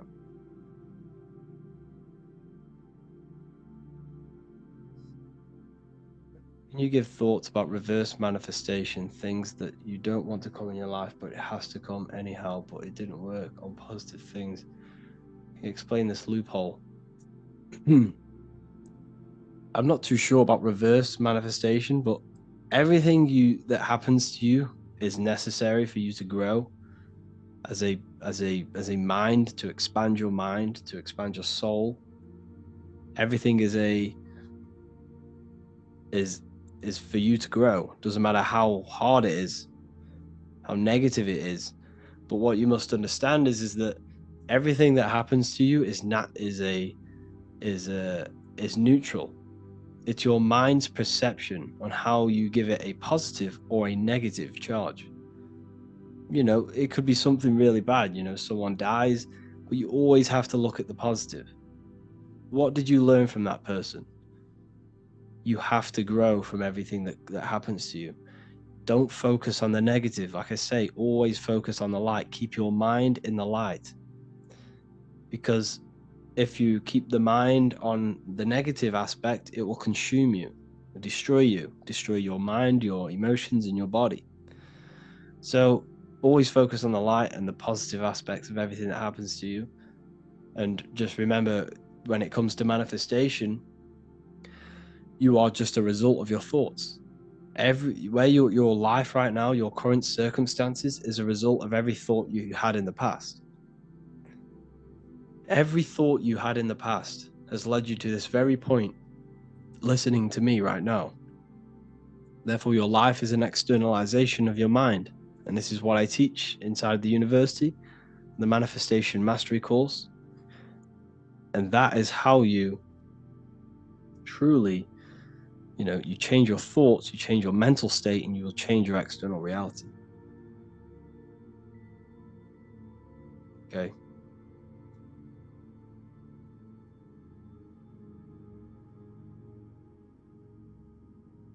Can you explain the proof the earth is flat? Your senses. Have you ever been in a car going 100 miles per hour? You probably have. How quick does it feel when you're going 100 miles per hour? It goes very, very quick. You can feel it very quick. And we are apparently moving 1,000 miles per hour while going around the sun. It's complete lunacy. If you believe that you live on a spinning rock, hurtling through space, and we haven't hit something in trillions of years, which is obviously a lie. If you believe that, then they have tricked you to not believe your own senses.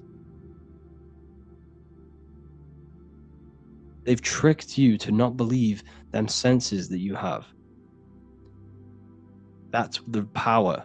It's subconscious. It's a psychological warfare. If you believe you live on a rock, then you are more susceptible to believing that the universe is only physical.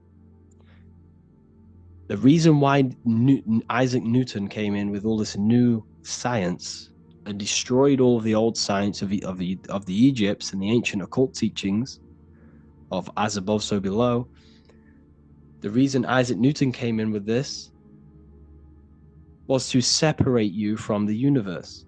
Because the ancients knew, and I know now, and this is what I teach, is that you are the universe. But all of these new scientists came in to make you feel separate from the universe and to make you think that you are not special. And another one, if you believe that you're from, everything they teach you is to keep your mind trapped in physicality. Your mind isn't a physical thing. Your consciousness is not a physical thing. So everything they've told you is to keep you in a three-dimensional way of thinking, in a physical reality. Everything seen comes from the unseen. Everything seen is an effect of the mind. Everything you see around you began in the invisible realms of mind. Yeah, the body is physical, it's a meat suit, it's an avatar, it's a character. You're playing a character, it's not you. You are the I am. You must connect with the I am through meditation. So, I heard that sugar and artificial sugar block our thought and manifesting ability. Yeah, well, your diet plays a massive role because it's all interconnected. Your consciousness is interconnected with your body, your physical body. So if your body's not well, your mind's not going to be well. So you must, find balance between mind and body, spirit and matter. I don't understand the flat earth. Every atom and all things inside of me are spheres. Why would the earth be flat? The atom they told you is wrong. The atoms are electromagnetic torus fields. Okay. So torus fields is what creates everything. Everything has magnetic presence. But don't focus on the flat earth. Your body is the earth. The brain the brain is simulating a reality. You're not experiencing the external world. The external world is created with your body. Your body is a piece of technology creating this world. You don't see into the world. What you see is created in the brain. What you touch, you taste, you smell, you see with the brain. Your five senses are created by the brain. Your whole experience is created by the brain. The universe is mental. So don't focus on the flat earth. Focus on your body as a piece of organic technology, which is running a simulation of this reality. Now, once you understand that, that changes everything.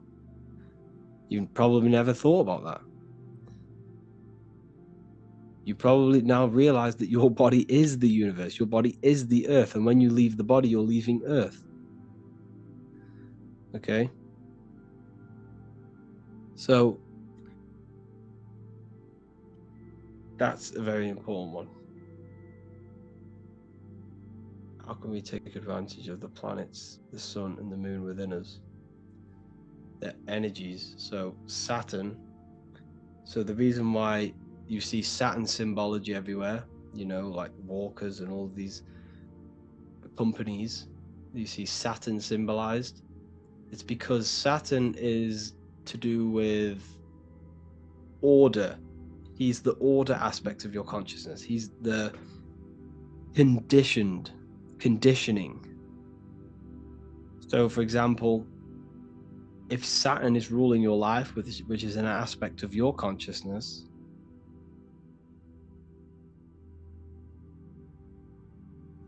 how do I explain this well? They're basically harnessing the energy of Saturn to condition you. That's what technically they're doing. That's why you see Saturn symbology everywhere. It's all about conditioning and, how do I say, like the education, for example.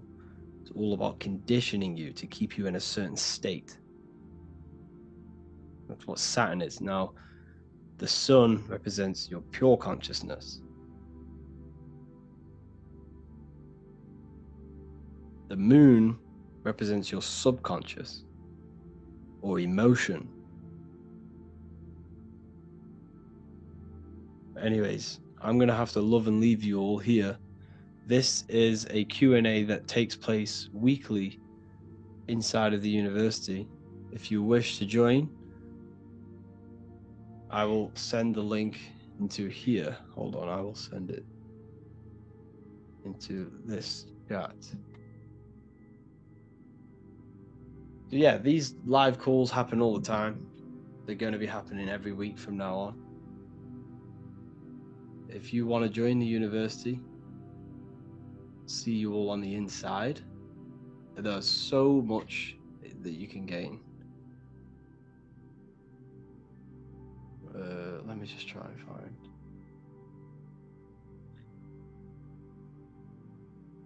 Okay, here it is.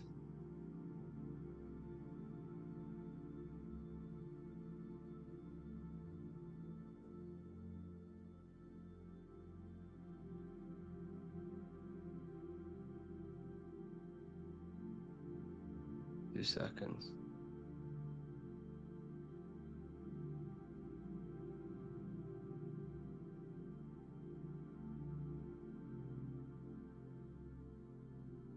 Where did that go?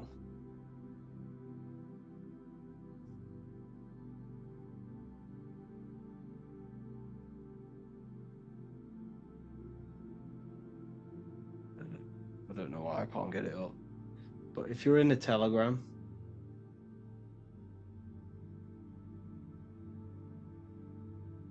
go to my Instagram, my Telegram, or revivalofwisdom.com, and you'll see the Ethereal University.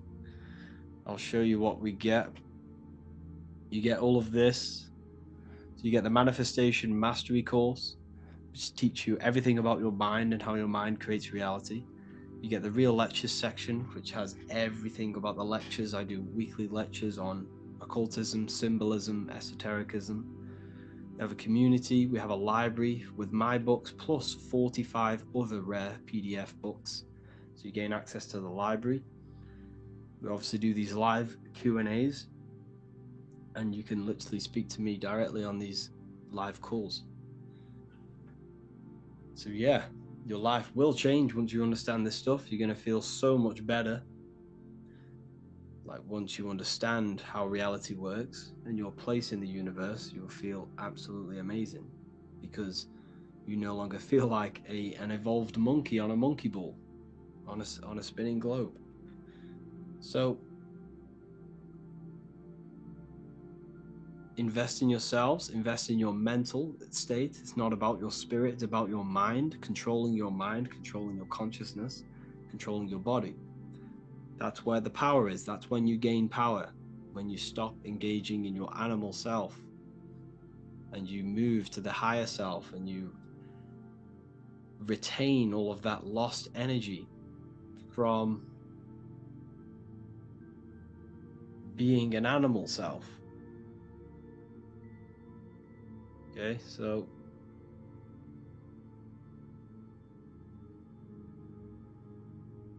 make sure to invest in yourself, and I will see you all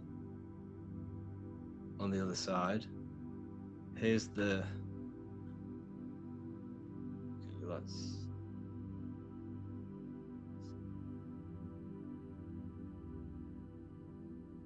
There's the link. I've just posted the link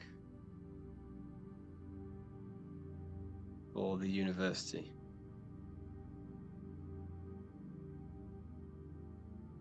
If you wish to join, I'll see you all on the other side. Thank you all. Can we pay for a couple months of the university? Yeah. If you really want to pay like a couple months up front, give me a message on Instagram, Revival of Wisdom, and put the first message as university, all capital letters, and I'll respond to you and we can sort something out. I could maybe do a deal for the people who want to buy a couple months, like, I don't know, 6 months or something like that. I could do a nice deal. Hope you all enjoyed this. I'll see you all inside the university, and have an amazing day.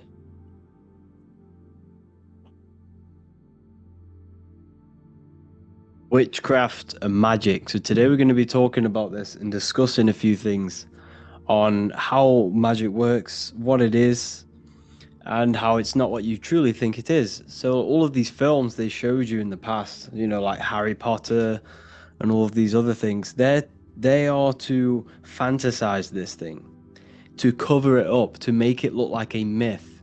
It's why it's called Hollywood. So all of these films are mainly produced in Hollywood, which is from the holly wood, the holly tree, which is the holy tree. Because the ancient druids used to take this wood and make magic wands out of this wood, and cast spells with this wood. Because each wood has specific virtues and specific things energetically. For example, you can use different herbs to treat different illnesses because they all hold different mineral content and different energetic principles. So all of these different woods and these different materials the ancients used, they understood their virtues. So the ancients would use holly wood, or the holy wood, because this was the most powerful wood to use to make a wand out of. And this is ancient druidic magic. Now, Hollywood is what casts spells into the minds of the masses. Through these films are hidden messages. And what these films actually do is that they sync the minds of the masses. All of our minds are watching this singular film, which is syncing our brains, syncing our minds, syncing our perception. All of us are thinking the same thing when we're watching these films, and they're putting all of these subconscious programs into the people who watch these films. So it's a hive mind. They're trying to make a hive mind. Now, you see Jesus with a wand. You can look into this yourself. You type in pictures of Jesus with a wand or Moses with a wand. They always hold wands because these people were magicians. If they existed, they were magicians. The ancients were obsessed with these magical arts, these energy arts, and using energy to manipulate it for gain.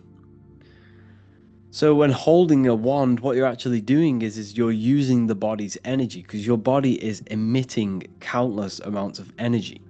You are a light energetic being, and you have these meridians in your body, which electrical energy flows through these meridian lines. This is why we wear certain copper bracelets. If you look back at the ancients, they were kitted out in silver, copper, gold. They always wore these electrically conducting materials, as well with crystals.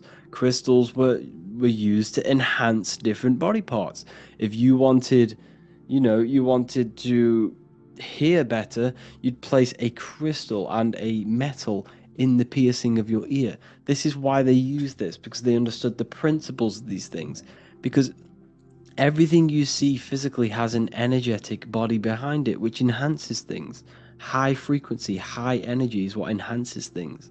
So by wearing these materials, on your fingers, on your wrists, you're enhancing the flow of electrical energy throughout the body. You can do this if you want to heal your body. Let's say you got arthritis in your wrist and you wear a copper bracelet. This will help bring energy. It will help raise the frequency of this specific area of the body, which will, help heal this area of the body quicker. It's all about energy, because energy becomes before matter. Matter is a result of energy. So therefore, when you raise the frequency of things and give it high energy, it affects matter. So this is why the ancients, were obsessed with crystals, and all of this falls under magic because it's using natural things, using natural resources for energetic properties and principles. And it also amplifies your electromagnetic aura. You see, when you raise your frequency, people, when you raise your frequency, your brain is producing a higher frequency. It can work on a higher capacity. Therefore, you can process more information. It works more efficiently. You become enlightened. And when you're raising your frequency and your electromagnetic field is high energy, it's very healing. It heals your body. It heals other people around you. This is why some people can walk in a room and everyone stares at him, because his field is so powerful, so high frequency. And this field is highly influenced by the internal state of an individual. If your mind is in a negative space, then this will reflect in your spirit, which is your electromagnetic energy. So emotions are magnetic. You are magnetic. You attract whatever you feel like, whatever your mental space is. So it's important to master the mind and master the emotions for this reason, because this is when you become a walking magnet, a walking light being. Now, Happy Birthday is a form of a magic spell. It's a spell to make you age quicker. Now, if you've watched the subconscious mind, the manifestation mastery, if you're in the university, you've probably watched it, and you know about the subconscious mind, then this is where it kind of gets a bit crazy, because a lot of magic is all to do with the subconscious mind and how it reprograms and creates reality. Because essentially everything begins in the subconscious before it actually materializes into a real reality. Now, what you do on your birthday is, what are you doing? You're doing magic. You're doing witchcraft. Because what you do, you turn off the lights. You dim down the lights, you get a candle, you light the candle, and then people chant, your family, your friends, they start chanting happy birthday. And then you make a wish, which is a mental directed thought, and blow out a candle. It's witchcraft. This is all forms of witchcraft. Now, I'm not saying this is evil, because witchcraft can be used for good and bad, not just for the bad. People always think that witchcraft is purely bad because they've been indoctrinated by the church. The church has made these things seem evil because they don't want us delving into these powerful ways of manipulating reality, manipulating natural energy. So when you are wishing, that is a form of mental directed energy, which is magic. All of this is magic. You've been doing magic your whole life.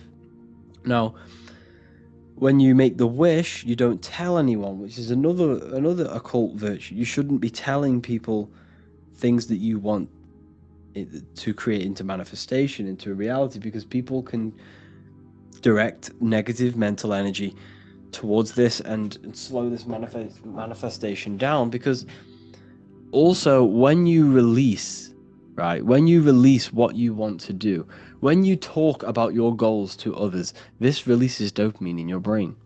And your brain is now thinking that you've already achieved it just because you've talked about it, which is then keeping you less motivated to actually achieve this goal. So this is why you feel so good when you talk about, your goals to people, because it releases dopamine in your brain. But anyways, so what this is doing is, happy birthday, it's making you age quicker. You see, the body follows the mind. The mind is the powerful tool. The mind is Jesus and his 12 disciples, the 12 cranial nerves in your brain. There's always the one around the 12. So the mind controls the body, and every thought you see, your thoughts are present in your body. Your body is a reflection of your thoughts. If you are very unhealthy, this means you have thoughts of eating junk food, and it is now reflecting in your body. You see, you can tell you can kind of get a glimpse of someone's inner world by looking at them, because they are a reflection of their own internal state. If someone is very strong, muscular, ripped, you can see this person. You can see this person's mental energy manifested in his muscles. You see the discipline. So your body's a reflection of the mind. Now, the English language is riddled with hidden spells. This is why we say, how old are you? Now, when we say, how old are you? This is subconsciously, going into your subconscious. You might not consciously think, oh, I'm not old, but subconsciously, the subconscious mind picks this up and says, I am old. I am old. Because it manifests anything that you put into it. It takes everything as truth. So when we say, how old are you? We are saying we are old, which is then, not having a dramatic effect, but it will make you age quicker. These little things all add up. You see, the subconscious is like a garden, and every thought and word and emotion is a seed which grows in the mind of the subconscious, which will then blossom into a material reality, into a fruit. You shall know them by their fruits. It says that in the Bible. So when we say how old are you, we should be saying how young are you, because this is another, English has been manipulated in ways to trick your own subconscious into these spells. This is what spelling is. Your words are spells. They cast three-dimensional sound waves. Every word you say is casting a three-dimensional sound wave or an electromagnetic torus field. Every single word you say. And what is reality created of? And that is electromagnetic fields. You are creating atoms. Your body is an anatomy because your body is a giant atom, an electromagnetic field. So the next one is these planes. We must all understand these planes, is how the physical plane is a result of these higher planes of consciousness. You have the Buddhic, which is nothingness. You have the mental, which is the mind and thoughts. Then you have the astral, which is imagination of the thoughts. And the etheric is the energy of the imagination. And the physical is the physical plane you see around you. So everything you see down here is a reflection of these higher planes of consciousness of thought. So everything down here is manifested through thought. That's why it's called a government. They govern your mentality, your mind, because they understand the mind is the root cause of reality. So everything the government tells you is essentially manifesting your own reality. This is why you go to school and learn their indoctrinations, their information, because their information is going into your mind, which is then manifesting your reality. So they are not manifesting the New World Order. You and the collective consciousness is manifesting the New World Order through believing their indoctrinations, through believing that there is going to be climate change. There will be climate change because we are all believing it. The whole world around you is a result of mind. The mind interacts with the quantum field around you. Your consciousness interacts with the quantum field. Everything is a reflection of yourself. Now, humanity as a whole has a giant, and I mean humongous, spell put upon us. I can't tell you how big this spell is. So let's say you have a limiting belief that you are not strong, for example. This will affect you. Go to the gym, and if you go to the gym, grab the heaviest weight that you can do without injuring yourself. Do it. Try do a set of them while saying, I am not strong mentally. Say it over and over, and I'm guaranteed you won't do many reps. And then go grab the same weight and then repeatedly say in your mind, I am very strong, I am very strong, I have lifted the weight. And I guaranteed you will do more reps. It's because the mind has power over the physical plane. It's all mental. This whole world you see around you is manifested from thought. This mic I'm speaking to, the computer or the phone you're holding, was all a thought in the mind. So therefore, everything is an emanation from the mind, the invisible realms of consciousness. And that's what the occult means. Occult just means hidden, and thoughts are hidden. Knowledge is hidden. You can't see knowledge. You have to gain knowledge. You can't see the knowledge behind someone. You can't split their brain open and see the imagination. You can't split their brain open and see the knowledge they know. It's because it's hidden within an invisible plane of mind and astral and etheric. The physical plane is nothing but a shadow of these higher dimensions. Now, it's by manipulating these planes is how you create your reality. This is what magic is. It's by as above, so below. You change above, you change below. Now, this is where mental directed energy comes in. I kind of went a bit off track. I was going to go to the huge spell that's being placed on us. The spell that's being placed on us is limiting beliefs. The whole world has gone to school, and this school teaches, the Rockefeller, the Rockefellers, they own the school system, and everything they've taught you is to give you a perception of the world. Now, what did I just tell you? This whole world is a result of thought. It's belief. If the whole world believed we had superpowers, we would have superpowers. Now, that sounds crazy to you because the limiting beliefs, that's what I mean. All of us have been indoctrinated with limiting beliefs of gravity, of limiting things like, I don't know, the globe model. We've all been implemented with these things which limit our mind and our body. If we did not go to school and every single person in the world believed that we could fly and we could do something that is completely out of your mind right now, it would happen.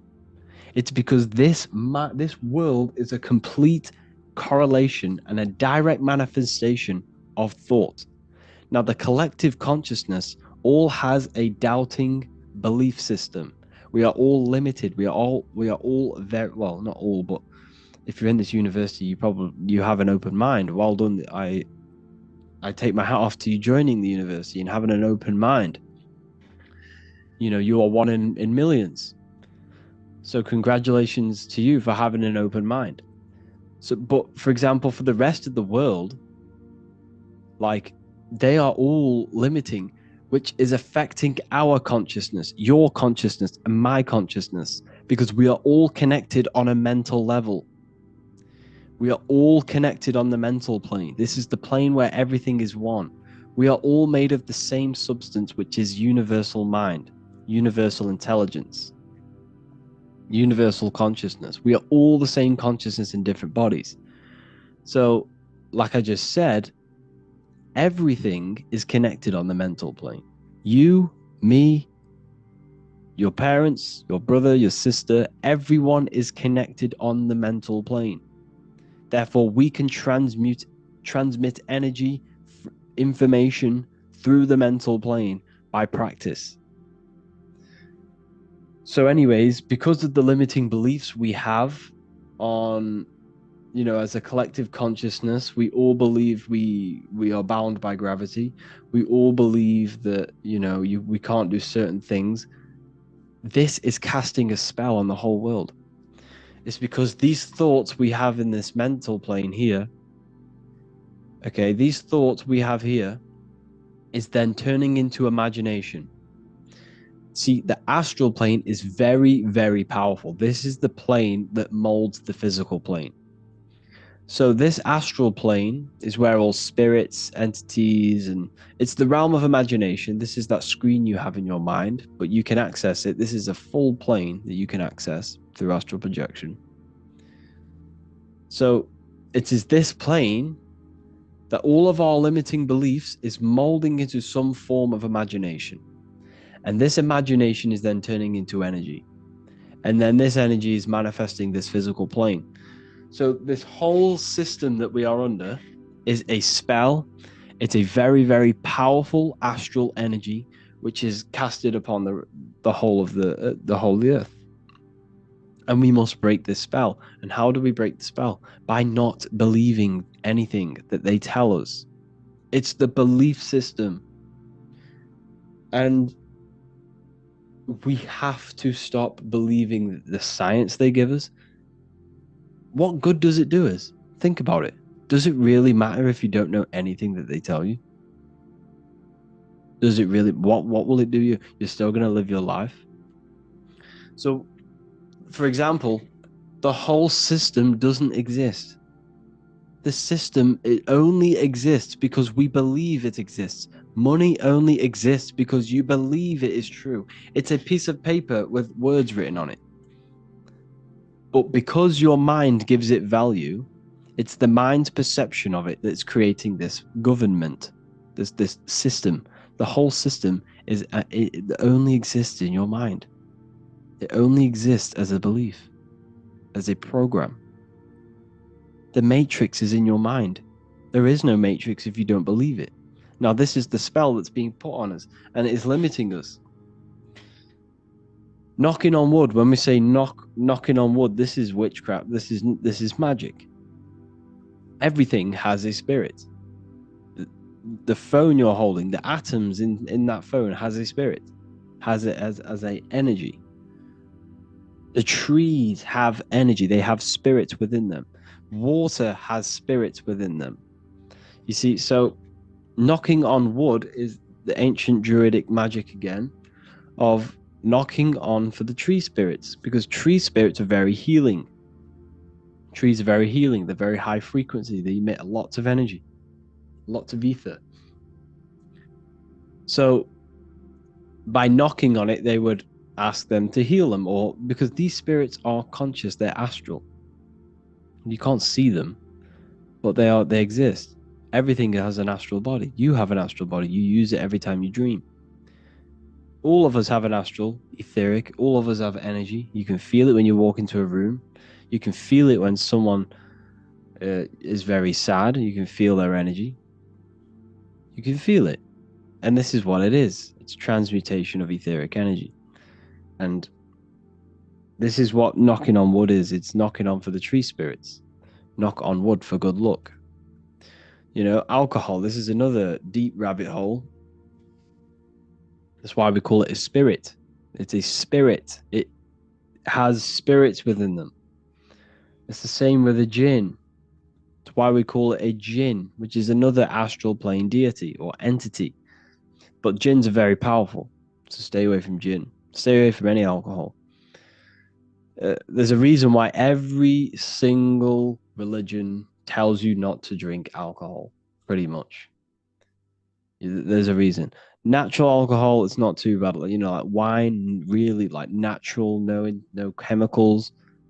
I would, you know, I'm not going to say I'm against that. I'm not, because that's natural. I mean, I'm with anything that is natural.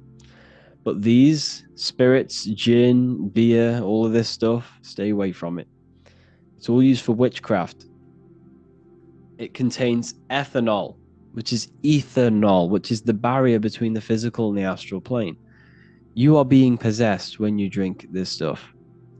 It's alcohol, alchemy, because alcohol was created by ancient alchemists, they would find liquids and they would extract the spirit out of the. So what it is, it's distillation. So they're getting liquids, these alchemists. This is how alcohol was founded, by ancient alchemists. So alchemy is basically the transmutation of natural things. It's also, you know, so it's transmuting base metals into gold, or liquids into spirits. And there's also something called inner alchemy, which is the transmutation of oneself from the darkness into light, which is basically what Freemasonry is. But so you have inner alchemy and outer alchemy. But that's what alcohol is created from. It's created from alchemy, and then what they were doing is extracting the spirit from liquids and making a potion. It's a potion. You know how on Minecraft you can get them potions and run around really quick if you drink the potion, or you know, on these ancient films where they drink the potion and die, or they have magic powers. That's what it is. It's all alchemy. It's all magic. And you can get different potions for different things. If you want to run quick, there's potions for that. If you want to feel strong, there's potions for that. This reminds me of another book that I read, which is inside of the library, called the 3 Books of the Occult Philosophy, which talks about magic and occult virtues. And basically, everything has an occult virtue. For example, bears are very, very strong. Owls can stay up very, very late. What's another virtue? Cats can fall from very high distances, which humans can't. So every animal has a virtue which they carry, and that virtue is in the ether. So, for example, the ancients would take bear hearts. If they wanted to feel very strong, they would hold the heart of a bear, and this would give them that virtue. They'd be stronger. Or if they wanted to stay up very late all night long, they would hold the heart of an owl, and they would not go to sleep until they could not fall asleep unless they moved that heart out of their electromagnetic field. It's because it holds etheric energy and it holds the information in the ether. So this is what occult virtues are. So eating meat, yes, it's a form of witchcraft. You're eating the virtues of animals. You're gaining virtues of animals. This is why they promote it. They promote flesh because they want you to become an animal. You are what you eat. That's why we say that, because of these virtues. So if you eat fruit, you become very electrical. You become very alive. But if you eat meat, you become very dead and unelectrical. And you will gain the virtues of these animals. They want you thinking like an animal. You're not an animal. You're a divine human being who can gain access to higher planes of consciousness. Animals can't. They have no self-reflection. They don't know they exist. Humans do. So that's what occult virtues are. So when you're drinking alcohol, the occult virtues of alcohol and these spirits it's a potion for aggression and, and sex. That's what alcohol is. That's why when you drink alcohol, you become very aggressive and you desire sex. It's because these spirits that enter you, because how it works is that you're weakening your electromagnetic field. Where is it? You're weakening this field. Okay, so when you drink alcohol, it's very, very low vibrational. And you're consuming the ethanol, which is ethanol, which it lowers your frequency. And when your frequency becomes that low, your field becomes very weak, which allows spirits and energies to enter your body and become possessed. And this is why when you drink too much, you will black out, because your soul, your mind will leave the body, because it becomes that toxic and low vibrational. And you are fully possessed. That's why you do such dark things and weird things when you're drunk, because you're not in full control of your body. You're possessed by an entity. So the whole world is running around drinking potions of magic, of ancient alchemy. That's what's going on. That's why the world's so messed up. It's because everyone's drinking potions. Everyone's drinking these potions, which, with the virtues of sex and anger. And look at the world. What's the problem with it? Sex, anger, and religion. That's the main three problems of this world. So there's a pub on every corner. You can get alcohol in every shop. Because this is what spiritually attacks you. It keeps you low vibrational. It keeps us divided and conquered. It keeps us against each other. This is another spell that's been put on us, drinking potions. We're drinking potions. That's what it is. It's insane when you see it like that. You see, like I said at the beginning of this video, witchcraft never disappeared. It never went. It was just veiled in myths and veiled in stories and movies from Hollywood. They made you think it was a fantasy. You've been doing it your whole life. You've been doing witchcraft your whole life. Every one of us has taken part in, if you go to concerts, you'll go into rituals, you're going to energy harvesting rituals. If you go and watch The Weeknd, he's always doing rituals on the stage. People getting possessed, people dying in the crowd. It's very low vibrational. We're being ran by wizards and warlocks, and we don't even realize it. They've made us think all this stuff is woo-woo and pseudoscience. It's not. This stuff is real, and we're doing it. It's that in your face that you can't see it. So, alcohol. The word alcohol is alcool in ancient Arabic, which means body-eating spirit, and now in Arabic it's algol, which means demon. Algol means demon in Arabic, which means alcohol. It's insane. So we're drinking demons and spirits in the sorry, and a little bit in the astral plane.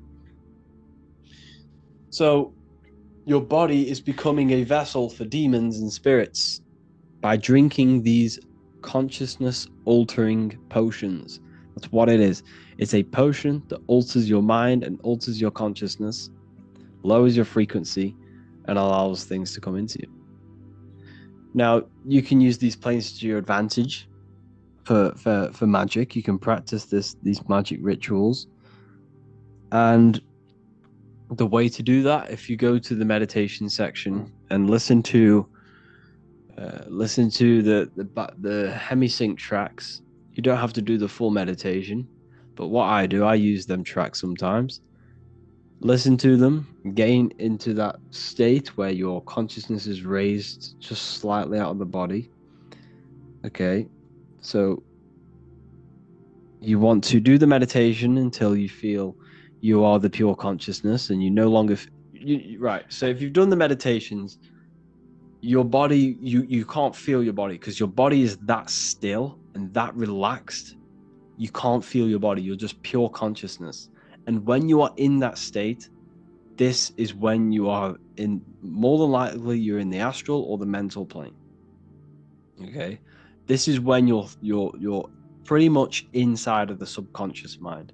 You're no longer in the conscious. You're in the subconscious. And when you're in this state, this is where the power is. This is where you can start to imagine things. Now, this is very, very important that you be very careful about what you want to imagine. When you are in them realms of the subconscious and you're in a lifted state of consciousness, you no longer feel your body. This is very, very important because whatever if you're trying to manifest someone into your life, for example, and you go and think about this and you imagine them and you picture them in your life in this state, this can have a very, very bad effect on you. You're programming your subconscious. Now, you got to be very, very careful. You got to make sure that your intent is a good intent. If you have a bad intent, do not do this, or else you'll program your subconscious with a bad intent, and it will come back and bite you. So be very careful about what you're going to imagine. Be very careful what you're going to direct mental energy towards. Now, this takes focus, discipline, and imagination. There are 3 parts of the higher faculties of your mind. You have to work on these: focus, discipline, and imagination. If you truly want to become an occultist, you must understand this. Focus, because you have to hold an image and hold an image of the imagination. So imagination and focus comes in hand. So let's say you want someone to come back into your life, you miss them. You picture them. You have to picture them very vividly, as much as you can. You have to use your focus, your discipline, and imagination to focus and imagination. When you're in that uplifted state, remember, when you no longer feel your body, focus, vision their face, and then whisper into their ear what you want them to do. Whisper into their ear what they want them to do, and then after about 5 minutes of that, keep repeating it, vision it, and saying it into their ear. Don't tell them what you want to do. Tell them the outcome. You will this, you will that. And then once you've done that, you want to then imagine them doing this thing that you've told them to do for 5 to 10 minutes. The longer, the better. The better your focus is, the better your imagination is, the better discipline you have, the more power you're sending to this person. Because remember, we're all connected on a mental level. We're all connected in this mental plane through thought. And thought is non-physical. It's metaphysical. It's not made of atoms. A thought's not made of atoms. It's completely metaphysical. You can't locate it. It's in a higher plane of consciousness. So we're all connected on a mental level. So what you are actually doing, you're directing mental energy towards this person. And if this person is not aware of occult things, this can influence them. The more you do it, but like I say, people, don't do this for bad reasons.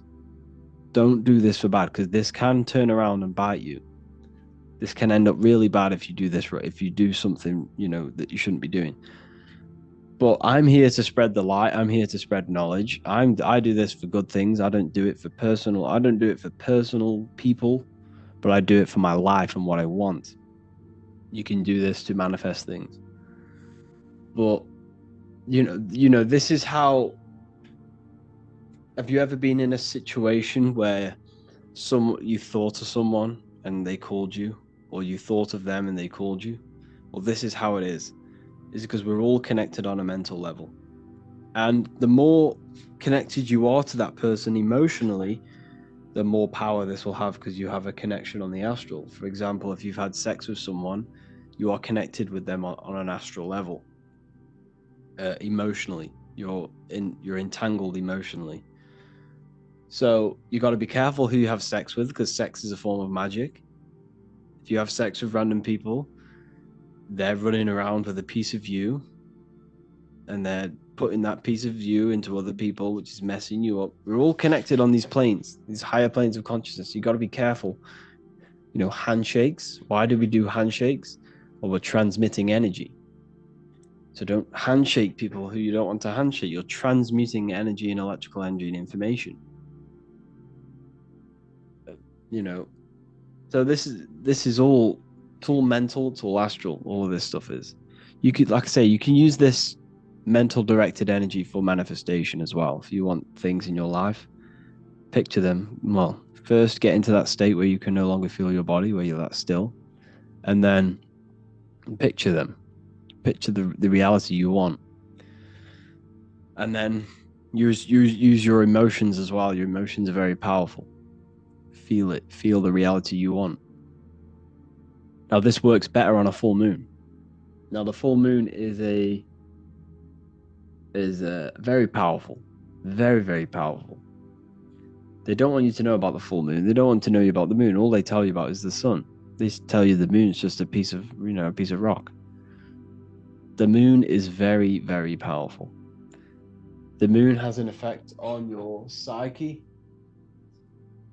So when it's a full moon, things sound louder. When it's a full moon, people are way more emotional.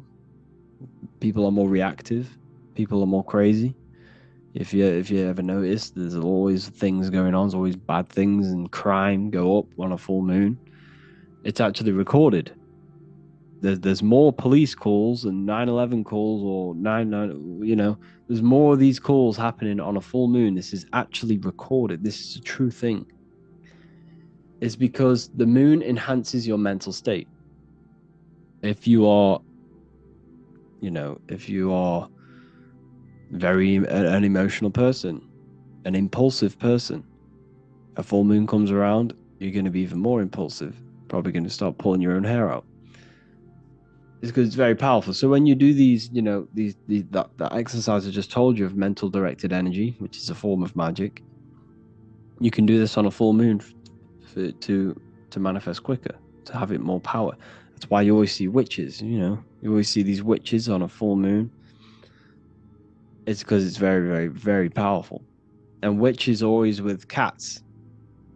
It's because cats transmute negative energy, and they can heal you. The Egyptians were obsessed with cats. They had cats around them all the time.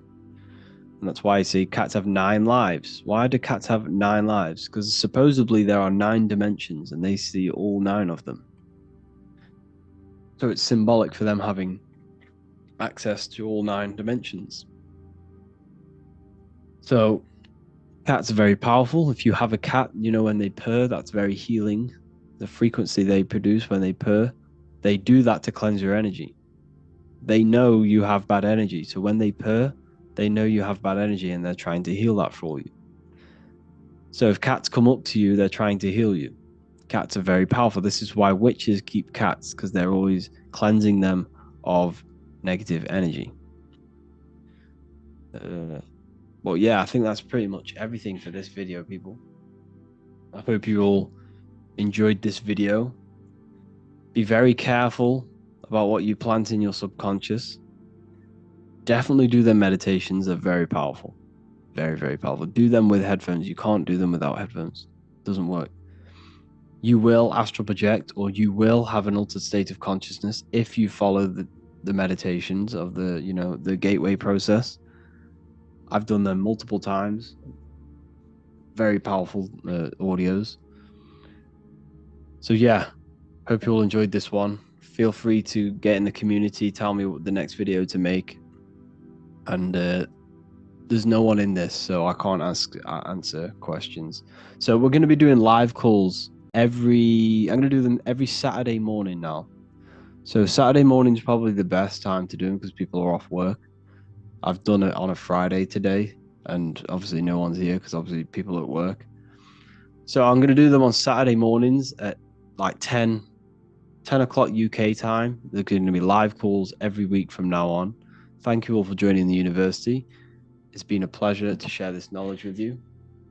Have an amazing day. Today, we're going to be talking about numerology and the numbers. So first of all, the numbers that we see are the symbols used for numbers, because the numbers itself are not the symbols. Numbers are energy. They are things that exist within our consciousness. Everything we see exists in our consciousness. There is nothing outside of you that is not inside of you. So every number corresponds to you and your consciousness and your body, because as above, so below. What is without is within. So the symbols used to determine numbers are produced by the angles. So 1 has 1 angle, 0 has 0 angles. So we're looking at the angles of these symbols. They're also sigils. You see, what we see with our eyes is going into the mind, and the mind is determining what that symbol is. So essentially, symbols are mental. They trigger thoughts. They trigger things within your consciousness, within your subconscious. That's why symbols are very powerful. When you look at the symbol of Nike, when you visually see it, it triggers the association of thoughts within your consciousness. So symbols are very powerful. So the number 1 is God, the one source, the one consciousness, the one energy, the one all-seeing eye on top of the pyramid. This represents God, which is a microcosm of you, your consciousness. That's why the number 1 is also determined as one line. One straight line means God. This is the one force of the universe. The one consciousness expressed in millions and billions and trillions of different life forms. You are God, I am God. That's why the Roman numerals I, the letter I, is 1. Because there is one God, one I am within all of us. Every single one of us refers to ourselves as I. I is the highest aspect of your being. You can't say anything above I. There's nothing above I. Well, there's no thing, nothing. There's nothing above your I am, which is the void. But it's the consciousness within yourself that is God. It's the I am, where all things spring from. Everything springs from this consciousness within you, from this mind. So masculine is masculine, which is one line, because the number 1 is a masculine force. I'm not saying God is masculine. I'm saying the number 1 is a masculine number. It represents action. This is the pure force. Okay?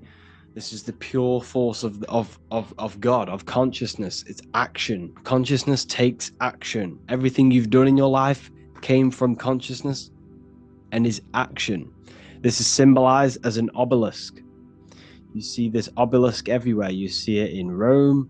You'll see it in Egypt. You will see it in pretty much every city. You'll see a straight obelisk represents the number 1, which is God. You see this in Washington, D.C. as well.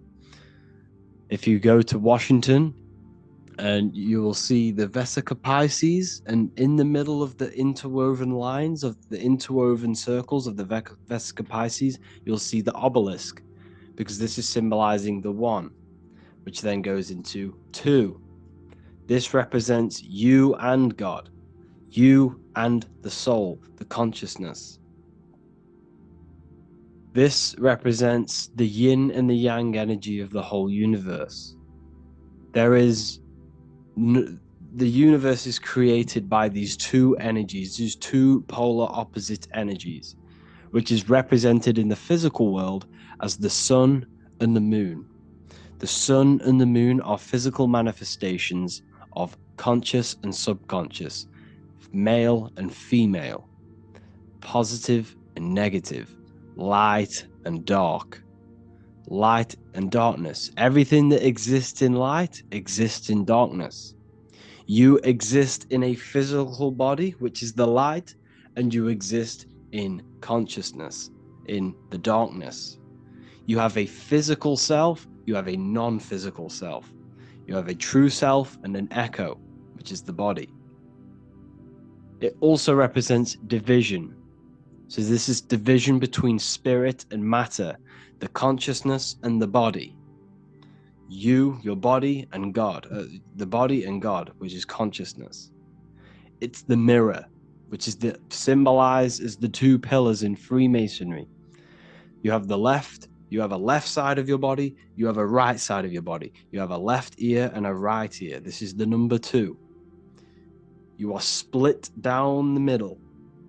Your body is split straight down the middle, and you have 2 sides of everything.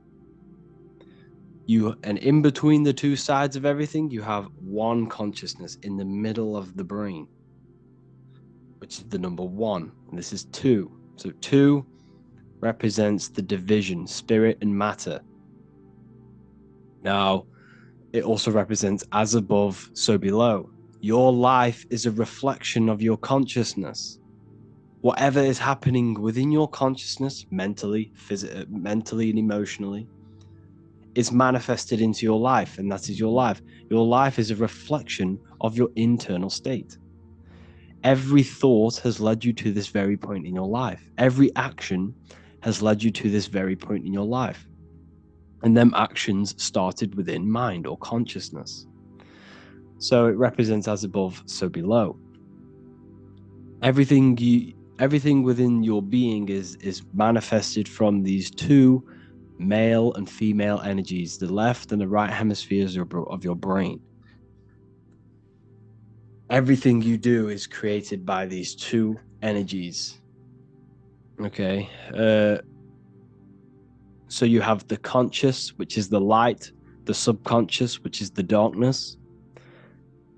The conscious mind brings into light out of the darkness. So now what do I mean?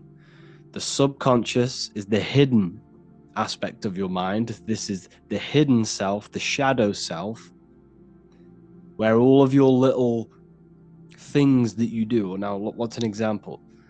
Do you really love the person you're in a partnership with, or a relationship with? Or is it coming from a hidden aspect of yourself?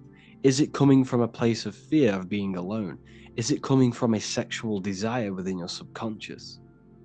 You see, there is a shadow self and a light self. The conscious mind brings into light what is in the subconscious.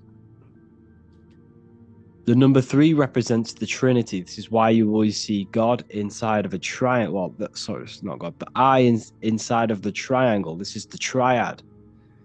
Okay? This represents the 3 aspects of your consciousness: thoughts, emotions, and actions. These 3 things must be in harmony in order for you to manifest your desire. In order for your consciousness to create, there must be thought, an emotion, and an action. These 3 things are foundation for creation. You can't create without, well, you can, but it won't be to your maximum potential if you do not have these 3 aspects of yourself in balance. If you want to create and manifest your life, you can't sit there and meditate. You can't sit there and visualize all day long.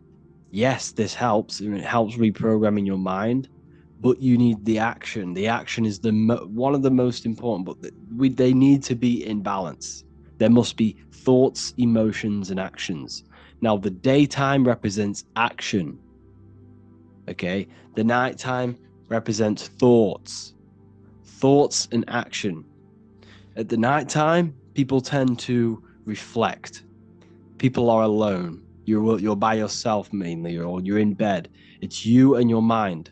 This represents the winter time also. The winter time also represents this inner state of reflection. And the summertime represents the action. So you must have these 3 aspects of yourself in harmony for you to manifest a desire that you want. It represents transformation. It represents new life, resurrection. Jesus was in the cave for 3 days, and then he had a resurrection, a new life, a transformation. So consciousness is always transforming into new and bigger things. Your consciousness is always expanding.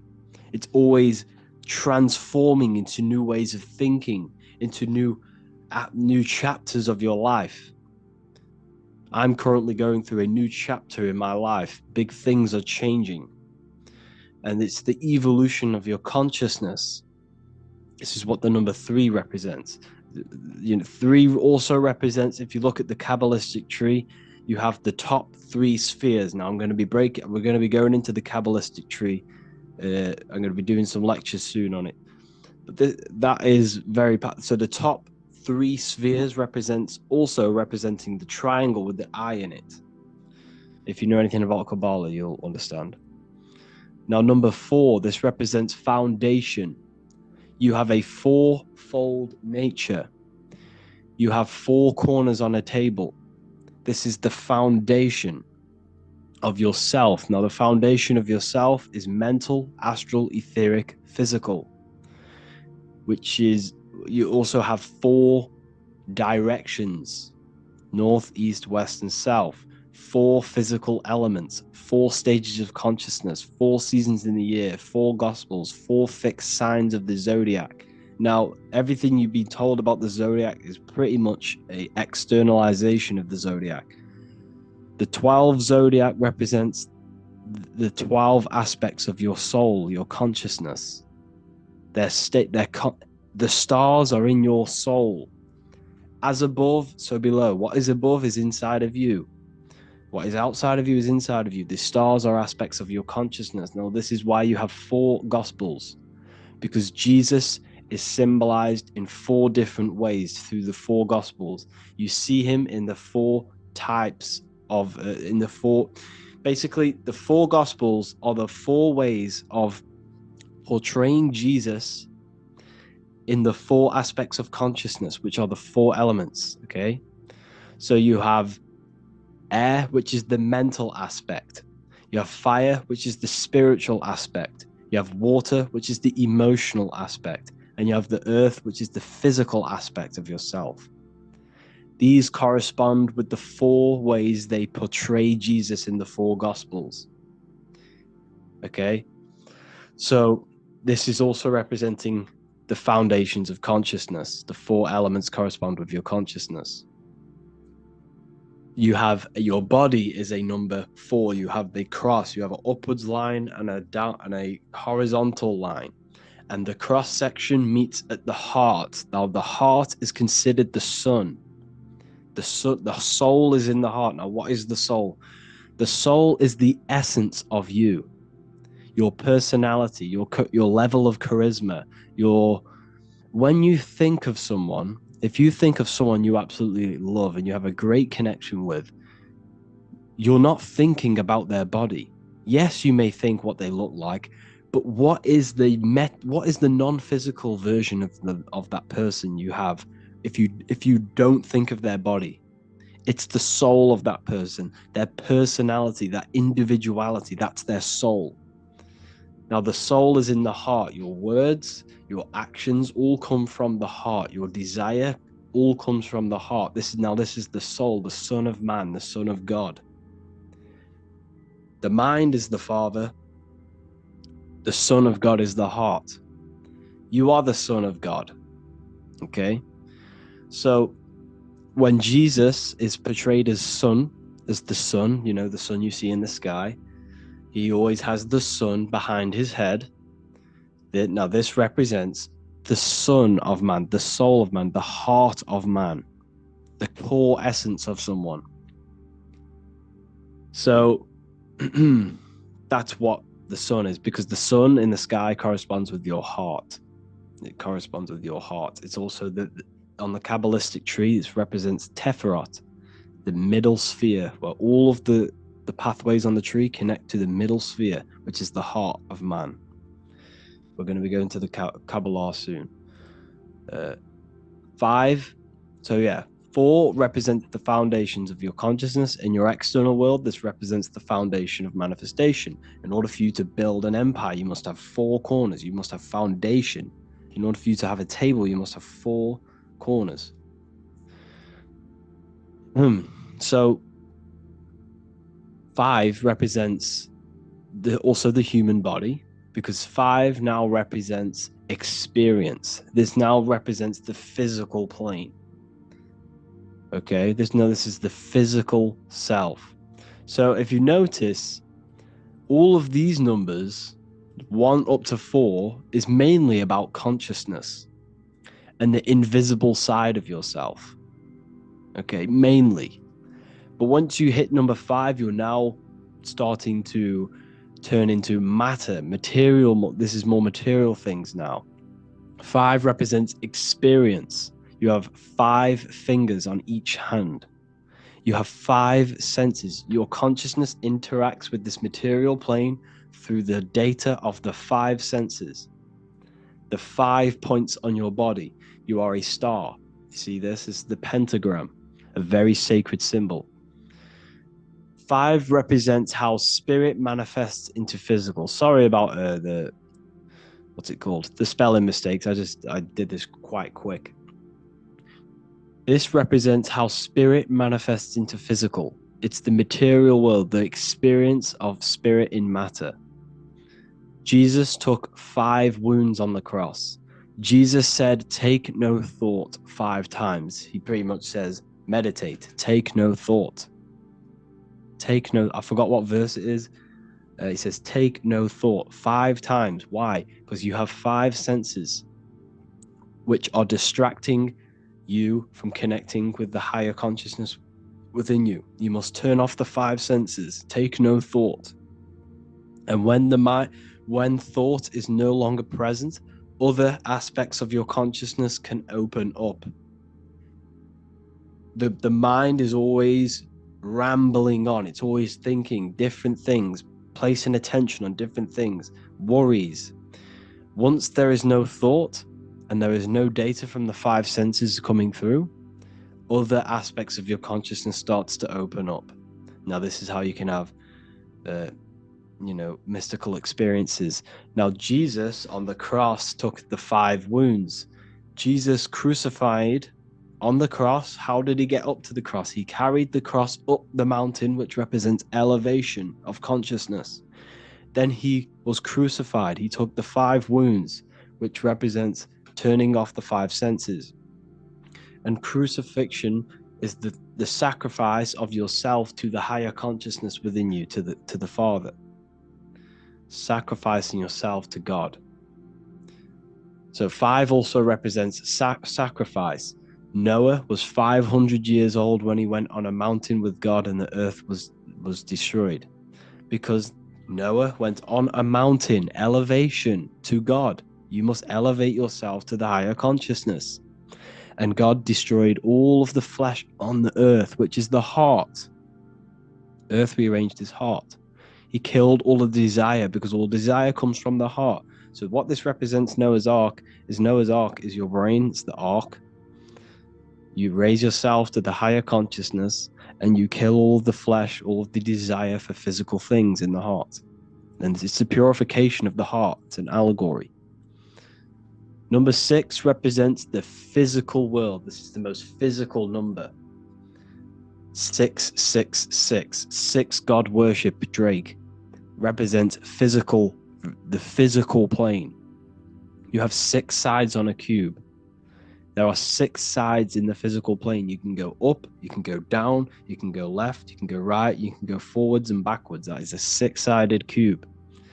Jesus turned 6 jars of water into wine. Water's emotion, wine is manifestation. He's turned his emotions into manifestation. It's all there. This is all numerology. 6 is the world of matter. 6 is also representing the lower mind. That's why you have 666. 3 represents, like I said, the thoughts, emotions, and actions. So you have 6 3 times. 666 is your thoughts, emotions, and actions, all contributing towards the physical world. which is the lower mind, the devil, the mark of the beast. You're placing all of your creational aspects, the 3 aspects of consciousness, into 6, which is the physical world. That's 666. 6 represents the creation, physical creation. There are 6 days of creation, and then God rested on the last day. It's the 7th day. It represents laws, doctrines, and physical things. The number 7 chakras, 7 colors, 7 diatonic musical tones, 7 days of the week, the 7 visible planets, the 7 metals, everything's septenary. 7 represents the awakened human, a higher level of spiritual and personal development. It's why you see the Masons use the G with the light. This is the light. This is your brain. Well, this is your arc. This is your head. G in the middle is your consciousness. 7. Okay, so 7. There are 7 visible planets, which are corresponding to the 7 days of the week. Monday for the moon, Sunday for the sun, Saturn day for Saturn. And these energies in the sky, the 7 visible planets, are inside of you. They represent 7 spheres of consciousness, 7 states of consciousness. Okay, so the 7 represents the awakened human, a higher level of spiritual and personal development, where one has used the 7 energies to raise his consciousness to the 7th state, the crown chakra. Most people are stuck in their surface level of their consciousness and operating on the surface level of their consciousness, and they need to move up. There are 7 states of consciousness, 7 chakras, 7 nerve centers, which correspond to the chakras. So essentially, this just represents a heightened state of consciousness, a completed state of consciousness of personal development. Number 8 represents regeneration, time, 8 points of space and time, eternity, rebirth. There's not really I can't find much information on the number 8, but I'm going off what I know. This represents regeneration. So when you look at the infinity symbol, it represents the number 8, or a torus field. It's regeneration of energy, regeneration, rebirth, time. The number 9, this represents higher perspectives. Jesus casted his net onto the right hand side of the boat and found 153 fish, the right hemisphere of your brain. Casting the net to the right hemisphere of your brain, you'll find 153 fish, because 153 adds up to 9. You see higher perspective when you use the right hemisphere. It shows you a broad perspective. If you don't know about the brain hemispheres, go and watch the lecture under the real lectures section, and go and watch that. That will tell you everything you need to know about the left and right hemispheres of your brain. It also represents endings, completions, because you have 9 months in the womb. There are 9 moon cycles, because your body is created by the celestial spheres, by the energies of the celestial spheres, which are also inside of you. Your body's created in the moon. By the rotation of the moon, which is 9 months. The moon sounds like womb. And if you look on the Cabalistic Tree of Life, you'll see this Yesod sphere, which is corresponding to the moon, because this is God up here manifesting, filtering consciousness through these spheres, then entering the moon, and then from the moon you enter the physical plane. It's the womb. It's why it corresponds with the womb. So number 9 represents higher consciousness, perspectives, feminine is 9 months in the womb. Number 10, this represents the returning back to source. This is everything goes from 1 to 9, then it goes back to the 1 again, 1 and 0. So This represents returning back to source, back to zero, back to the beginning, God. It's pure completion. So 0 and 1 is the binary code of this reality. You have 0 representing curves, which is feminine. You have line, which is 1. 1 is a line, which is the masculine. You can see this in the bodies. The masculine body is very liney. The feminine body is very curvy. You see this in the genital area. 0, the womb, and the line. 0 is the womb. 0 represents the nothingness, the womb. We'll go into that after. But anyways, so the number 10 is also representing nothing and God. 0 and 1. That is all that exists. Nothingness and God. That is it. Nothingness and consciousness. That is the only thing that exists. Everything else is a shadow of consciousness. There is only nothing and God. 0 and 1. So there are 10 energies of consciousness. This is the Cabalistic tree now. This is why there are 10 numbers, because the Cabalistic tree shows, it's basically a blueprint of how consciousness manifests the physical plane. This corresponds on a macrocosmic scale, which is God, and a microcosmic scale, which is you, a microcosm of God. The macrocosmic scale represents how God manifested everything in the universe through consciousness. And then the microcosmic scale represents you manifesting from God into the physical world of God, of the manifested plane. So pure consciousness can't enter a physical vessel. It's too powerful. Consciousness is too powerful for it to enter a body. So what God did is filtered his consciousness through 10 energies, okay, which is the Cabalistic tree, and basically filtered his consciousness through these spheres so that we could have a material plane. So this is where it gets very deep in the Kabbalistic teachings. So I advise you all to research the Cabalistic tree. It's very, very interesting. And this is basically how God comes down through these spheres into the material plane. Each path corresponds with a lesson. You, on a microcosmic scale, are down here, but your consciousness can expand all the way back to source, because the mind has infinite possibilities. There is limitless possibilities with your mind. Your mind has the potential to grow and expand into new fields of thought and expand to know everything in the universe, which is basically pure enlightenment.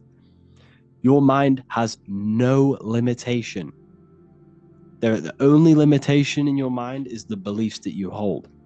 The mind has infinite possibilities to expand beyond physical awareness to the consciousness of God. That's why humans are very, very powerful. Humans are made in the image of God, because we have the potential to expand our minds to God. So essentially, this also represents, on a microcosmic scale of you, the path back to source, the path back to Kether. Okay, I'm going to make a whole lecture on this, so we'll go into that another time. So this is why the word man adds up to 10. Adam, the first ever man created, adds up to 10, because 10 is the Kabbalistic tree. How one God, light, consciousness manifests into matter or the body. So you are made in 10ness. You have 10 consciousness, 10 spheres of consciousness. You are made in the image of God. You are made to experience God's creation. You are made to expand your consciousness. You have been given the tools to awaken to the divinity within you.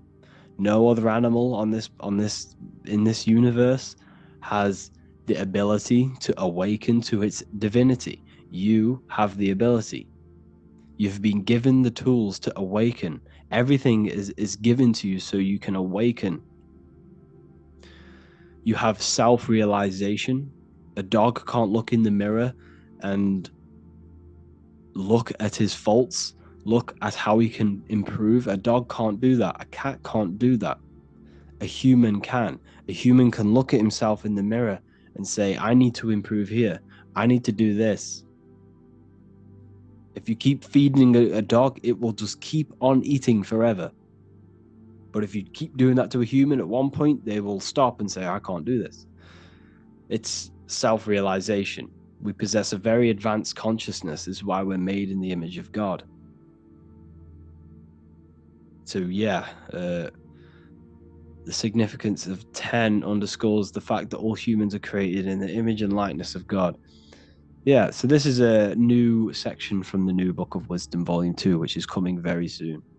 The number 0, the cosmic womb, nothingness, no thing. Beyond mind is nothing, void. So if you go into meditation, this is a very deep thought, actually. Once you go past the mind, there's nothing. And that's essentially what you are. You are nothing. You don't actually exist, but you do exist. It's a polarity.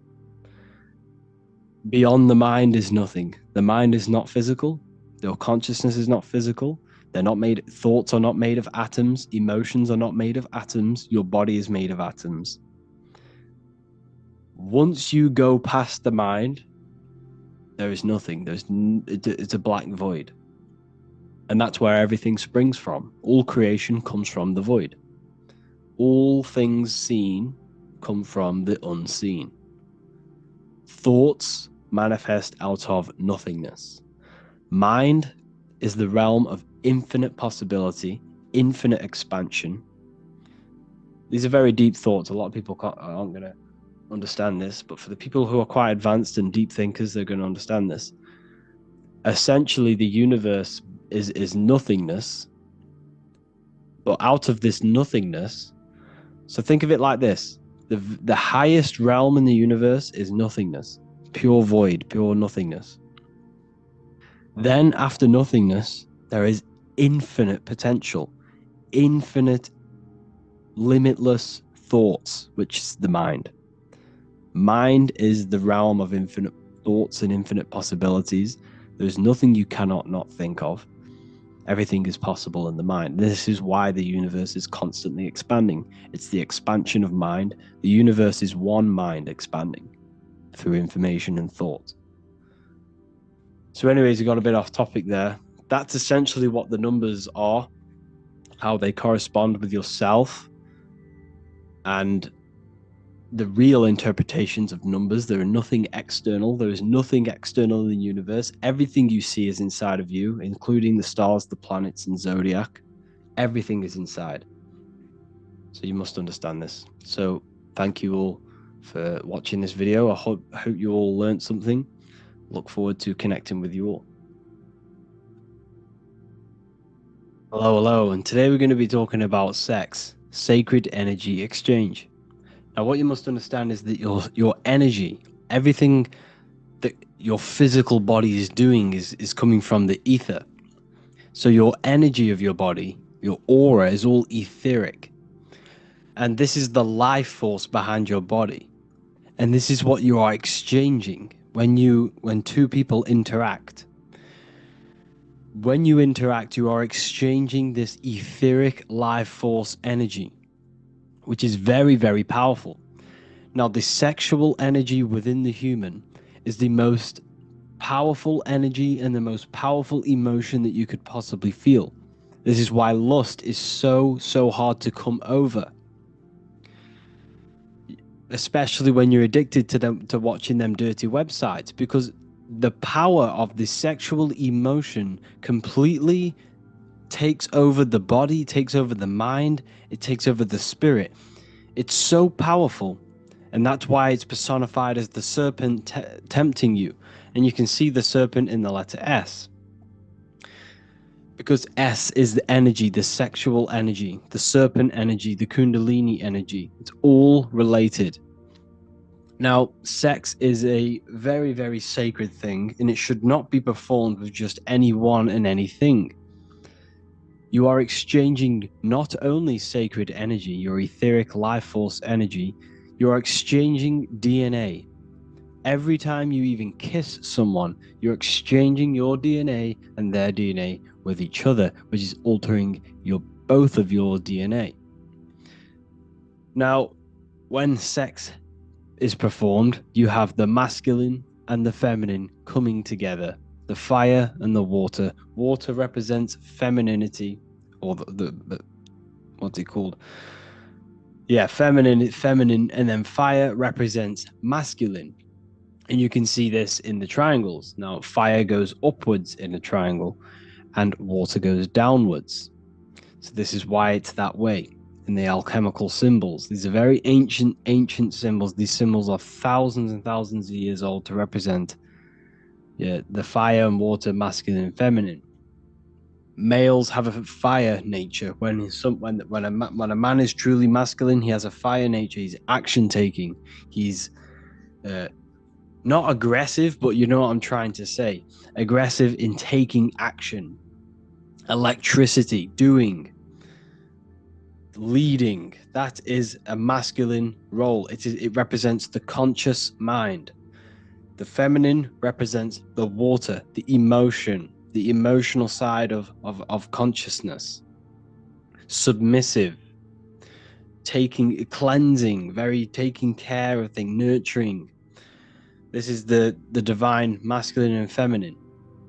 They are two polar opposites. They are completely different. So if you don't understand your woman, or you don't understand your boyfriend, you must understand that he is the complete opposite of the way you think. If you want to understand her, you must think the complete opposite of you. Male, we think logically. Females, they think emotionally. And we must balance them in our own beings as well. The male must become more emotional, and the female must become more logical to have balance. Anyways, I'm getting off track. When these two come together, this is when creation happens. When the two polar opposites come to one and unify, which is the Star of David. When this unifies, this is when creation happens. This is very, very powerful. This is when birth happens. It also happens when we balance the two hemispheres of our brains. When we sync the hemispheres of the brain, and if you've been doing the meditations in the meditation section, and you've been doing the hemispheric, CIA gateway process, that's when you are born again. That's when you're born into spirit, into your consciousness. When the two hemispheres, left masculine, right feminine, when these sync, you become born again. You can have out of body experiences. It's the same with when two male and females come together, creation happens. Now, what you must understand is that everything you do physically has an astral counterpart. Everything you do is done in the astral plane as well. This is why, the ancients used to wear symbols, because symbols are very powerful. I'll make a whole other lecture on symbols. But everything you do is done on the astral as well, because you are in the astral now. You are in the etheric plane. You are in the mental plane. You are in each one of these planes now. And these planes are so important for you to understand reality. You can't live your life without understanding these realities. I'm sure there's lectures on this. There's loads of lectures on this that I've done. Go check them out if you don't know what these planes are. So this is the physical plane. This is your body. This is where they keep you. Three-dimensional awareness. They keep your mind, which is up here, trapped in physicality through the Newtonian way of thinking. The Newtonian science is trapping your mind in physicality. They changed everything, you see. So the ancients knew that they were the universe experiencing itself. They were a microcosm of the universe. The body is a miniature earth, and their mind was the universe. This is how the ancients thought, and this is how I think. This is how I know. However, the Newtonian way of science came in to disconnect us from the universe, and came in and said, no, you are in a universe and you are not the universe. That's what they teach now. They teach that you are just inside of a physical creation. They trap you in physicality. They tell you that your mind is just activity of the brain, which is not true. Once you understand these planes, once you have an out-of-body experience, you then understand these planes. They are very, very, very, very real. So magic is all to do with the astral plane, and sex is a form of magic. It's a ritual. It's a ritual. Everything you do is a ritual because you do it in the astral as well. So when sex is performed, you are actually entangling your emotional and astral light bodies. So this is what happens. So you have an astral contract. You can do these in many different ways when it comes to, magic. You can do these in many different ways. When people sell their souls, or quote unquote, whatever you want to call it, they're not selling their soul. You're gaining an astral contract with these entities on the other side. So astral contracts can be made in many different ways. It can be done by exchanging blood. It can be done by casting spells on people, powerful spells and spell casting.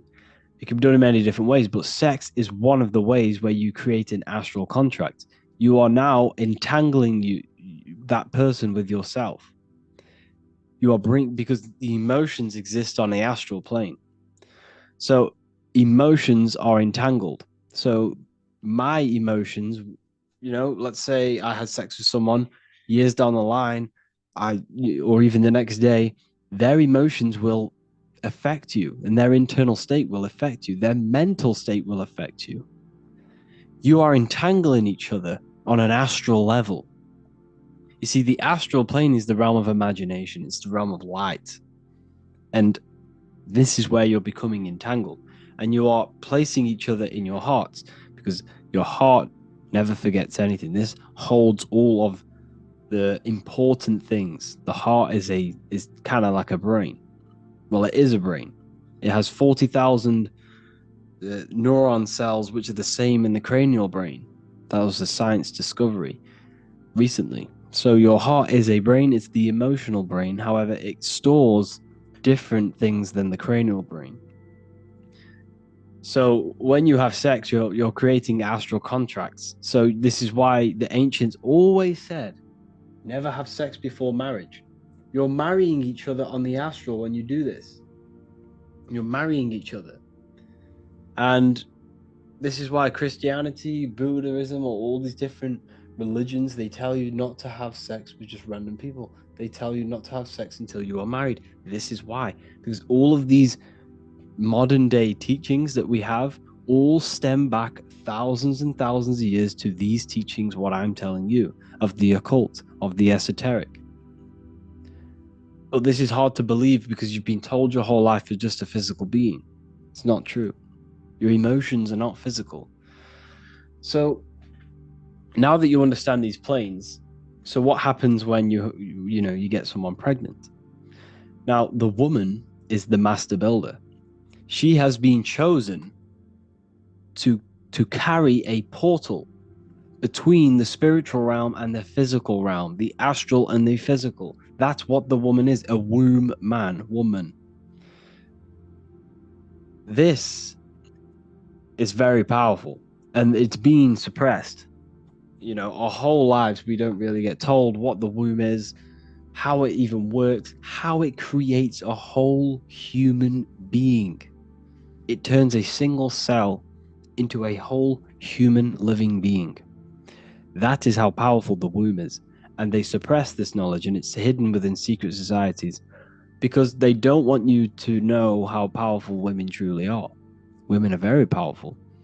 You see, women are they protect the spiritual side of man, while the man protects the woman physically. You see, the man he represents physicality. The woman represents spirituality. Spirit and matter, light and dark. That's what it represents. And the woman holds a portal. So once you ejaculate into a woman, this now creates a portal within the astral plane.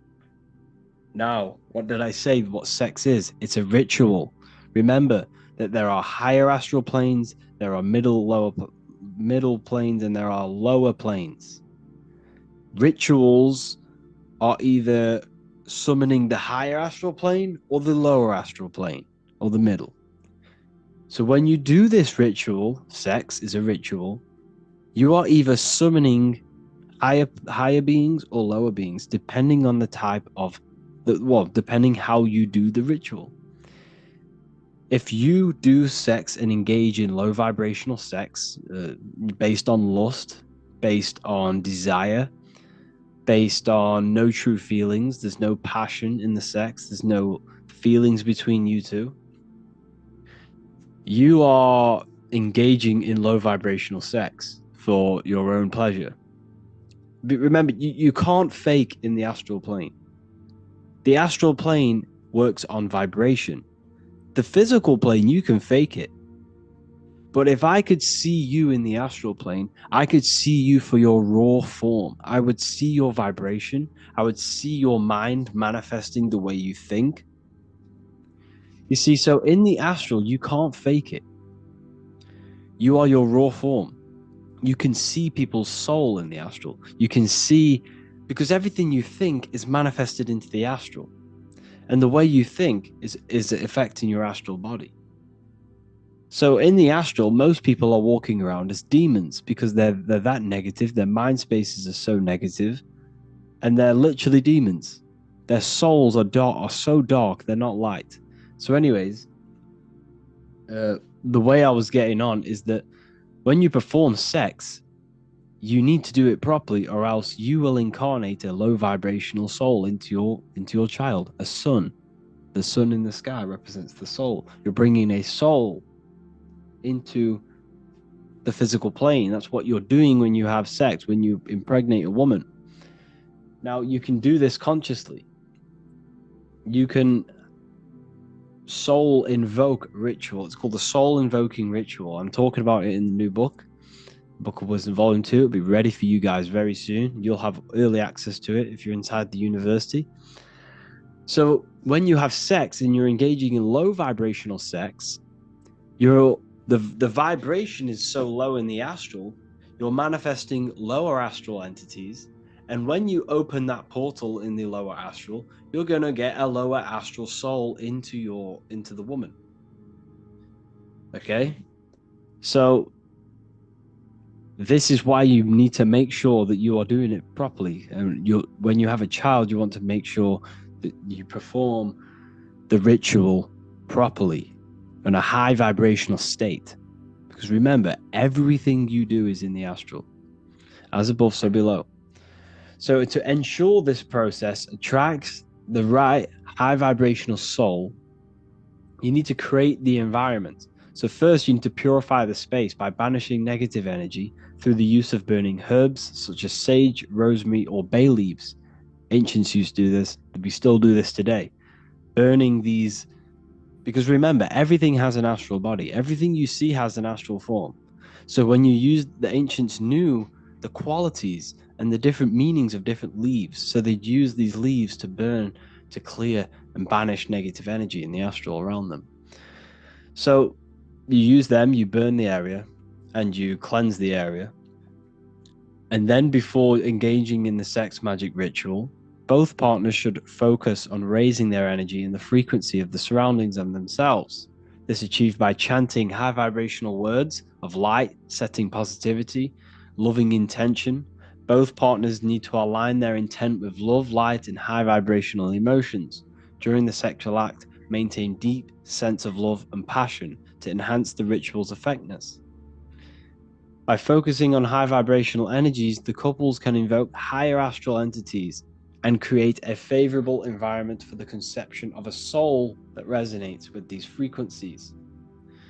By carefully preparing the space and aligning their intentions, the couple can potentially influence the type of soul that enters the physical plane, the world. You must do this. You must be very, very careful. I mean, you're going to love your child either way, don't get me wrong, but this is, if you're going to have a child, do this. I'm not going to say you're incarnating a demon into your world, but if you don't do this, but I'm just trying to raise awareness. I'm just trying to give you this stuff and aware you on these topics. Or you could even do a manifestation ritual with sex. Sex is very, very powerful. The energy is very high. The frequency is very high of sex. So obviously, begin by purifying the area again. Before engaging in sex magic ritual, both partners should focus on elevating the energy and frequency of the surroundings. And then, once you do this, you both need to set the intent of what you want to manifest. As sexual energy is very, very potent, and it provides strong foundation for manifesting intentions. And during sex, the woman's subconscious is wide open, okay? Because she represents the subconscious mind. It's the feminine aspect of the mind. And he represents the conscious mind. And during sex, the woman is submissing to the man. So her subconscious is wide open. So when you think and feel during this sexual intercourse, you are rapidly reprogramming the subconscious mind by, vividly imagining and emotionally experiencing the desired reality that you want during the sex. And this is how you can rapidly reprogram your subconscious. And this will bring something into existence. It can have very powerful effects. See, magic is all about influencing, the astral, or influencing the subconscious, or influencing magnetism. Magic is magnetism. So that's essentially what you could do. So you could take a screenshot of this and do that.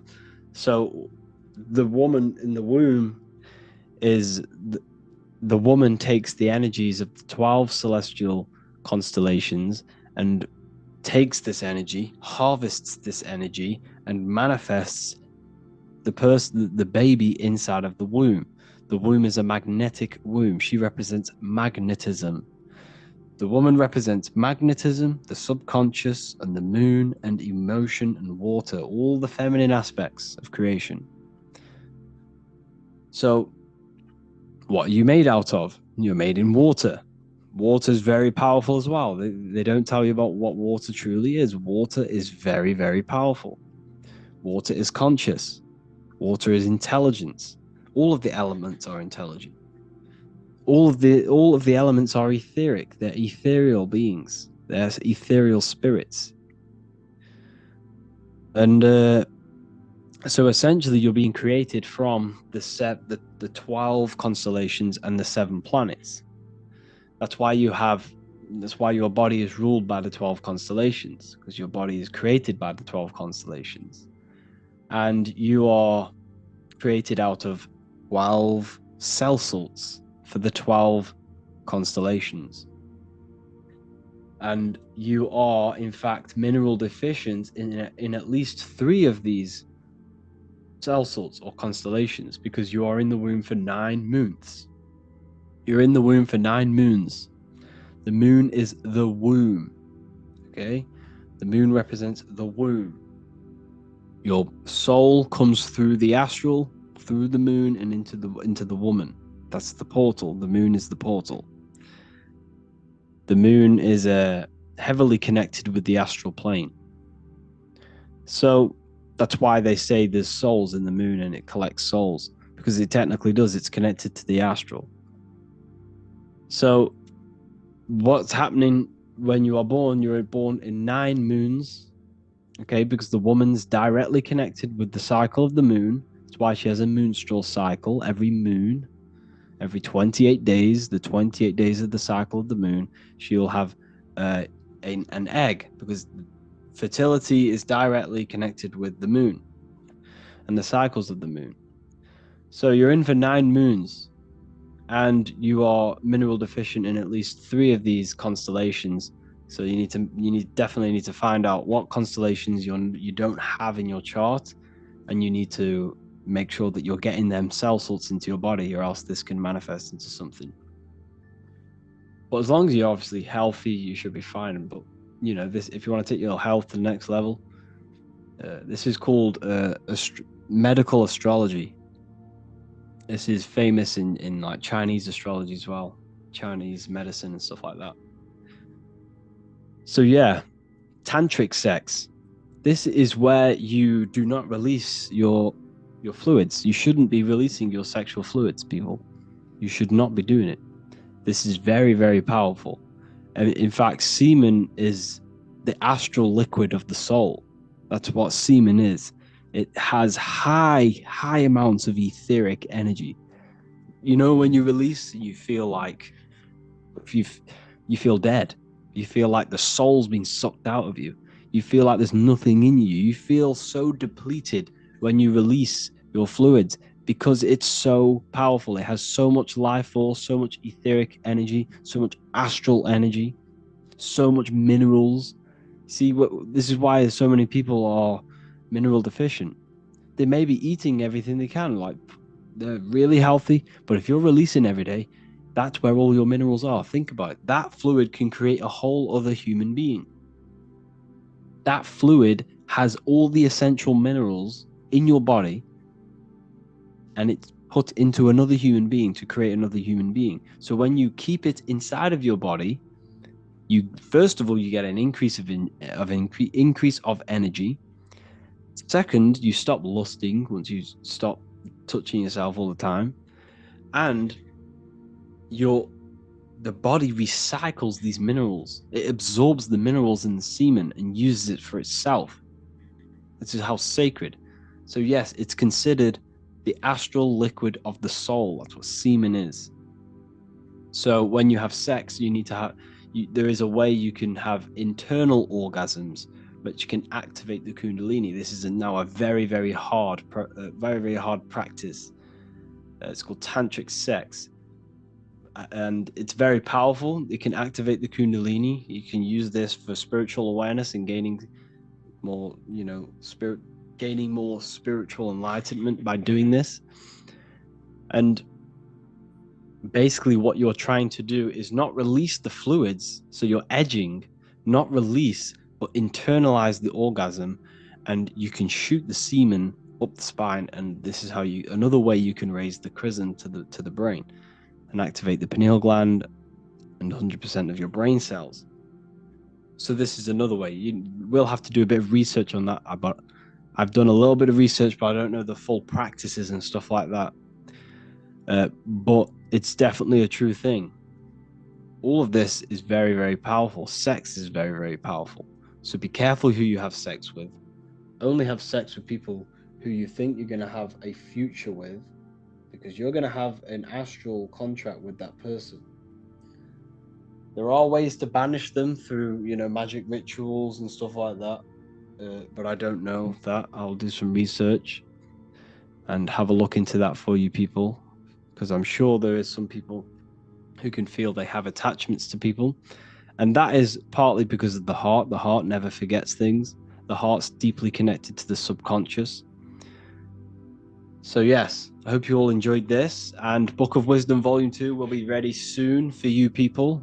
You will all get a PDF for free if you are inside the Ethereal University. I just want to say thank you all for the amazing support. There's lots and lots of content coming soon. Cosmology, numerology, that will be coming soon as well. And hopefully the Book of Wisdom will be ready for the end of the month, and you'll all have over 200 pages to be reading on new topics, new occultism, new symbolism, and life-changing knowledge. Thank you all, people. Please feel free to leave a comment underneath this video. Let me know some video ideas. And we're doing live calls now every Saturday. Every single Saturday. I release like the time on the Friday, what time I'll be doing it. And there'll be live calls. Join me, ask me questions. I'll be doing a lecture, and then at the end you can ask me questions and stuff like that. So yeah, thank you all, people. Signs you need to detox. This is an important one, people. And a lot of the things that are happening with our bodies in the modern society is just considered as normal. But these things that I'm going to go over are not normal. They are signs you need to detox.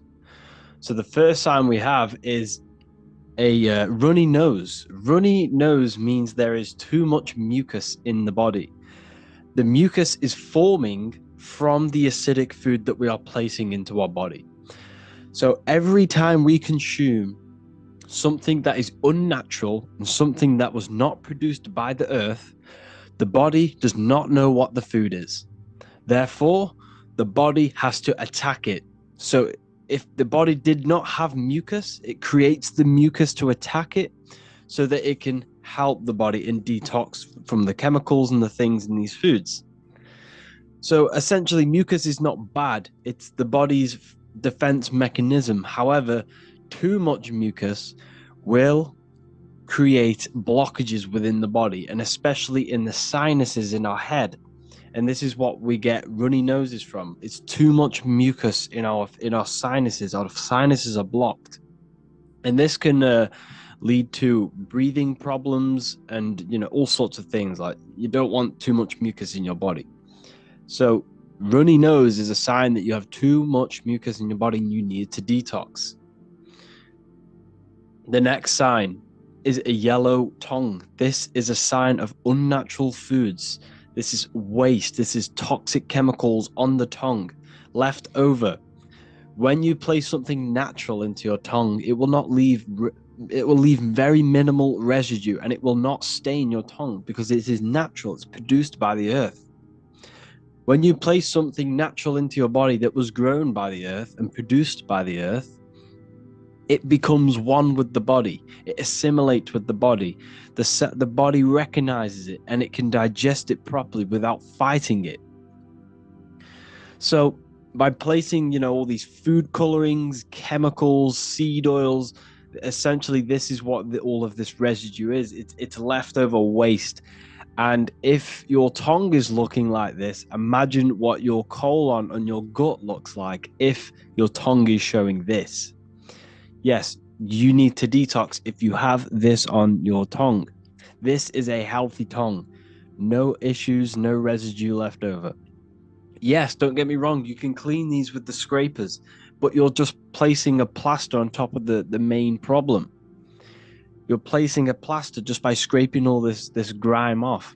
You shouldn't have it in the first place, so therefore you need to detox and go on a cleanse. The next sign is body odor.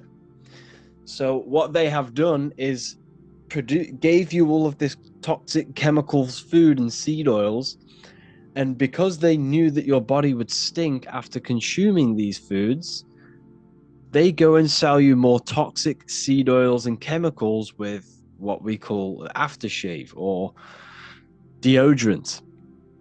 So it's just you're putting more chemicals on your body, and you're just going to smell more and more and more. You should not be using deodorant.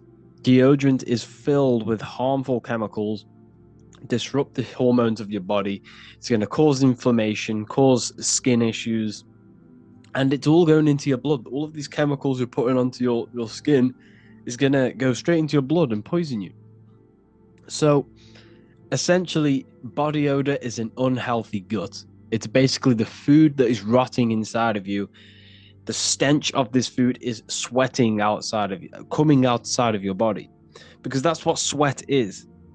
Sweat is just the body removing toxins from the body. Okay, so when you are sweating and it smells, this means you really do have to address something that is internal within you, and you have to go on a detox. So essentially, this is what it is. It's a rotting gut. The next sign is smelly breath. It's the same thing. It's not even your breath. Your breath does not smell. Your mouth does not smell. It's your gut that is smelling.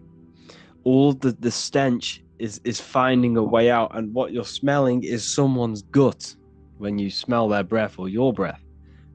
And it's the seed oils, it's the toxic food, the unnatural foods, and the garbage. This is what it is. It's all of the unnatural foods that is accumulating, and the metabolic waste that is left within the colon.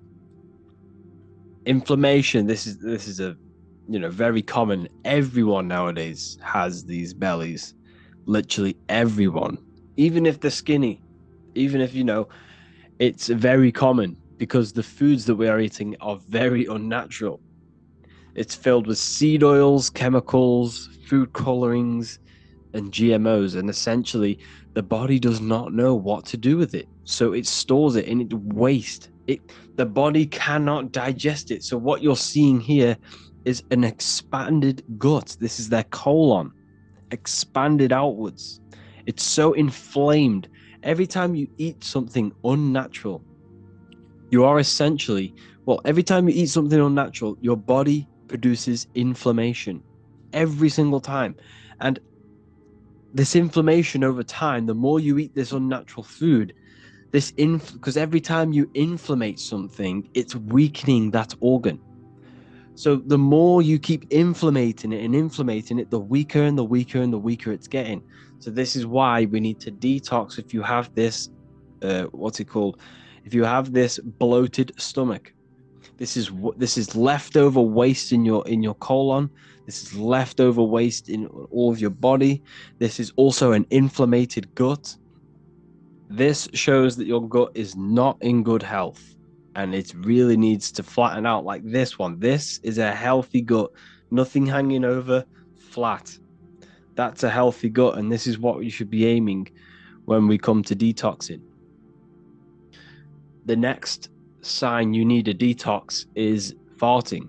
This is unnatural. You should not be doing it. This is a sign that you have waste in you. This is a sign that you are blocked because the air in between your colons is finding a way out through all the food and the waste, and it's coming out. It's a sign that you are blocked, and it's a sign that you have waste inside of you. You should not be doing this. This is very unnatural, and it's also a sign that you're eating too much solid foods. The air in your colon is finding a way through the foods, and you're eating too much solid food, and it's blocking you up. The next sign is acne. This is unnatural. They should not be having acne. It's waste coming out of the body. So if the body cannot sweat it out, if the body cannot poo it out, if the body cannot, wee it out, if your body cannot do any of these, if all of the detoxing elimination processes of the body are blocked, this is when it comes through the skin. It's pretty much the last chance your body can get of getting rid of all the waste. So if it can't do all of these elimination processes, which are fairly natural, it will push it through the skin. And this is what we are seeing with acne. Acne is just undigested food. It's waste. It's seed oils. It's GMOs all coming through the skin. So if you want to get rid of this, it's so simple. Just get rid of all the unnatural foods. And when I say unnatural foods, I mean everything unnatural. GMOs, seed oils. When I say unnatural, everything falls under that. Chocolate, all of these things that are not produced by nature, cut them out. You do not need them. So this is also blackheads. Blackheads just also more toxic and waste. Yes, depending on your environment and where you work in, like let's say you're a plasterer and there's a lot of dust, this can contribute towards your skin. I'm not saying it's all waste, but normally when you are in bad environments, it's normally blackheads, not spots. Spots is more undigested food. Blackheads is more of like environment based. Another one, headaches. Headaches is another sign you need to detox. If you're getting constant headaches, it's also a sign that you are not getting enough H3O2 or H2O to your brain. Also means that there's not much oxygen in the brain. This is also a sign you need to detox, because if there's not enough oxygen getting to your brain, this means your blood is not working properly, and the blood is not working properly because the rest of the body is not working properly. So it's a sign you need to detox. Another one, this is constipation. Constipation is a sign that you are blocked. Your bowels are blocked, your colon's blocked, your gut is blocked. From the solid and unnatural foods and the seed oils that you are consuming is essentially blocking up your colon, so you can't get rid of it, or you find it hard going to the toilet. It's because all of this waste you see here, This is all food, leftover food. You would be surprised how much food is inside of you, especially if you have a bloated gut like I just showed you. You have a lot of food in you, like a lot. You have probably food left over from last week inside of your body, and it's rotting away. And this is what causes sickness, illness, parasites. It's the food, people. The food is the problem.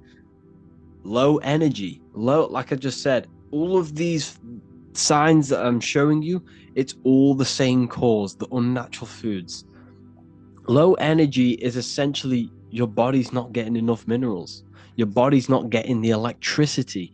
Your body runs off electricity. Every single cell in your body is conducting electricity. Your body is a technological electrical machine. So low energy means you're not getting enough electricity in your body, or your body is using all of your energy to get rid of toxins and waste in your body. Let's say you have a very bloated stomach. All of your energy and your electrical energy is going towards the gut so it can help fight off all of this poison in our gut. And that's essentially what tiredness is if we're not getting enough energy. So these are all the signs that we've gone through. And in the next few videos, we'll be going over on how to detox. If you have any of these signs, please carry on watching on the next few lessons, and you really need to detox. Hello, beautiful students. Let's get into healing. Stage 1 of cleansing the body. All disease starts in the colon. Before trying to heal, we must remove leftover metabolic waste from the colon and the body. The body cannot heal unless it has the right environment. So let's say you want to start and heal your body. Before you can heal that body, you have to remove all of this waste. What happens if you go and place an apple next to a molding apple? The fresh apple you just placed next to the molding apple will start to mold with the molding apple. So if you started now, today, and you have all of this leftover waste in your body and you started consuming good foods, yes, it will benefit you. However, it's going to take a lot longer for you to heal because you have not removed this moldy stuff inside of you. So we have to address the colon before we can go on and heal the body. You have to cleanse before you heal. You have to regenerate the body and create a good environment. Because what happens when you cut yourself? Your body healed. Your body knew how to heal that wound that you cut. Your body knows how to heal from anything that you have with your body. You just have to give it the right environment. So, orange fruits, this is for cleansing. Green fruits, this is for detoxification. Red fruits, this is for the blood. Even the strawberry looks like a heart. So, for 2 weeks, you need to do the following. You need to go on a fruit-only diet for 2 weeks. This fruit is amazing for cleansing the body because it contains H3O2, which is structured jelly water. This is the real water that your body needs. It needs H3O2.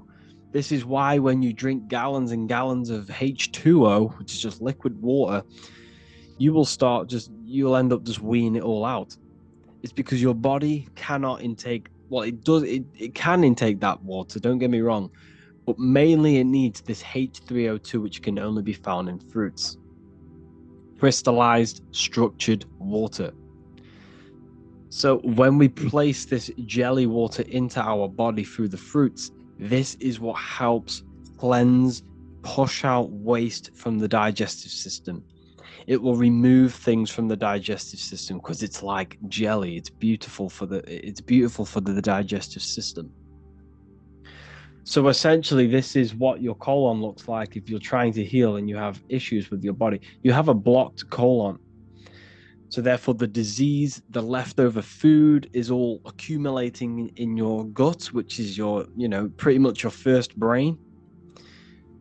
And you're getting all sorts of parasites and issues with the rest of the body because this is clogged. So with the fruit only diet, I recommend grapes, watermelon, blueberries, or papaya. It's best to stick to a very minimal amount of fruit. Now, what do I mean? I mean, not as in how much you eat. You can eat as much as you want fruit during this 2 weeks. I mean, try and only have 1 or 2 different fruits. Why? Because you want to minimalize the energy your digestive system uses. Because by consuming 1 or 2 fruits for 2 weeks, you are not giving the body breads, nuts, different foods which contains different enzymes for it to be broken down. Your body doesn't have to detect many different things and break it all down individually. If you're only taking in 2 different foods or maybe even 1 different fruits, it's going to minimalize the work of the digestive system. And this will use less energy. So this means it saves energy now for your body to heal other parts of the body while you are cleansing. So when you consume this fruit, this 1 only fruit or 2 fruits or 3, whatever, you're going to push all of the waste out. You're going to get all of the solid blockages, all of the solid foods and leftover things on the walls of the colon out. And during this 2 weeks, you want to have herbal teas. This will help detoxify the body and get rid of the excess mucus. This will give body minerals as well, because don't get me wrong, fruit has a lot of minerals, but we need to make sure we're keeping on top of the minerals if we're just consuming fruit. So herbal teas like sarsaparilla, dandelion root or dandelion, elderberries, and cheney root, and nettle leaf. Nettle leaf is very, very powerful for your kidneys. Your kidneys is what filters the blood. Okay, so when you take nettle leaf, you can have a teaspoon of these nettle seeds or nettle leaf nettle seeds, sorry. The nettle leaf is good, but use that in the teas. But if you're going to have teaspoons, have the nettle seed and just place it into a drink and drink it or whatever. Nettle seed is very good for helping and strengthening the kidneys, which helps detoxify the blood. It filters the blood properly, and which will then filter the oxygen to the brain and the oxygen to the rest of the body. So nettle leaf is very good. But you can get them all and mix them all. You can get sarsaparilla, dandelion, elderberry, and cheney root, and literally mix them all into 1 tea. And this will be very powerful. You also want to, if you can, get your hands on some organic sea moss. Sea moss will give you, 92 of the minerals that your body is made out of. Your body's made of 102. Sea moss has around 92 to 100 minerals that your body's made of. So sea moss is a very good way to get all of the minerals in. Key limes, these are very, very, very powerful for detoxing the body and cleansing the body, and very good for the digestive system to get rid of that waste. No tap water, and drink either, fresh spring water with no added chemicals or freshly squeezed fruit juices. So get yourself a juicer and juice your own fruits. Don't get me wrong, this can be costly. However, your health is the most important thing. You could have you could have trillions of pounds, but if you don't have your health, how are you going to spend and enjoy that money? Your health is the biggest currency. It's the biggest wealth. So if you don't know how to make herbal teas, this is how to make them. Like I said before, I recommend nettle seed, sarsaparilla, dandelion, and cheney root. Dandelion's very good for the heart. Sarsaparilla has very high in iron. Nettle seed, very good for the kidneys. Cheney root, very high in iron. Step 1, place a cup of spring water into a pot. Place the herbs into the water. You can either leave this pot with a lid on overnight, because when you leave these herbs in the water with the lid on, the water can then soak in all of the the minerals and all of like the things coming out of the herbs. So you can do this for more potency. If you want a very powerful and potent one, leave it out overnight, or just for a couple of hours, maybe even just 2 hours or an hour. This will increase the potency of the tea. Or you can just literally just whack it in and start to boil it. Boil the water on medium heat for 5 minutes. Strain the herbs and pour the water into the mug. You can then add sea moss gel into your herbal tea, key limes or cayenne pepper or soursop leaf powder or any sorts of nice powders and natural powders. Place that into your tea as well. This is all going to contribute towards helping the body heal. So, once you do this for 2 weeks, what do you expect? How do you know if it's a successful cleanse? First of all, you're going to get very, very clear skin. If you've stuck to the fruit-only diet and taken all these herbs and the sea moss, your skin will clear up in a matter of a week and you'll have beautiful, glowing skin. This is an indication that your inner body and inner world is now starting to clear up, because your skin is an external manifestation of the internal body. You'll get no headaches. You'll have higher energy levels because the body is not clogged. There's not much energy being used in the digestive system. So you'll have higher energy levels, which can be used in all different parts of your life. Expect weight loss, but it's not weight loss. You don't lose weight, you lose impurities. You're getting rid of all the mucus. You're getting rid of all the blockages, all the leftover waste, the leftover food. All of that will come out of you, and this will essentially make you lose weight. But it's not weight, it's waste. That's what it is. And you will more than likely go from a inflamed stomach, inflamed gut, bloated, to a more flat stomach. Okay, don't worry if it looks like this perfect, but as long as it goes down a bit, then you know that you've had a very good cleanse. If it hasn't gone down, then you need to carry on doing the cleanse for another week or so until it starts to go down and your skin starts to clear up and all the sorts of things. But you have to stay disciplined. Discipline is the most important thing.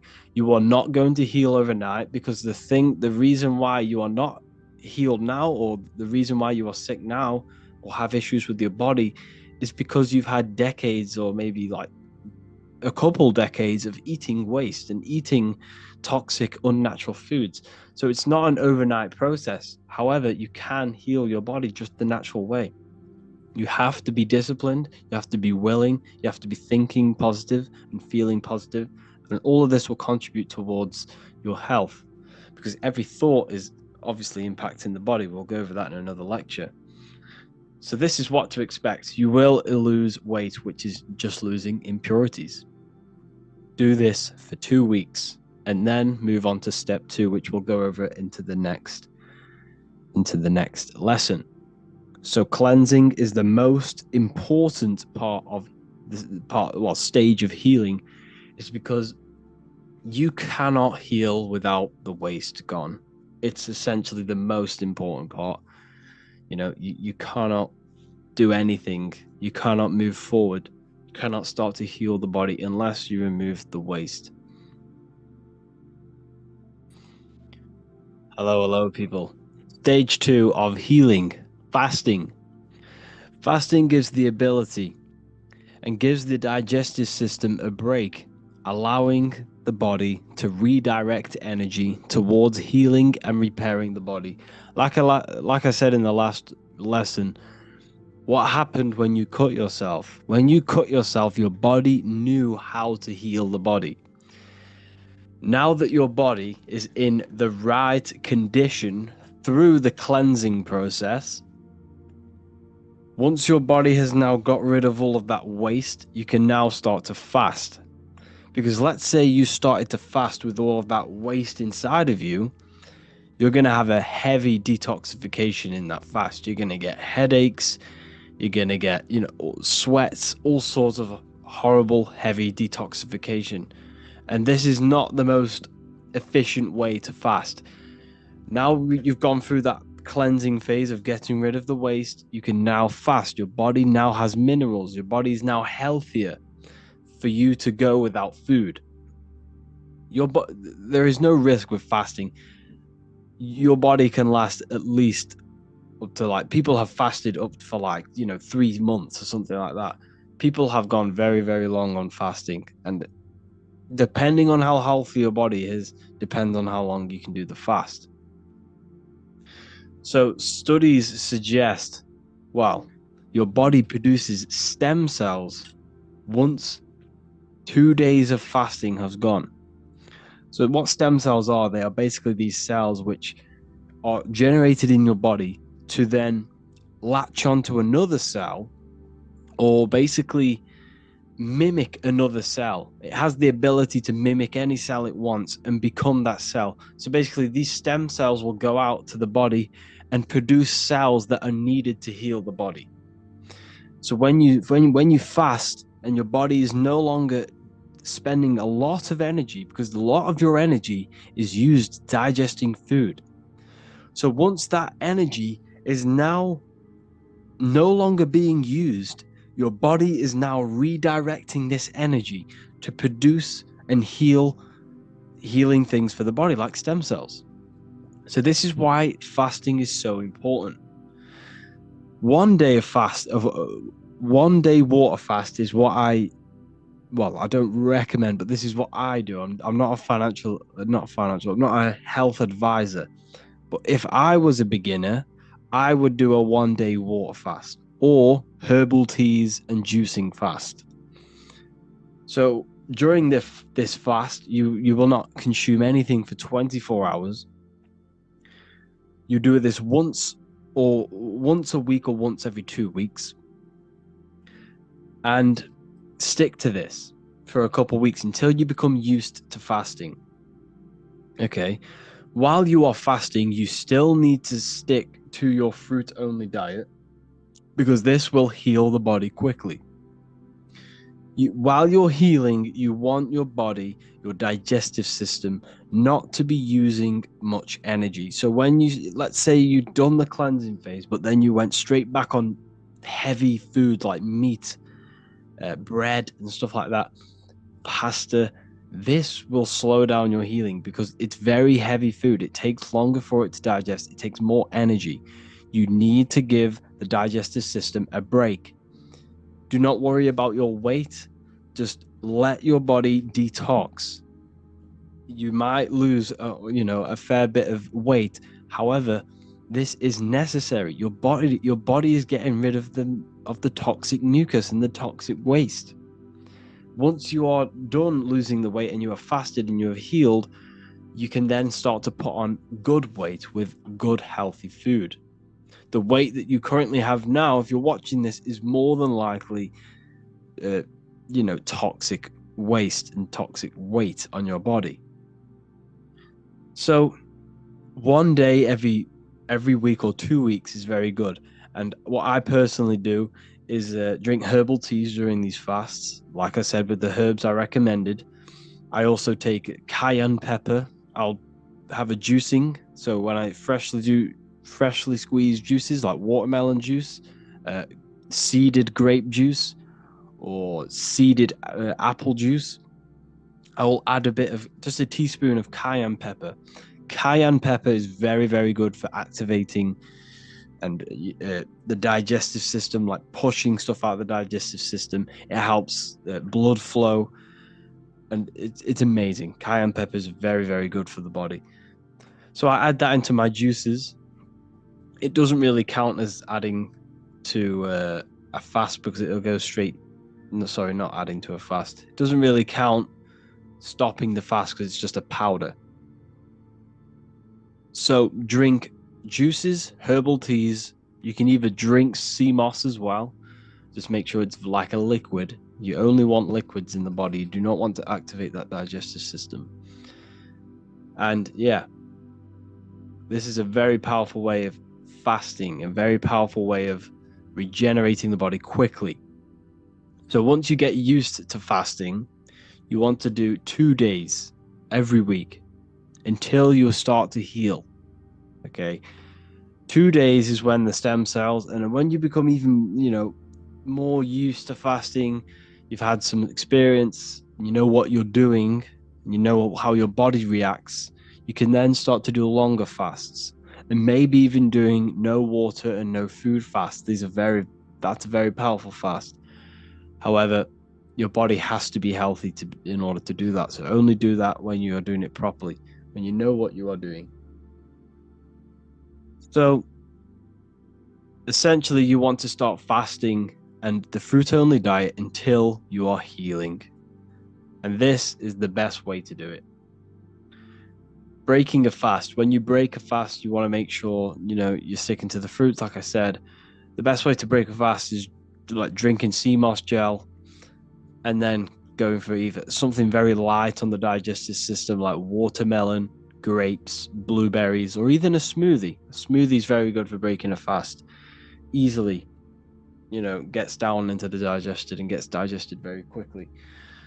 So, like I said, continue with the fruit-only diet, continue with the sea moss, continue with the herbal teas, and continue fasting 1 or 2 days a week. And I did this and I healed my body pretty quickly. I'm not giving advice, but this is what I would do. And that's how I overcame a few health issues with my body. So essentially, if you have any questions, please feel free to reach out to me, and I can give you some more information. But this is pretty much it on fasting and healing your body. The cleansing stage, and then the fasting stage, and fruit-only diet. That is the key, It's just giving the digestive system a break. That is how you heal the body. Healing is, it's not an overnight process. It can take months. It can take even a year. But once you stay consistent, and once you stay on top of your discipline and consistency, you will see results. You have to see results. It's cause and effect. Try your best to get organic and make sure all of your fruit is always seeded. Wash your fruit with key lime water and key lime, or even lemons. Don't consume lemons if you can. Don't consume lemons. They are GMO, but they're good if you want to wash your fruit. Wash them with lemons. They're quite easier to get your hands on than organic seeded key limes. Try your best to go to the marketplaces for fruit instead of mainstream supermarkets. Just make sure that you're trying your best to get the best quality food with the least amount of pesticides and stuff like that. That also has a big impact on your health. But essentially, when you cut out all of the, the chemicals, the seed oils, the bread, the heavy foods, the sweets, the sugars, when you cut this out, you will feel so much better. Like your brain fog will go. You'll be more focused. You'll have more energy. You'll no longer crave it.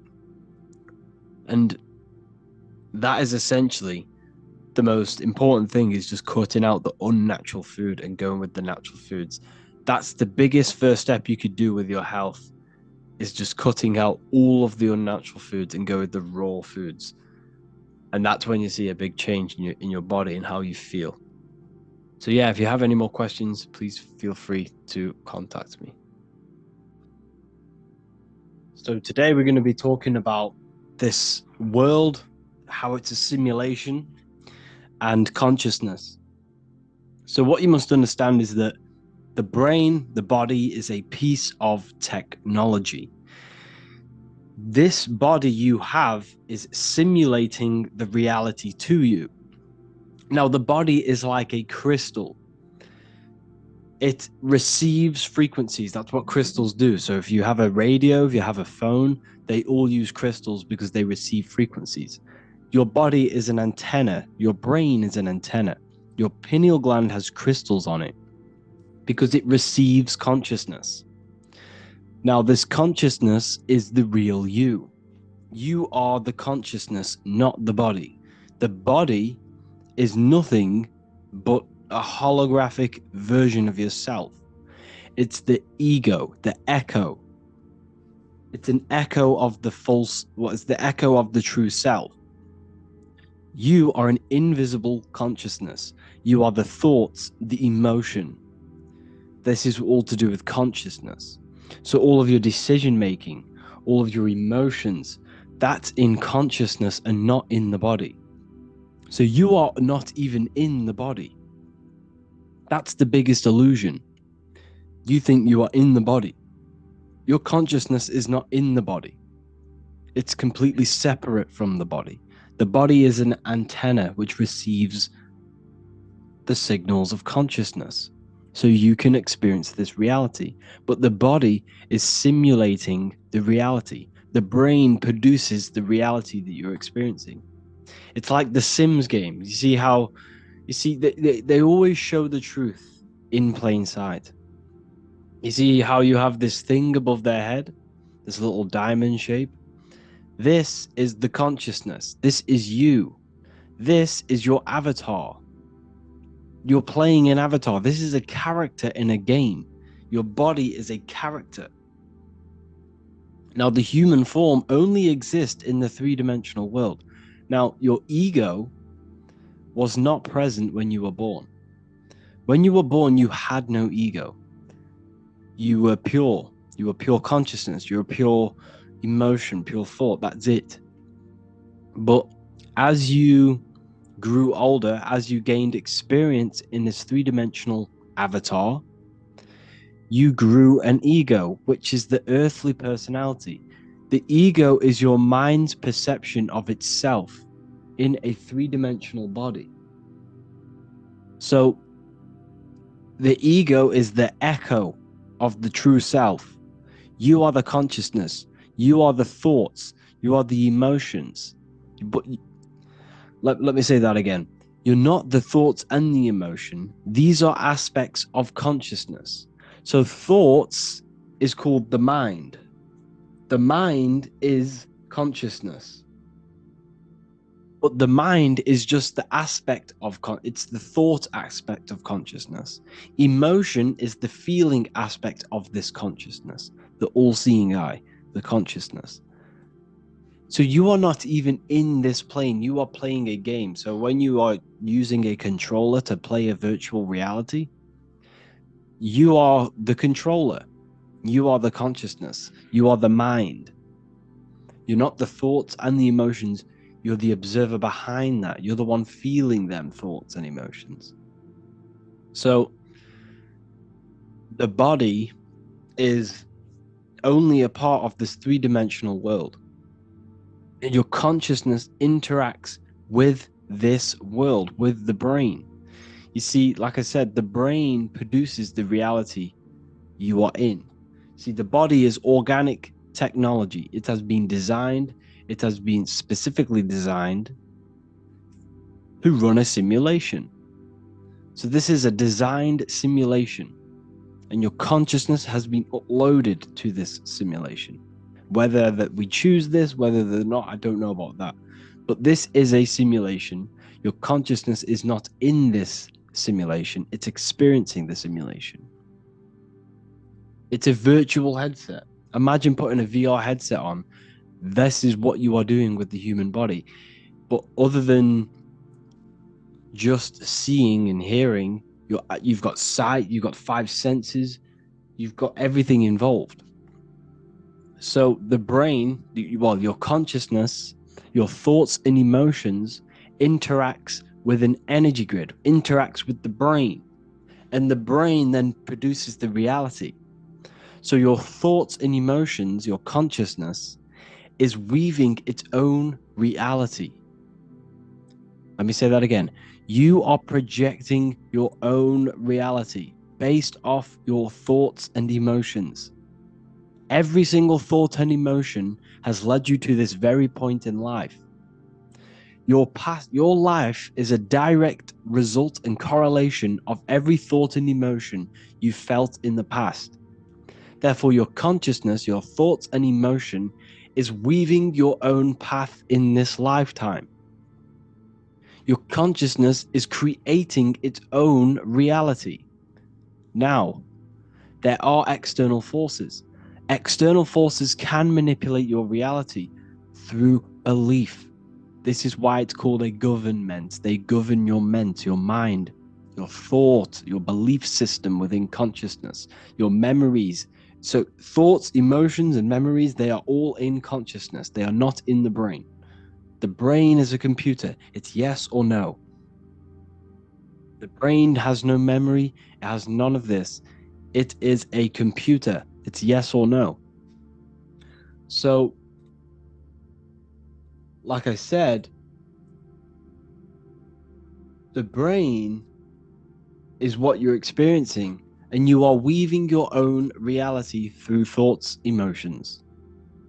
Now, the external forces are belief systems. They install belief systems within your mind, within your consciousness, to limit your consciousness, to keep your consciousness bound to three-dimensional physical body awareness. We'll go into that a bit later, but everything they do is to install information and programs, because your programming of the consciousness is what keeps you stuck to three-dimensional awareness, keeps you stuck at a low state. Everything they do is to push fear, because fear is a bondage. Because remember, you are this consciousness. You are out of the body already. But through belief is how you get yourself stuck in three-dimensional awareness in this body. It's a simulation. The body is holographic. It's a holographic avatar, and you're playing this holographic avatar. You leave this avatar every single night when you go to sleep, and you go into alternative realities. Here you see George Washington, the Freemason, with the G above his head.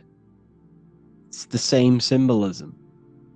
Or you see the I here, the I, because it's the same symbolism. Your consciousness. This is just an avatar. This is a body. Your name. You are not your name. You are not your memories. You are not your clothes you wear. You are not what people think about you. You are the pure consciousness. Whether you believe that or not, you are, and you need to detach from all of these programs. Who you think you are is basically a bunch of programs. Well, my name's Harry, I wear this, I live here, and I do this job. That's me. That's not you. That is not you. They are programs. And the programs keeps your consciousness stuck to this body, to this realm, a slave to physicality. And they don't teach you emotional intelligence. They don't teach you all of these things, because religion was made to keep your consciousness stuck in three-dimensional awareness, to keep your consciousness stuck in the body, in the simulation, in the fake self, in the ego. Instead of telling you how to control your emotions, how to control your own mind, instead of telling you to become the best version of yourself and becoming the God self, instead they tell you to get on your knees and pray to God in the sky. You see the difference here? They're not telling you to become the best version of yourself. They're not telling you to transmute the negative aspects of the self into positive, because it's all the negative things that keeps you stuck in three-dimensional awareness. You see how here there's the checkered board? This represents physicality. This is division, divided, black on white. This is the division of the physical plane. But we are all just a divided consciousness. We're all the same consciousness in a different body. It's a fractal universe. It's an illusion that we are all separate. But love is also in consciousness. Love is the force of consciousness. Love is the unifying force that brings all of the consciousness back together. Everything is made with love. This is why it's divide and conquer. They keep us divided. They keep us fighting against each other. How do they do that? Through postcodes, through different streets. They do that through different cities and labeling them different countries and labeling them different ethnicities, labeling them different football clubs, different schools. You see, everything they do is to keep us divided because love is naturally in our consciousness. When a baby comes out of the womb, it does not come out of the womb trying to bomb people. It comes out of the womb with love. The kid is pure love. The baby is pure love when it comes out of the womb because it's expressing pure consciousness. And as the baby grows up, it becomes corrupted through the system, through society. It's all about keeping us divided so that we do not unify this consciousness. Because once we all realize it's about us, they're not mocking God because they know that God is within you. Consciousness is God. So all of these fake psyopses about, mocking the Last Supper and the Olympics, it's all a psyop. It's all mind control. Everything you see mainstream media is mind control. News, the word news is north, east, west, and south. And they broadcast live news to north, east, west, and south. They broadcast spells, you see, to a broad amount of people. They're casting spells. It's all mind control. The whole system is mind control. The word government means mind control. Govern the mind, govern consciousness. So what you are seeing here is the same symbolism. This is the G. See the light rays coming off it because this is the light. This is the consciousness. This is the light. This is the you. This is the soul, the mind, consciousness, thoughts, emotions, memories. That's in consciousness. This is just an avatar. It's not him. This is the I am. This is God. There is a battle between God and the devil. See, the devil is the ego. The ego is the layer between you and God, your consciousness. The ego keeps you stuck. The ego wants the food. It wants the sex. It wants the money. It wants the fame. It wants the cool status. All of them things is keeping your consciousness, which is not physical, stuck in a physical way of thinking and in three-dimensional awareness. The whole system is designed to keep you stuck in three-dimensional awareness. They get you addicted to cigarettes, alcohol, TikTok, Instagram, YouTube, Netflix, working, bills, dogs, family. Everything they do and everything they teach you is to keep your mind externalized on external things. And this is why meditation is so important. Meditation is the only way to connect with the pure divine within yourself. The only way to connect with the pure consciousness, singular consciousness. When thoughts are not present and you're there in the moment with pure consciousness, with no thoughts, no beliefs, nothing, not even the language that your mind uses, you are pure consciousness, you are pure awareness, you are pure. That's the reason of meditation, to connect with yourself, the true self. And that's how to gain a connection with God. We're going to look at this. Look at the symbolism of the ancient Christians.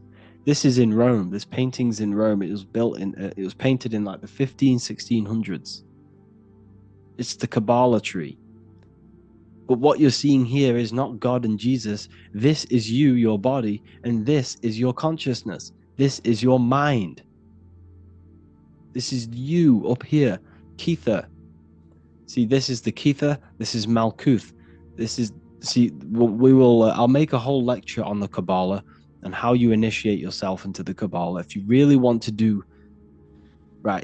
So basically what the Kabbalah is, it's the way to connect with the pure self It's the way to the source. It's the way to God. So you are here. This is Malkuth. This is the physical plane. And you climb this tree through the 22 paths. There are 22 paths. One dath, which is here. It's a sphere. So this is the dath. It shouldn't be on there. This is the hidden sphere. And there are 10 spheres. So there are 10 spheres, one dath, and 22 pathways, which adds up to 33, of course. So this is why Jesus is crucified at 33, because Jesus being crucified at 33 represents the sacrificing of the body and raising yourself up to the consciousness. There are 33 vertebrae on your spine also. Where is the consciousness? Well, the radio receiver of the consciousness is in the brain. That's why you always see brain symbolism of God in the brain, Michelangelo, So the 5 wounds on the cross, what are the 5 wounds? The 5 senses it's the data of the 5 senses, because your body is technology. So the data of the 5 senses must be shut off, and you must crucify your body, which means shut off the 5 senses, crucify yourself, crucify all of the ego, crucify every desire, every lust, every negative emotion, every physical attachment you have, and crucify your body and your materialistic way of thinking and the ego and the 5 senses to the divine mind. That's the crucifixion of yourself that you must go through to reach the highest potential of yourself, to reach pure consciousness, to exit the simulation, to exit this physical plane. That is what the crucifixion is about. And this is the Kabbalah tree, because every religion, if you go to Albert, I don't know why it's not loading. There should be a picture of Albert Pike here, which is, okay. Albert Pike, the most well-known Freemason in the world, said in his book, Morals and Dogma, all religions has its roots in the teachings of the Kabbalah, because the Kabbalah tree is the way back to your source. You came from here, you came from Kether, you manifested down into Malkuth, which means kingdom, physical plane, and this is where you are now, and this is the path back to source. I will make a whole lecture on this. This is a very, very long lecture I need to make on this, so I can't go over the Kabbalah tree now. Do your own research on the Kabbalah. You don't need to join a lodge. You don't need to join a secret society to initiate yourself in this journey. But I'm warning you, if you initiate yourself into the Kabbalah tree, you're going to have very, very challenging ways. You're going to have very challenging things happening and occurring in your life, because it's the whole point of the Kabbalah tree is to rip apart your ego and destroy your old self to be born again to the pure consciousness, to reach your highest potential. Okay. So this is why you always see the Father, the Son, and the Holy Trinity. This is always the reason why Hinduism or Buddhism, there's always 3 gods. There's always a trio of gods. If you look at all the religions, there's always a trio. Not all of them, but a lot. There's 3 gods, the Father, the Son, the Holy Spirit. It's because it represents the 3 top spheres of the Kabbalah tree. See, he has a triangle here. This is you. This is your consciousness. See how he's an old man, symbolizing an eternal consciousness? You will never, ever die. This is your body.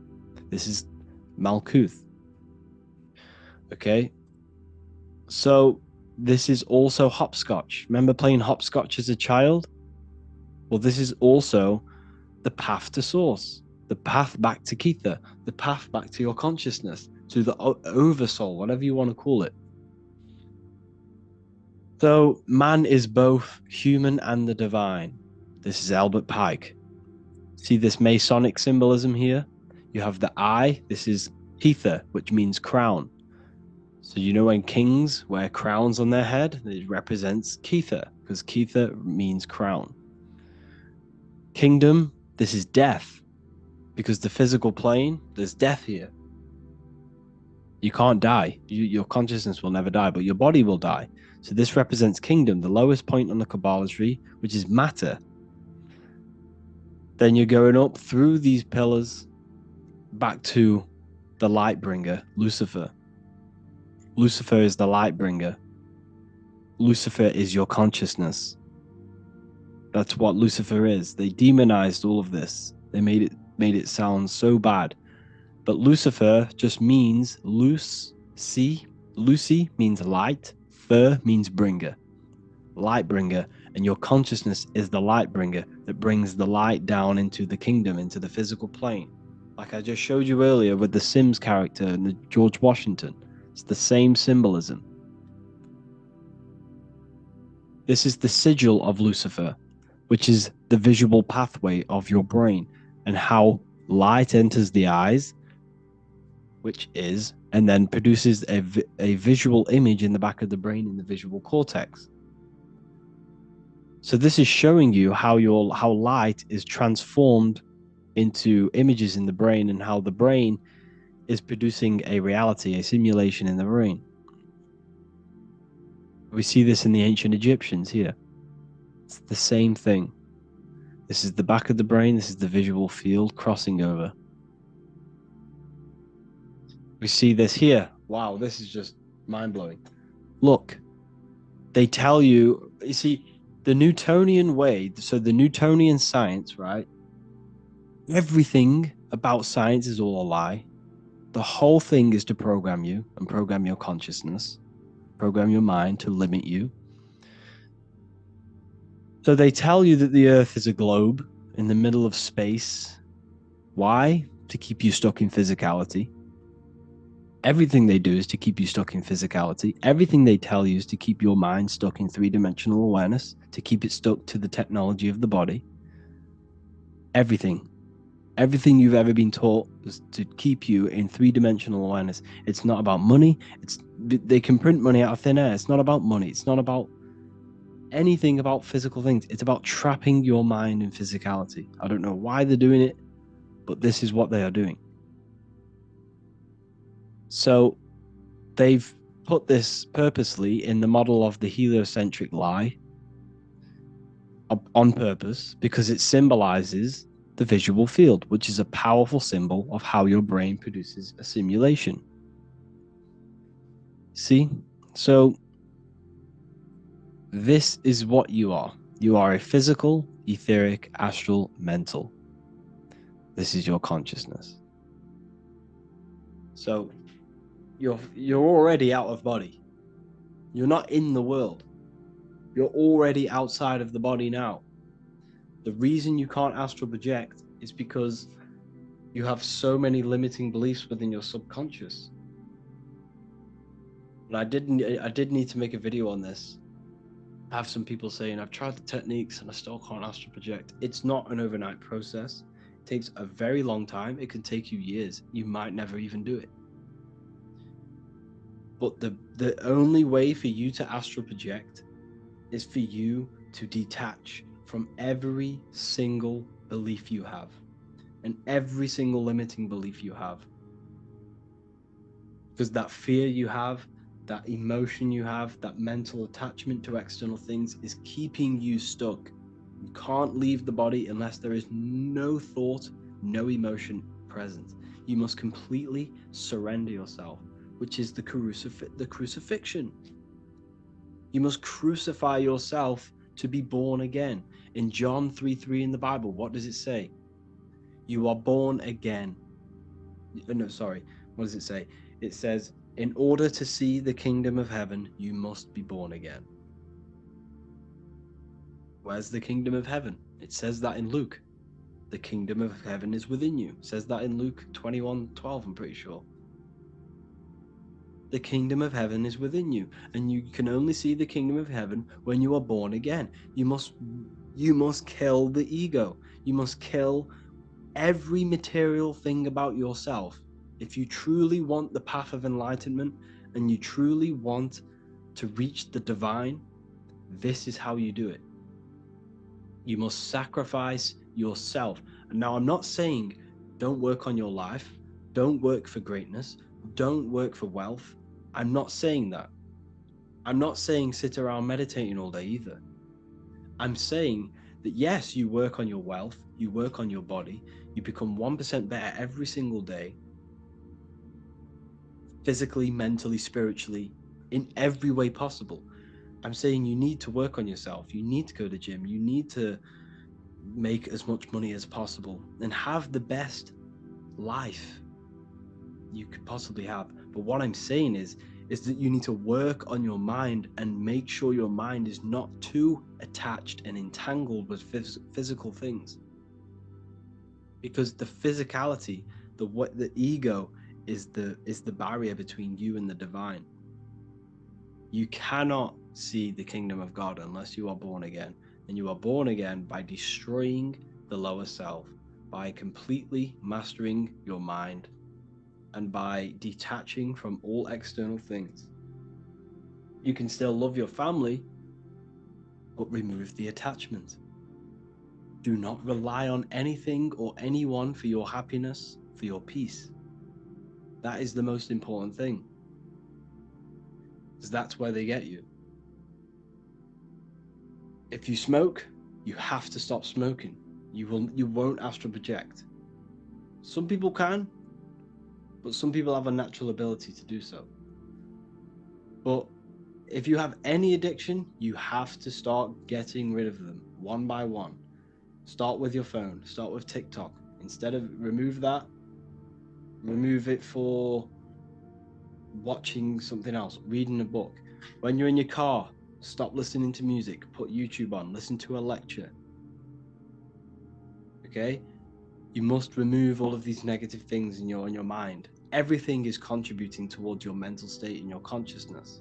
Everything you see, everything you hear, everything you do is all contributing to your mental state and your state of awareness and your consciousness. So the whole point of this lecture was to show you and to make sure that you understand that you are not the body, you are the consciousness. And in order to get out of body, in order to reach that higher state, you must crucify your old self. You must crucify everything. You see, death is a very powerful force. They teach you that death is bad. They teach you that sacrificing is bad. There is good sacrificing, there is bad sacrificing.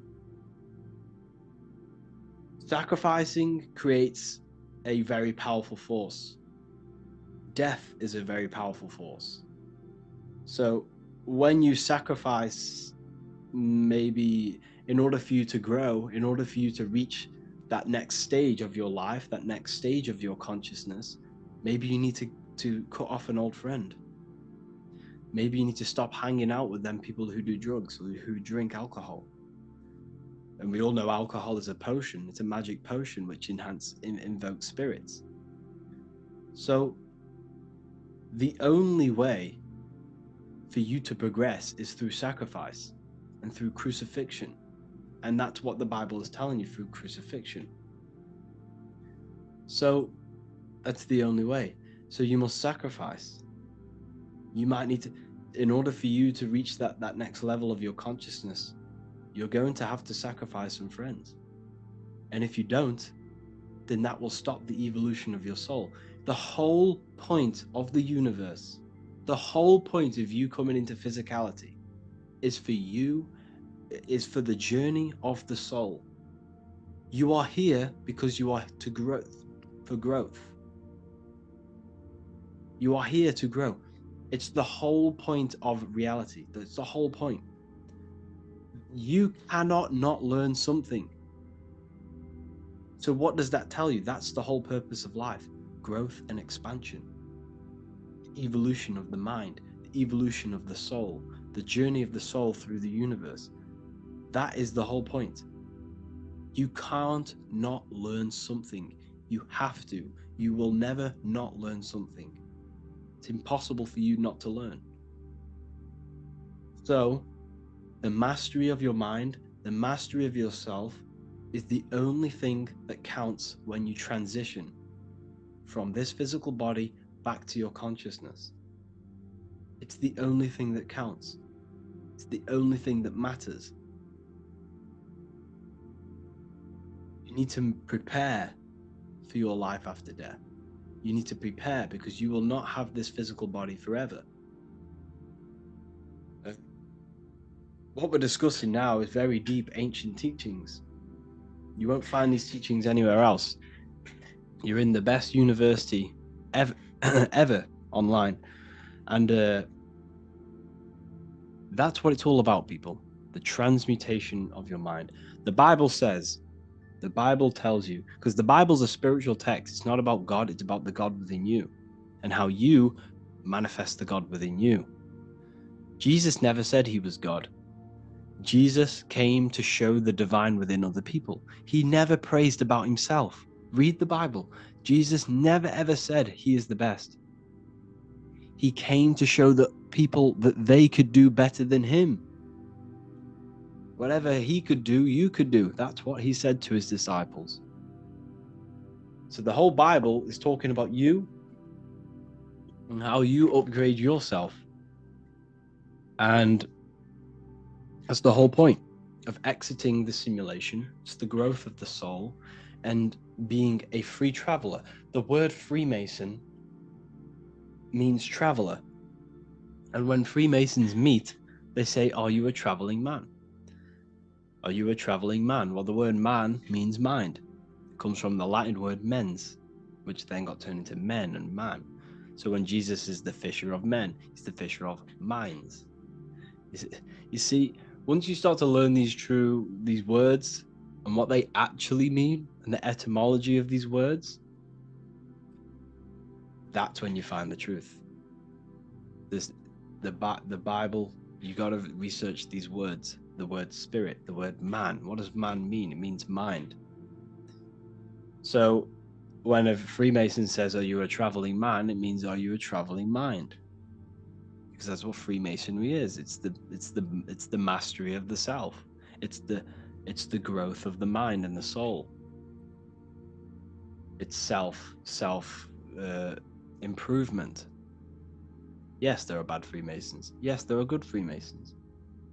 Everything has light and dark, but evil's not evil. Evil is necessary for you to grow. In order for that tree to grow to heaven, its roots must extend to hell. In order for you to reach the higher state of consciousness, you must descend into physicality, into evil, for you to then ascend higher. It's the growth of the mind, the growth of the soul. I hope you enjoyed this lecture. Please comment whatever lectures you want to see next. I'll make one about the Kabbalah tree and how you can initiate yourself into the Kabbalah. But just know that is a very painful process. That you will go through some very traumatic events that will occur because each sphere is governed by a spirit which will test you, and you must be tested to reach back to Crown or Kether. So anyways, yeah, I'll make a next lecture on that. Thank you all for joining the university. I'll see you soon. So today we're going to be talking about this world, how it's a simulation, and consciousness. So what you must understand is that the brain, the body, is a piece of technology. This body you have is simulating the reality to you. Now, the body is like a crystal. It receives frequencies. That's what crystals do. So if you have a radio, if you have a phone, they all use crystals because they receive frequencies. Your body is an antenna. Your brain is an antenna. Your pineal gland has crystals on it because it receives consciousness. Now, this consciousness is the real you. You are the consciousness, not the body. The body is nothing but a holographic version of yourself. It's the ego, the echo. It's an echo of the false, what is the echo of the true self. You are an invisible consciousness. You are the thoughts, the emotion. This is all to do with consciousness. So all of your decision making, all of your emotions, that's in consciousness and not in the body. So you are not even in the body. That's the biggest illusion. You think you are in the body. Your consciousness is not in the body. It's completely separate from the body. The body is an antenna which receives the signals of consciousness, so you can experience this reality. But the body is simulating the reality. The brain produces the reality that you're experiencing. It's like the Sims games. They always show the truth in plain sight. You see how you have this thing above their head, this little diamond shape? This is the consciousness. This is you. This is your avatar. You're playing an avatar. This is a character in a game. Your body is a character. Now, the human form only exists in the three-dimensional world. Now, your ego was not present when you were born. When you were born, you had no ego. You were pure. You were pure consciousness. You were pure emotion, pure thought. That's it. But as you grew older, as you gained experience in this three-dimensional avatar, you grew an ego, which is the earthly personality. The ego is your mind's perception of itself in a three-dimensional body. So the ego is the echo of the true self. You are the consciousness. You are the thoughts. You are the emotions. But let me say that again. You're not the thoughts and the emotion. These are aspects of consciousness. So thoughts is called the mind. The mind is consciousness. But the mind is just the aspect of it's the thought aspect of consciousness. Emotion is the feeling aspect of this consciousness, the all-seeing eye, the consciousness. So you are not even in this plane. You are playing a game. So when you are using a controller to play a virtual reality, you are the controller. You are the consciousness. You are the mind. You're not the thoughts and the emotions. You're the observer behind that. You're the one feeling them thoughts and emotions. So the body is only a part of this three-dimensional world. And your consciousness interacts with this world, with the brain. You see, like I said, the brain produces the reality you are in. See, the body is organic technology. It has been designed, it has been specifically designed to run a simulation. So this is a designed simulation, and your consciousness has been uploaded to this simulation. Whether that we choose this, whether they're not, I don't know about that. But this is a simulation. Your consciousness is not in this simulation. It's experiencing the simulation. It's a virtual headset. Imagine putting a VR headset on. This is what you are doing with the human body. But other than just seeing and hearing, you've got sight, you've got five senses, you've got everything involved.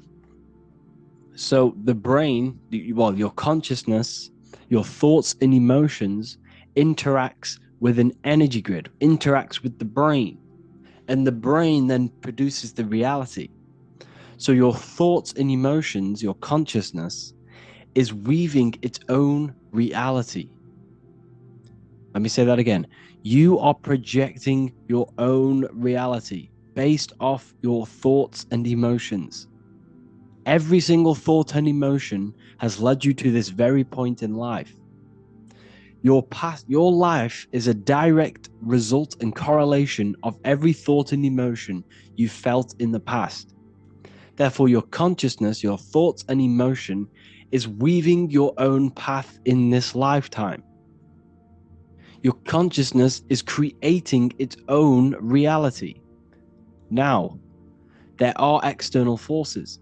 External forces can manipulate your reality through belief. This is why it's called a government. They govern your ment, your mind, your thought, your belief system within consciousness, your memories, So thoughts, emotions, and memories, they are all in consciousness. They are not in the brain. The brain is a computer. It's yes or no. The brain has no memory. It has none of this. It is a computer. It's yes or no. So, like I said, the brain is what you're experiencing, and you are weaving your own reality through thoughts, emotions. Now, the external forces are belief systems. They install belief systems within your mind, within your consciousness, to limit your consciousness, to keep your consciousness bound to three-dimensional physical body awareness. We'll go into that a bit later, but everything they do is to install information and programs, because your programming of the consciousness is what keeps you stuck to three-dimensional awareness, keeps you stuck at a low state. Everything they do is to push fear, because fear is a bondage. Because remember, you are this consciousness. You are out of the body already. But through belief is how you get yourself stuck in three-dimensional awareness in this body. It's a simulation. The body is holographic. It's a holographic avatar, and you're playing this holographic avatar. You leave this avatar every single night when you go to sleep, and you go into alternative realities. Here you see George Washington, the Freemason, with the G above his head. It's the same symbolism. Or you see the I here, the I, because it's the same symbolism. Your consciousness. This is just an avatar. This is a body. Your name. You are not your name. You are not your memories. You are not your clothes you wear. You are not what people think about you. You are the pure consciousness. Whether you believe that or not, you are, and you need to detach from all of these programs. Who you think you are is basically a bunch of programs. Well, my name's Harry, I wear this, I live here, and I do this job. That's me. That's not you. That is not you. They are programs. And the programs keeps your consciousness stuck to this body, to this realm, a slave to physicality. And they don't teach you emotional intelligence. They don't teach you all of these things, because religion was made to keep your consciousness stuck in three-dimensional awareness, to keep your consciousness stuck in the body, in the simulation, in the fake self, in the ego. Instead of telling you how to control your emotions, how to control your own mind, instead of telling you to become the best version of yourself and becoming the God self, instead, they tell you to get on your knees and pray to God in the sky. You see the difference here? They're not telling you to become the best version of yourself. They're not telling you to transmute the negative aspects of the self into positive, because it's all the negative things that keeps you stuck in three-dimensional awareness. You see how here there's the checkered board? This represents physicality. This is division, divided, black on white. This is the division of the physical plane. But we are all just a divided consciousness. We're all the same consciousness in a different body. It's a fractal universe. It's an illusion that we are all separate. But love is also in consciousness. Love is the force of consciousness. Love is the unifying force that brings all of the consciousness back together. Everything is made with love. This is why it's divide and conquer. They keep us divided. They keep us fighting against each other. How do they do that? Through postcodes, through different streets. They do that through different cities and labeling them different countries and labeling them different ethnicities, labeling them different football clubs, different schools. You see, everything they do is to keep us divided, because love is naturally in our consciousness. When a baby comes out of the womb, it does not come out the womb trying to bomb people. It comes out of the womb with love. The kid is pure love. The baby is pure love when it comes out the womb, because it's expressing pure consciousness. And as the baby grows up, it becomes corrupted through the system, through society. It's all about keeping us divided so that we do not unify this consciousness. Because once we all realize it's about us, they're not mocking God, because they know that God is within you. Consciousness is God. So all of these fake psyopses about, mocking the Last Supper and the Olympics, it's all a psyop. It's all mind control. Everything you see mainstream media is mind control. News, the word news is north, east, west, and south. And they broadcast live news to north, east, west, and south. They broadcast spells, you see, to a broad amount of people. They're casting spells. It's all mind control. The whole system is mind control. The word government means mind control. Govern the mind, govern consciousness. So what you are seeing here is the same symbolism. This is the G. See the light rays coming off it, because this is the light. This is the consciousness. This is the light. This is the you. This is the soul, the mind, consciousness, thoughts, emotions, memories. That's in consciousness. This is just an avatar. It's not him. This is the I am. This is God. There is a battle between God and the devil. See, the devil is the ego. The ego is the layer between you and God, your consciousness. The ego keeps you stuck. The ego wants the food, it wants the sex, it wants the money, it wants the fame, it wants the cool status. All of them things is keeping your consciousness, which is not physical, stuck in a physical way of thinking and in three-dimensional awareness. The whole system is designed to keep you stuck in three-dimensional awareness. They get you addicted to cigarettes, alcohol, TikTok, Instagram, YouTube, Netflix, working, bills, dogs, family. Everything they do and everything they teach you is to keep your mind externalized on external things. And this is why meditation is so important. Meditation is the only way to connect with the pure divine within yourself. The only way to connect with the pure consciousness, singular consciousness. When thoughts are not present and you're there in the moment with pure consciousness, with no thoughts, no beliefs, nothing, not even the language that your mind uses, you are pure consciousness, you are pure awareness, you are pure. That's the reason of meditation, to connect with yourself, the true self. And that's how to gain a connection with God. We're going to look at this. Look at the symbolism of the ancient Christians. This is in Rome. This painting's in Rome. It was painted in like the 1600s. It's the Kabbalah tree. But what you're seeing here is not God and Jesus. This is you, your body, and this is your consciousness. This is your mind. This is you up here, Kether. See, this is the Kether. This is Malkuth.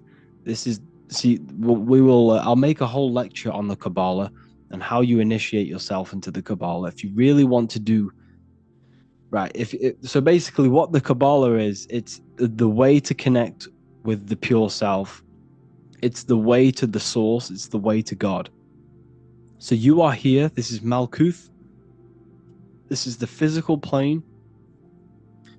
And you climb this tree through the 22 paths. There are 22 paths. One dath, which is here. It's a sphere. So this is the dath. It shouldn't be on there. This is the hidden sphere. And there are 10 spheres. So there are 10 spheres, one dath, and 22 pathways, which adds up to 33, of course. So this is why Jesus is crucified at 33, because Jesus being crucified at 33 represents the sacrificing of the body and raising yourself up to the consciousness. There are 33 vertebrae on your spine also. And where is the consciousness? Well, the radio receiver of the consciousness is in the brain. That's why you always see brain symbolism of God in the brain, Michelangelo, you know. So the 5 wounds on the cross, what are the 5 wounds? The 5 senses of you. It's the data of the 5 senses, because your body is technology. So the data of the 5 senses must be shut off, and you must crucify your body, which means shut off the 5 senses, crucify yourself, crucify crucify all of the ego, crucify every desire, every lust, every negative emotion, every physical attachment you have, and crucify your body and your materialistic way of thinking and the ego and the 5 senses to the divine mind. That's the crucifixion of yourself that you must go through to reach the highest potential of yourself, to reach pure consciousness, to exit the simulation, to exit this physical plane. That is what the crucifixion is about. And this is the Kabbalah tree, because every religion, if you go to Albert, I don't know why it's not loading. There should be a picture of Albert Pike here, which is, okay. Albert Pike, the most well-known Freemason in the world, said in his book Morals and Dogma, all religions has its roots in the teachings of the Kabbalah, because the Kabbalah tree is the way back to your source. You came from here, you came from Kether, you manifested down into Malkuth, which means kingdom, physical plane, and this is where you are now, and this is the path back to source. I will make a whole lecture on this. This is a very, very long lecture I need to make on this, so I can't go over the Kabbalah tree now. Do your own research on the Kabbalah. You don't need to join a lodge. You don't need to join a secret society to initiate yourself in this journey. But I'm warning you, if you initiate yourself into the Kabbalah tree, you're going to have very, very challenging ways. You're going to have very challenging things happening and occurring in your life, because it's the whole point of the Kabbalah tree is to rip apart your ego and destroy your old self to be born again to the pure consciousness, to reach your highest potential. Okay. So this is why you always see the Father, the Son, and the Holy Trinity. This is always the reason why Hinduism or Buddhism, there's always 3 gods. There's always a trio of gods. If you look at all the religions, there's always a trio. Not all of them, but a lot. There's 3 gods: the Father, the Son, the Holy Spirit. It's because it represents the 3 top spheres of the Kabbalah tree. See, he has a triangle here. This is you. This is your consciousness. See how he's an old man, symbolizing an eternal consciousness? You will never, ever die. This is your body. This is Malkuth. Okay? So this is also hopscotch. Remember playing hopscotch as a child? Well, this is also the path to source, the path back to Kether, the path back to your consciousness, to the oversoul, whatever you want to call it. So man is both human and the divine. This is Albert Pike. See this Masonic symbolism here? You have the eye. This is Kether, which means crown. So you know when kings wear crowns on their head, it represents Kether, because Kether means crown. Kingdom, this is death, because the physical plane, there's death here.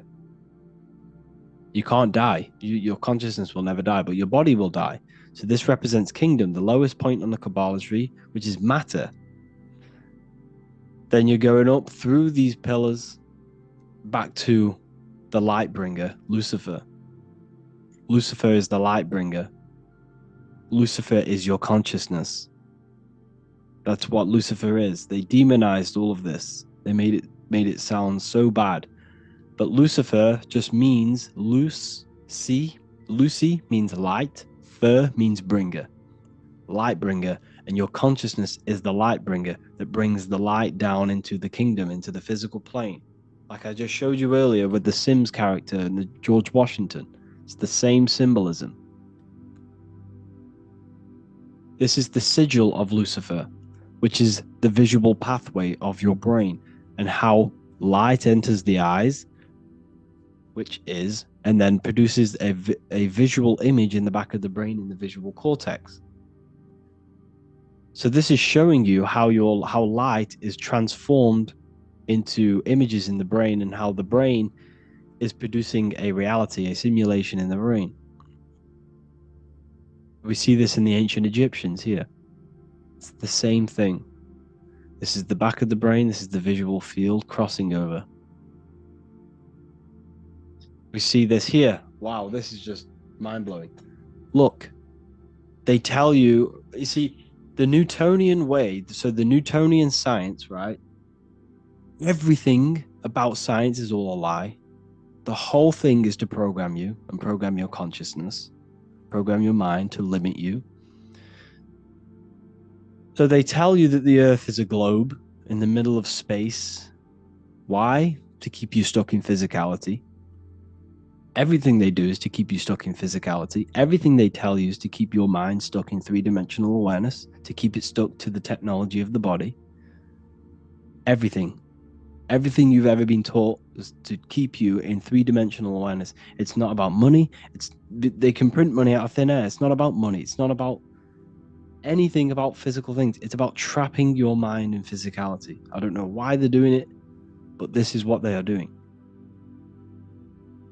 So they've put this purposely in the model of the heliocentric lie on purpose because it symbolizes the visual field, which is a powerful symbol of how your brain produces a simulation. See?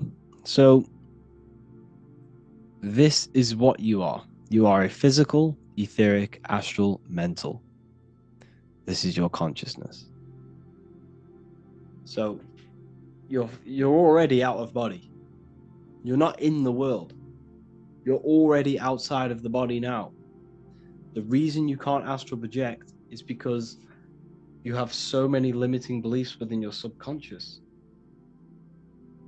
And I did need to make a video on this. I have some people saying, I've tried the techniques and I still can't astral project. It's not an overnight process. It takes a very long time. It can take you years. You might never even do it. But the only way for you to astral project is for you to detach from every single belief you have and every single limiting belief you have. Because that fear you have, that emotion you have, that mental attachment to external things is keeping you stuck. You can't leave the body unless there is no thought, no emotion present. You must completely surrender yourself, which is the crucifixion. You must crucify yourself to be born again. In John 3:3 in the Bible, what does it say? You are born again. No, sorry. What does it say? It says, in order to see the kingdom of heaven, you must be born again.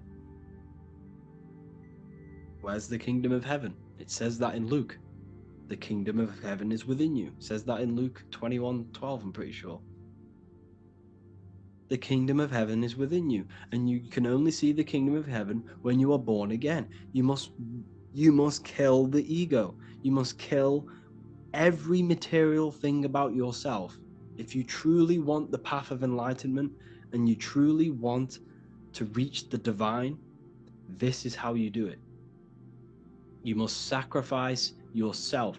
Now, I'm not saying don't work on your life, don't work for greatness, don't work for wealth. I'm not saying that. I'm not saying sit around meditating all day either. I'm saying that yes, you work on your wealth, you work on your body, you become 1% better every single day, physically, mentally, spiritually, in every way possible. I'm saying you need to work on yourself. You need to go to the gym. You need to make as much money as possible and have the best life you could possibly have. But what I'm saying is is that you need to work on your mind and make sure your mind is not too attached and entangled with physical things. Because the physicality, the ego is the barrier between you and the divine.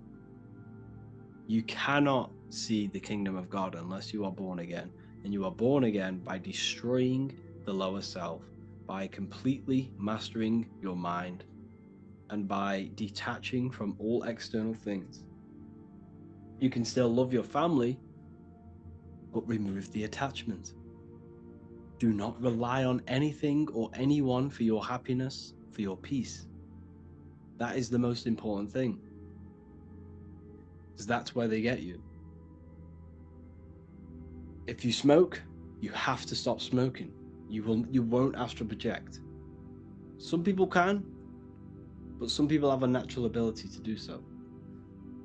But if you have any addiction, you have to start getting rid of them one by one. Start with your phone, start with TikTok. Instead of remove that, remove it for watching something else, reading a book. When you're in your car, stop listening to music, put YouTube on, listen to a lecture. Okay? You must remove all of these negative things in your mind. Everything is contributing towards your mental state and your consciousness. Everything you see, everything you hear, everything you do is all contributing to your mental state and your state of awareness and your consciousness. So the whole point of this lecture was to show you and to make sure that you understand that you are not the body, you are the consciousness. And in order to get out of body, in order to reach that higher state, you must crucify your old self. You must crucify everything. You see, death is a very powerful force. They teach you that death is bad. They teach you that sacrificing is bad. There is good sacrificing, there is bad sacrificing. Sacrificing creates a very powerful force. Death is a very powerful force. So when you sacrifice, maybe in order for you to grow, in order for you to reach that next stage of your life, that next stage of your consciousness, maybe you need to cut off an old friend. Maybe you need to stop hanging out with them people who do drugs, who drink alcohol. And we all know alcohol is a potion. It's a magic potion which invokes spirits. So the only way for you to progress is through sacrifice and through crucifixion. And that's what the Bible is telling you, through crucifixion. So that's the only way. So you must sacrifice. You might need to, in order for you to reach that next level of your consciousness, you're going to have to sacrifice some friends. And if you don't, then that will stop the evolution of your soul. The whole point of the universe, the whole point of you coming into physicality is for the journey of the soul. You are here because you are for growth. You are here to grow. It's the whole point of reality. That's the whole point. You cannot not learn something. So what does that tell you? That's the whole purpose of life: growth and expansion. The evolution of the mind, the evolution of the soul, the journey of the soul through the universe. That is the whole point. You can't not learn something. You have to. You will never not learn something. It's impossible for you not to learn. So, the mastery of your mind, the mastery of yourself, is the only thing that counts when you transition from this physical body back to your consciousness. It's the only thing that counts. It's the only thing that matters. You need to prepare for your life after death. You need to prepare, because you will not have this physical body forever. What we're discussing now is very deep ancient teachings. You won't find these teachings anywhere else. You're in the best university ever, ever online. And That's what it's all about, people. The transmutation of your mind. The Bible says, the Bible tells you, because the Bible's a spiritual text. It's not about God, it's about the God within you and how you manifest the God within you. Jesus never said he was God. Jesus came to show the divine within other people. He never praised about himself. Read the Bible. Jesus never ever said he is the best. He came to show that people that they could do better than him. Whatever he could do, you could do. That's what he said to his disciples. So the whole Bible is talking about you and how you upgrade yourself. And that's the whole point of exiting the simulation. It's the growth of the soul and being a free traveler. The word Freemason means traveler. And when Freemasons meet, they say, "Are you a traveling man? Are you a traveling man?" Well, the word man means mind. It comes from the Latin word mens, which then got turned into men and man. So when Jesus is the fisher of men, he's the fisher of minds. You see, once you start to learn these words and what they actually mean and the etymology of these words, that's when you find the truth. The Bible, you got to research these words. The word spirit, the word man. What does man mean? It means mind. So when a Freemason says, "Are you a traveling man?" it means, "Are you a traveling mind?" Because that's what Freemasonry is. It's the mastery of the self. It's the growth of the mind and the soul. It's self improvement. Yes, there are bad Freemasons. Yes, there are good Freemasons. Everything has light and dark, but evil's not evil. Evil is necessary for you to grow. In order for that tree to grow to heaven, its roots must extend to hell. In order for you to reach the higher state of consciousness, you must descend into physicality, into evil, for you to then ascend higher. It's the growth of the mind, the growth of the soul. I hope you enjoyed this lecture. Please comment whatever lectures you want to see next. I'll make one about the Kabbalah tree and how you can initiate yourself into the Kabbalah. But just know that is a very painful process.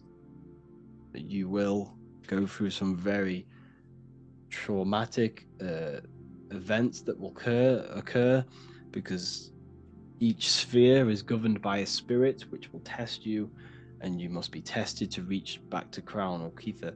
So anyways, yeah, I'll make a next lecture on that.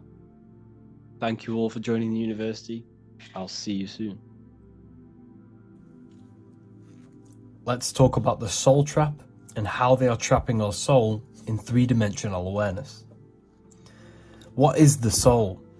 The soul is the essence that transcends the material realm. It is the part of us that is invisible. It is the live spark of all things. It is the consciousness. It is the I am. However, the mind acts as a connecting medium that connects the soul to the material plane.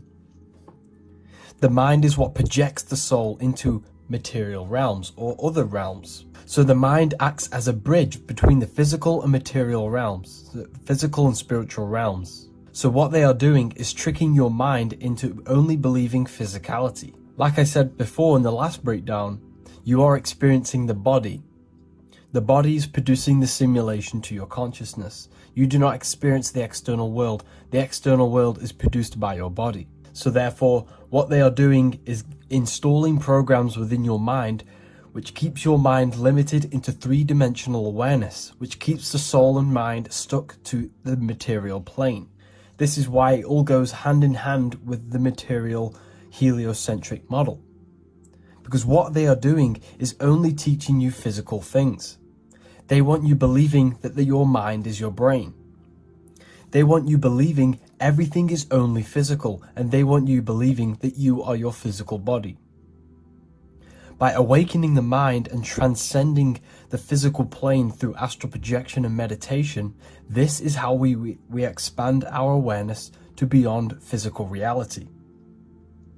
It is the physical plane that they want our minds stuck in.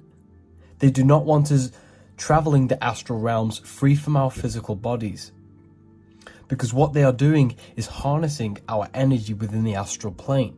So everything they teach you is to go hand in hand with materialism. They promote materialism in the music, through the music industry, through films, Hollywood.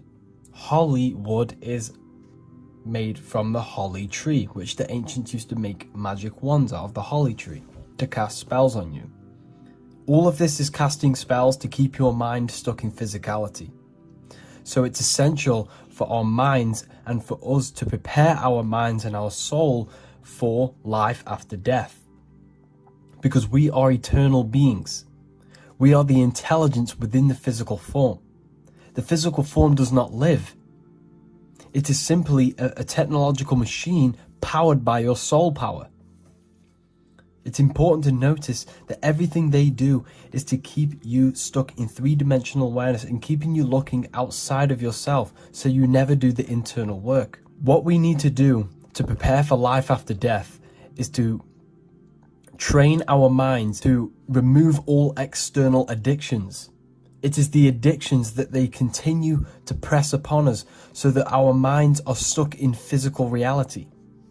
When your mind leaves the physical form and leaves this material veil of consciousness, this is when our minds are still going to have these material addictions and will reincarnate into physical reality. We need to detach from our external pleasures, which consist of food, cigarettes, gaming, TikTok, everything, your phone. You have to release all of these addictions before you die. You have to master your mind and soul, or else you will reincarnate, because your mind is stuck in material thinking. We have to transcend material desire and find the happiness and the joy within ourselves instead of seeking external things. Connect with yourselves, people, and detach from materialism. Everything they do is to promote materialism. Clothes, food, the films, money, everything is to do with emotion and mind. Money has the word M-O-N in it, which means moon, which is emotion. Because the money is keeping us tied to our emotions, and our emotions are keeping us chained to material things. I hope you all understand this and gain a deeper connection with yourselves so that you can transcend this material realm. Let's break down the body, the tree of knowledge of good and evil, the tree of life, and your consciousness, and this three-dimensional world. You have two trees in the Garden of Eden. The Garden of Eden means your mind, because everything is mental, the universe is mental, the universe exists within your mind. This world is what you're experiencing, is the lowest dimension within your mind. The central nervous system is what you truly experience. You do not experience the world. What you touch is your brain's interpretations of electrical impulses on your nervous system. What you see with your two eyes is an image produced by the visual cortex in your brain. So essentially, you are the mind experiencing the body. The body is running the simulation to your consciousness. This is why the central nervous system is one of the trees in the Garden of Eden. It is the tree of knowledge of good and evil, which gives you the knowledge of this realm. This realm, this three-dimensional matrix, it consists of good and evil, day and night, of duality. The only way your consciousness can experience duality is through this central nervous system, which produces the simulation to your consciousness. So essentially, your mind or consciousness is experiencing and gaining the knowledge of good and evil through this central nervous system. The tree of life is the cardiovascular system, because without this system, this is what gives life or energy to the physical body. This is what keeps you alive during this experience within the three-dimensional matrix or the three-dimensional world. Your heart, rearranged as earth, because when you leave the earth, you are actually in fact leaving your body. When the heart stops, you leave earth. So this is why the heart is earth. When you leave the body, you are leaving earth, because the body is running the simulation and producing the simulation to your consciousness. Your brain is an electrical computer producing this whole simulation. You do not experience the external world, you experience the body. This is why everything in this world is a manifestation and expression of yourself. This is why you have 5 fingers for the 5 elements of this world. This is why you have 5 points on your body for the 5 elements created in this world. Your body is the temple of Solomon. And this is why in the Bible, in Acts, it says, God does not dwell in houses not made by man. Because the body is the house not made by man, and your consciousness is God. The temple of Solomon is the temple of the soul and the mon. The soul and the mind is inside of this temple. And the ancients used to build temples in alignment with the geometry of the human body, because they understood that this body is the temple. What they have done, religion, has externalized this, so that you no longer find the divinity within yourself. The moon is an external manifestation of your feminine energy within you. The sun is an external manifestation of the soul masculine power within you. Everything outside is within you, as above, so below, as within, so without. You yourself are the universe experiencing itself. You are the center of creation. Spirit and matter. So essentially what we're looking at is mind creating spirit and matter. The universe is mental. Everything exists in the mind. What spirit is the energy, and basically the energy of mind, of the thinking mind. Spirit and matter are polar opposites. They are 2 vibrational states of the one substance, which is mind.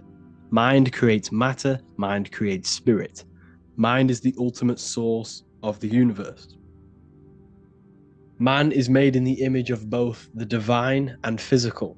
He is spiritual, he is physical. Everything is spiritual and physical. Everything physical has a spiritual, life-giving essence to it. Behind your body is the spirit. Without the spirit, you would be a dead meat sack. You wouldn't be able to move. Behind the animal is the spirit, the all life-giving force coming from the divine mind. Now, man is made in the image of both matter and spirit combined. Spirit is infused with matter. Like all things, however, man has the mind to be conscious of the spirit that dwells within. Animals cannot do this. Animals are purely stuck to their animal instinct. They are not self-aware of the spirit within them. They are only aware of They are only aware of their immediate environment, their physical reality. The animal, this is why animals symbolize our lower nature, but we have a heel, hell, physical, we have a head in the heavens where the spirit is.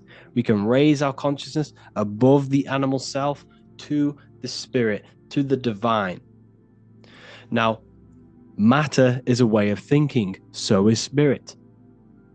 If you have a very low vibrational consciousness, your mind is directed to the lower aspects of consciousness, sex, lust, power, money, fame. This is all matter. This is a materialistic way of thinking. You must tune your mind to the higher aspects of consciousness. Tune your mind to spirit. There are 2 ways of thinking. Now, you are both of them combined. You need to find balance between them. This is what Leonardo da Vinci is depicting, man being both spirit and matter. The circle is eternal, beginning no ends. The square is limited, beginning and end. The body is in the square because the body is limited. The body is not eternal, it's mortal. The circle has no beginning, no end. It is immortal. The spirit is raised above the square, representing spirit over matter, the spirit controlling the matter. Spirit controlling the body. We don't want the body controlling the spirit, the body controlling the mind. That's the lower mind. That's 666. This is the Freemasonic square and compass. We have the compass for the circle and the square for the square, which is matter. spirit and matter combined with the G, the generative principle, or God, or geometry. Also, Leonardo da Vinci depicting the eye of Ra, the eye of Horus, the small pupil, because when you're in light, when you're in a very light environment, your pupils go small. This is the physical eye of man, the conscious mind, the physical eyes. Then you have the inner eye, the spiritual eye that sees in the darkness, that gives perception. That's the large pupil, because when you're in darkness, the pupils go large. You have the eye of Horus, the eye of Ra. You have the physical eyes that you look with, and you have the inner eye that gives you perception. You have black and white. Black represents matter, white represents spirit. Spirit and matter intertwined with one. This is the Masonic checkerboard. The earth is not just a rock. It's not a rock. It has spirit within it.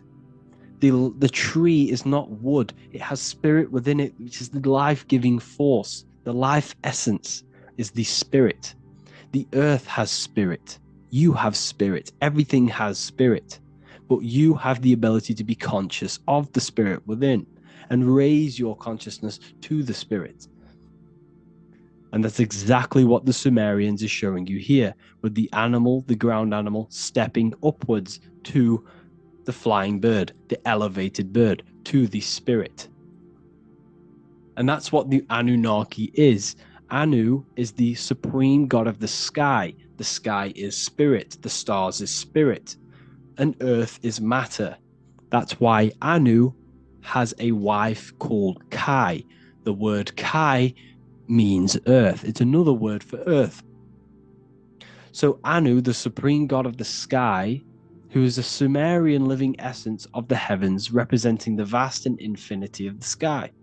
His divine counterpart, Kai, the goddess of the earth. Together, they gave birth to the Anunnaki. This is a symbolic story.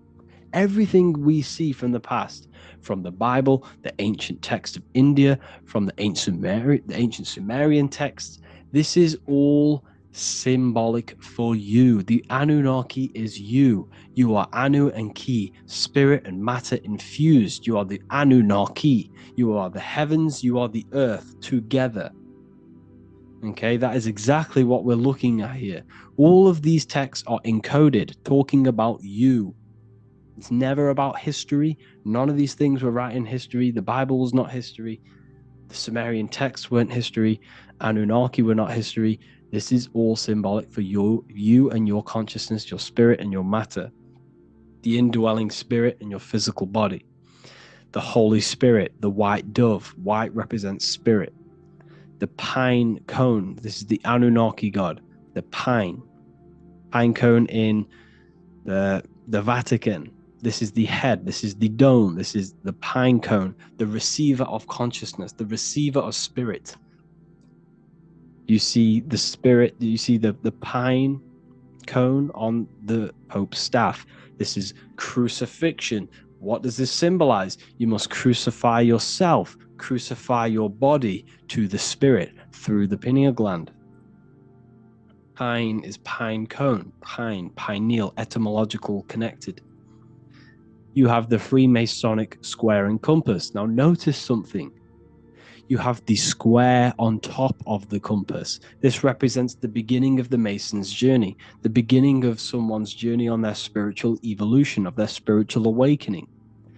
This is what we're seeing here. We're seeing spirit underneath matter, matter over spirit. Now this one is the compass on top, which represents spirit over matter. This is the triumph. This is the ultimate state of consciousness when one has gained spirit over matter. Now we also see other symbolism of Freemasons depicting one leg on top of the other, which represents balance over spirit, balance of spirit and matter. All of this will be available in the Book of Wisdom, Volume 2. This book is the next revolution of human consciousness. I cannot explain the amount of hours and work and research that has gone into this masterpiece. I'm not even going to call it a masterpiece. That is up to you whether you think it is a masterpiece, but I have put my heart and soul into this book. The amount of knowledge, over 230 pages of pure esoteric and occult knowledge that will blow your mind, that will make you feel so connected to the universe, because you're going to understand everything once this book is released. October the 8th is when you can get your copy. And if you are inside of the Ethereal University, then this book will be free for you. You'll get this book for free if you're inside my university. So I hope you all gained a great insight from this video, and I'll see you all in the next one. Hello, and welcome to another lecture of the Ethereal University, the real university. You should be happy that you are here. You are in the only place in the world where you can find exclusive content from me myself for free thinkers and connecting with people who are like-minded and understand and know there is a deeper aspect to life and this reality. And this video, this lecture that I'm going to be talking about today, is the meaning of life. What is the meaning of all of this? Because essentially, I've philosophized that nothing should truly exist. Nothing should exist. The fact that something does exist means it's an intelligent design, and something has created this. So the meaning of life, when I look at the meaning of life, I look at things that are impossible not to do. What is impossible not to do in your life? It is impossible for you not to create. It is impossible. You are creating and manifesting every second, every millisecond of the day. You are creating. The consciousness that you possess is a creating consciousness. And when we have creation minimal in our lives, we fall into mental illnesses. Well, I don't say they're mental illnesses, but we get things labeled as depression, anxiety, and all of these other things. We have to create. As a human being, it is in our nature for every living species to create in some sort of way. We are always creating every second of the day. The mind is infinite potential. The mind cannot be filled. The mind cannot be full. You can't fill the mind. You could know everything about the universe and every little secret, yet your mind would not be full. It is infinite potential. Every thought you think has potential to become true. Anything you think in your mind is true in your mind. There is nothing that you cannot think about. You see the power of the mind now that you understand it is an infinite potential. So when I say the mind is the universe is a giant mind, and we are all expressions of this mind. And when they say the universe is always expanding, it's the mind expanding into new information. The universe is mind, and the mind is always expanding. So creating is something that you cannot ignore.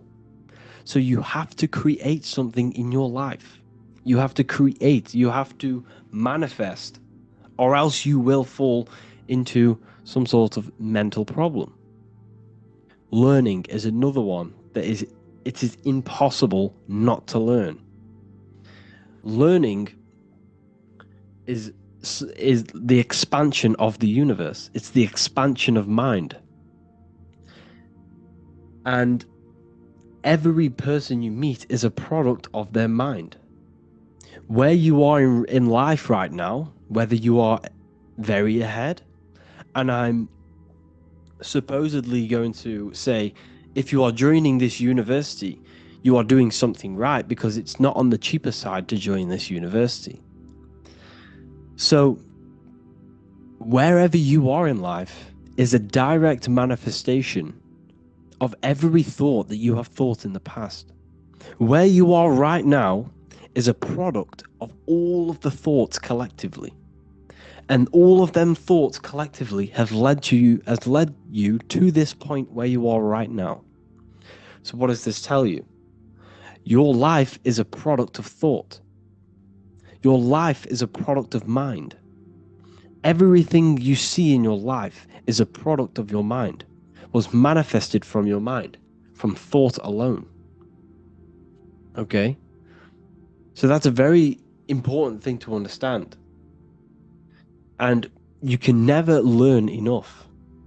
The more you figure out, the more you realize you know nothing. And I say that. I know absolutely nothing. The more you find out, the more doors that are open within the universe. The universe is an amazing place. You should appreciate being alive. You should appreciate that you are using the most advanced piece of technology on the face of the earth, which is the human body. It's so advanced. It's a piece of organic technology. It's so advanced. All of the systems are working together. We cannot replicate the human body. We can make rockets, we can make planes. You cannot replicate the human body. It is so advanced. It's so advanced. Limitation. This is a very important one. Physical reality limits our mind. Mind is infinite, like I explained earlier, and everything in the mind can happen in the mind. There is no limitation. When you are in the astral plane, there is no limitation. Depending where you are projecting yourself in and what realm you're projecting yourself into, there is no limitation. You can create worlds, and you do create worlds when you sleep. When you dream, you are creating your own world. When you are sleeping and dreaming, you are in fact creating a whole reality from your subconscious mind. And every character you see in your dream is an aspect of your mind. Did you know that? That when you are dreaming, there are hidden messages within your dreams because it's your subconscious mind coming to reality and showing you codes, showing you messages about your mind. So when the mind incarnates physically into a physical reality, there is limitation now pressed upon it. It's hexed. That's why I say you're hexed. You're in the hex of Saturn. Saturn is the cube. Saturn's pretty much the computer running this world, based off my research anyway. And it's time. Saturn is time. So you are limited by time. You have a set time here. And you are limited by physical matter. And when you are in physical reality, you are limited from the things that you learn here. You are a product of your mind's information that you gather. If you gather the deepest and secret knowledge, then your life has less limitations than the one who has a programmed mind. And you are learning the limitations of the mind. You are learning the limitations of physical reality. When you are in the astral plane or the imagination plane, whatever you want to call it, you can manifest at the click of a finger. You want an apple, you click it, you think it, and it's there. That screen in your mind is the astral plane where you can imagine things. You can pull things up on that screen right now, and it will be there. However, in a physical reality, you now have to give energy and discipline. You learn discipline, you learn to give energy to manifest it into a physical reality. To manifest something into a physical reality is a lot harder than manifesting into an imaginary plane, in the astral plane. So we come here to learn discipline and limitation, and to find out how we function in a three-dimensional world of matter. Because essentially you were astral before you came here. And here's another one. Nature shows us truth. Open your eyes. You have day and the night. You have the sun, the conscious, the electric, boom, power, the sun, living, You have the moon. You have subconscious, the hidden one, the astral. So the sun represents physical reality. The moon represents astral reality, as above, so below. So what is this telling us? Well, the physical world is telling us that there's cycles in this world. You have the good and the bad, and they are cycles. And the beginning of one cycle is the end of another cycle. And the end of another cycle is just a new beginning. Everything is eternal. Your body is not eternal, but your mind is eternal. You have the cycle of the 4 seasons. Like I said, everything begins and ends, but the ending is just a new beginning. It's an infinite cycle of the universe, symbolized by the Ouroboros. This symbol has been used for thousands of years, depicting the end is a new beginning. When you leave the physical reality, you are now reborn in the astral reality. Have you ever died in a dream? I've died in a dream. In fact, this was the other day. I got killed in my dream, and I woke up in another dream, in another reality. And I knew it was going to happen. Like, as soon as I woke up, I just knew, like, I'm in another body now. You are eternal. You are a multi-dimensional being. And until you gain access to these higher planes, people, you will realize how powerful we all truly are. We are all multi-dimensional beings, and we all have immense power when we figure out how to use these minds of ours. These minds are very, very, very powerful. Very powerful. So this is a new page from the new book, the Volume 2 Book of Wisdom. We also come here for growth and expansion, like I said earlier, the expansion of the universe. The scientists, these paid scientists that, are paid to lie to you, they say the universe is always expanding. Oh, yes, it's mind. Mind is always expanding. Mind is always figuring out new information. The mind can never be full. It's always expanding. And the mind is the infinite potential. The mind is the universe. It's every substance you see around you is a product of mind. The squirrel, the dog, you, your mother, your family. It's all mind, all product. They all possess mind. They all share mind, and this mental plane is shared. And your reality is a product of thought, and this physical reality on a macro scale is a product of God's thought. Now, when I say we are God, we are a microcosm of God. God is within us. Now, I'm not saying that we are the creator of this reality. We did not design the human body. God did. We did not design the functions of the heavens, the order of the heavens, and how the sun rotates around the earth. How it does that, I really do not know. The heavens and the sun and how they move is one of the biggest mysteries known to man. How does the sun truly move? How does it never run out of energy? How does it move? How does the stars move? What's moving it? What's the force behind it? Who is it obeying? It's technology. The sun is the most advanced technology ever, but that's a whole nother video I can go over. But I'm not saying I am the one. You are the one who created this reality, who designed the human body and designed everything in this world. I'm saying that you can connect to the source within yourself. The source of life, the source of the universe is inside of you. And you can connect with it. And you are using that power of the source of the universe to create life, to manifest your will in this physical reality. That is the mind. The mind is God. So, you have the day and the night, you have the left and the right. Everything is dual in this world. We learn duality. We learn the good and evil. And that's why I say the body, while the central nervous system is the tree of knowledge of good and evil. Why? Because the tree of knowledge of good and evil is this electrical nervous system you are experiencing this reality from.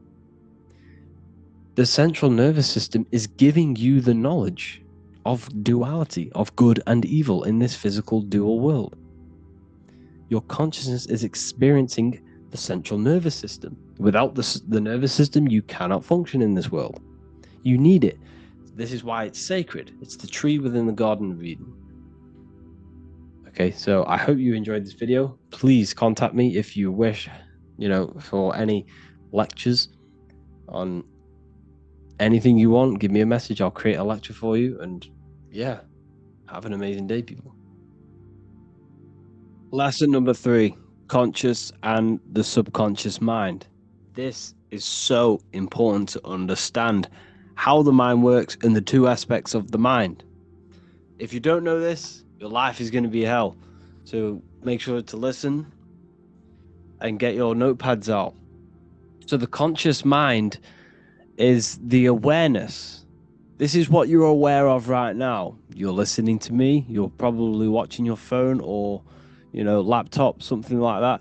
Your 5 senses, your mental state, your awareness. This is all your awareness. What you're aware of. This is the 10% of your mind. Only 10% of your mind is what you're aware of, your consciousness. You're conscious. So, I know what I'm touching. I know what I'm aware of. I'm aware of my feelings, what I'm thinking. This part of the mind, what you consciously do, impresses the subconscious mind, which is 90% of your mind. Think about that. 90% of your mind, you are not aware of what is going on in that part of your mind. It's all there, but it's all in the background. The subconscious mind controls the systems in your body. So it is the mind that is telling your heart to beat, telling your lungs to breathe, telling your digestive system to digest food without you being conscious of it. So the subconscious mind is controlling every single system in your body and telling it to do its job. It's storing all of your memory, all of your paradigms, which are mental programs. Very, very, very important. These mental programs that you have are why you act the way you are, why you do certain things the way you do. All of these programs that you have generated throughout your life from the conscious mind. The conscious mind is picking up on your awareness and your surroundings. So when you were a child, between the age of 0 to 7, your subconscious mind was wide open to programming. Why? Because this is why by the age of 2 or 3 you start to speak. Because your subconscious mind is that wide open. You are literally sucking in every bit of information so you can progress in life, so you can start to talk, walk, and act as a human being. So between the age of 0 to 7, there are programs that are really, really, really deep rooted within your mind. And these programs are operating 90% of your mind. 90% of your mind, which is 90% of your thoughts, when your thoughts become your emotions and they become your actions. Everything in the subconscious is affecting your life, is manifesting. So the subconscious is not only created by these programs between the age of 0 to 7, you've also generated new programs and you're still creating them now. However, essentially, we are deeply rooted with the older programs. But you create programs with emotion and repetition. Emotion and repetition generate mental programs. Driving your car, changing gear, tying your shoelace. You don't have to think about doing these things. You can literally just do it on autopilot because your subconscious mind knows that program is there. So when you consciously think of tying your laces, bang, it's done. You don't have to think about it. The subconscious takes over and does it. So the subconscious is manifesting 90% of your daily basis actions, thoughts, and emotional state on a daily basis. So what's that mean? Your subconscious rules your life pretty much, and you need to change these programs. Okay, we're not going to go into that into this lesson, but the subconscious also sees, counts, and analyzes everything. For example, you go and past this sign, you're in a car, you drive past this sign at 6 o'clock in the morning on the way to work. 8 o'clock at night or 6 o'clock, or when you're driving back home, you have a random thought, oh, I'd love a KFC. Because your mind, you might not have consciously been aware of it, but because of this sign was in your visual sight at 6 o'clock in the morning, later on that day, that subconscious mind has picked up because you started to feel hungry. And this was the first thing you seen that day. This is why it's called advertisement. Ment means mind. They're advertising to your mind and your subconscious. This doesn't really effectively work on the conscious mind, but it works on the subconscious. It lingers thoughts and images in your subconscious memory because of theta waves. When you wake up, an hour or two just after you wake up, your brain is producing theta waves, which is the waves where your subconscious mind has access, easy access. Theta wave is your mind is open to programming. So just before you go to sleep, and when you wake up, your brain's producing theta waves. And this is when your subconscious mind is wide open. This is why you need to be very careful. Never go on your phone when you wake up. Never scroll on TikTok or whatever. Don't do this stuff. The first thing you need to do when you wake up is say something positive and feel something positive. Do this every single day before you go to sleep and after you wake up. This will change your life. This will create positive impressions on your subconscious mind. Okay? It also, the conscious mind, it's like a cycle. The conscious mind, thoughts and emotions impresses the subconscious, and this will repeat. Then the whatever you put into the subconscious will then be put back onto the conscious. It's like a repeating cycle. Okay, so you need to understand this very, very deeply. You need to understand how powerful the subconscious mind is. This is the reason why you think your name is whatever, John, and this is why you wake up at a certain time. This is why you run the way you do. Everything is stored within the subconscious mind. Everything is in there. You identify yourself with the programs that are in your subconscious mind. And that's what the matrix is. The matrix, the system, is a program within your subconscious mind. This system doesn't truly exist. In the physical world, there's buildings and everything. There's only buildings. There's the government building. There's a government group. But what gives that power? The programs, the mind.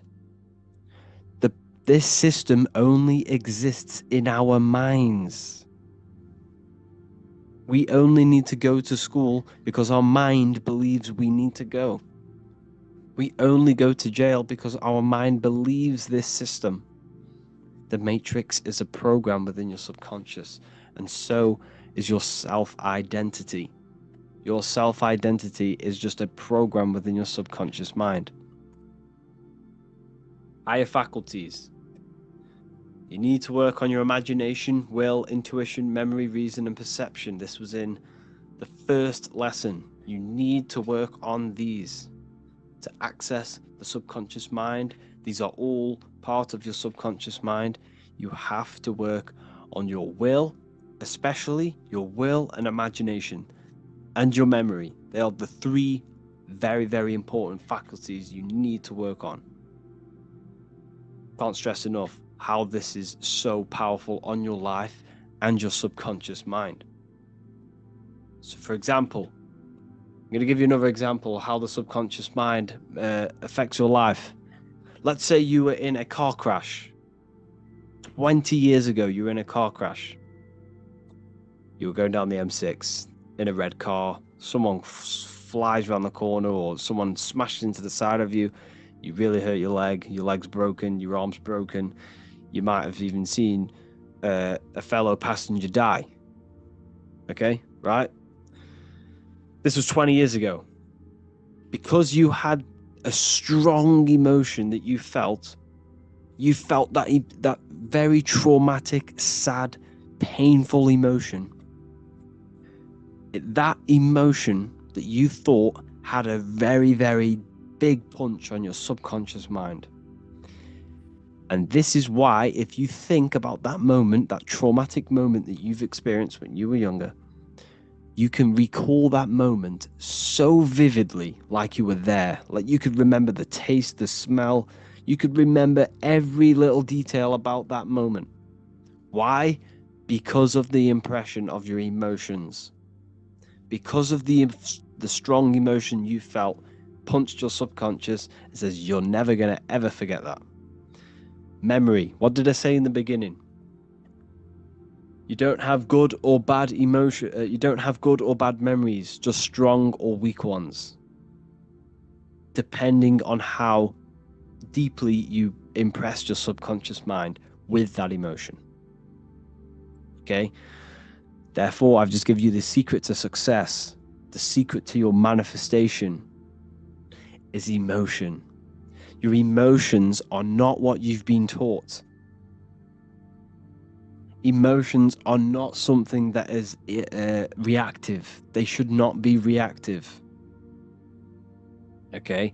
Your emotions are something that are given to you so you can manifest. Your emotions are a creational force. Emotion, energy in motion. Your emotions are energy in motion. And these emotions are impressed in your subconscious mind. And that's another thing. Whatever you think in your subconscious, whatever you think is true. Whatever you think is true in your subconscious mind. Whatever you think and whatever you say and whatever you feel is truth to your subconscious mind. Remember, the subconscious mind is manifesting 90% of your thoughts and daily actions. Therefore, if you call someone an idiot, if you feel like death, you feel bad, you feel sad, you're telling your subconscious mind that's what you want. If you call someone an idiot, you're telling your subconscious mind that is what you are, because the subconscious doesn't know anyone else but you. Only knows you. It only knows yes. Yes, yes, yes, yes, yes. I want this, I want this, I want this. That is all it does. If you think a negative thought, you're telling your subconscious, I want that. If you feel a negative emotion, you're telling your subconscious, I want that. And it will manifest it. And that's why you need to control your mind. You have to control your mind and emotions and what you say. Okay? Very, very important, people. So remember, when you were in that traumatic moment, going back to the car crash, right? When you were in that traumatic moment, because you experienced that moment, it still affects you today.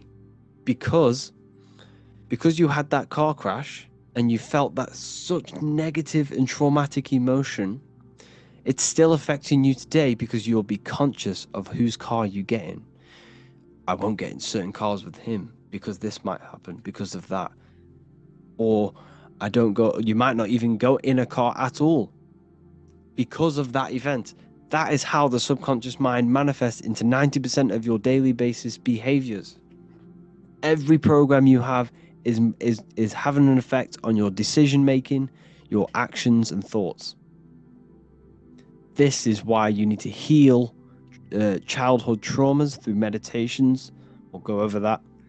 You need to heal the subconscious. You need to let go from these programs and create your own programs. Hope you enjoyed this lesson. Go and watch the next one.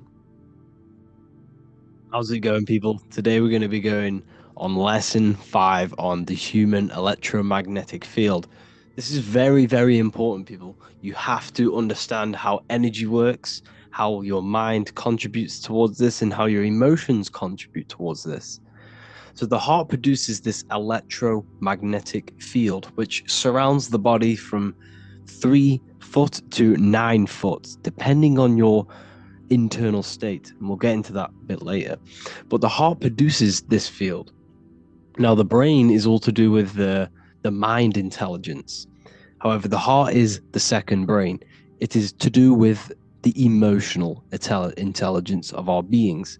So mind and emotion directly connected. They are directly connected. Every thought that you think is producing an emotion. So the thought that you think is an electrical signal in the brain, which then gets sent to the heart. Now, the heart is what's judging. It judges you. It judges what is right, what is wrong. It tells you is this thought good, is it bad, based off the emotional sense that you gain off that thought. Therefore, before we go any further, every single cell in your body, every single organ has its own electromagnetic field. So every cell, every organ, the organs come up to bunch together to create the system. The systems come together to create the body.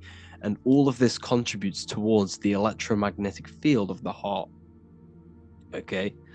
So everything is electromagnetic. I am, you am, every atom is electromagnetic. So what we need to understand is that our diet plays a huge role in raising our frequency. Our frequency is our spirit, our spiraling energy field. The stronger this field is, the more impact you have on reality when it comes to manifesting your reality, what you want. So it's important that we keep our body healthy, our cells healthy, because all of this contributes to what you're putting out, and how effective your energy is putting out into the quantum field around you.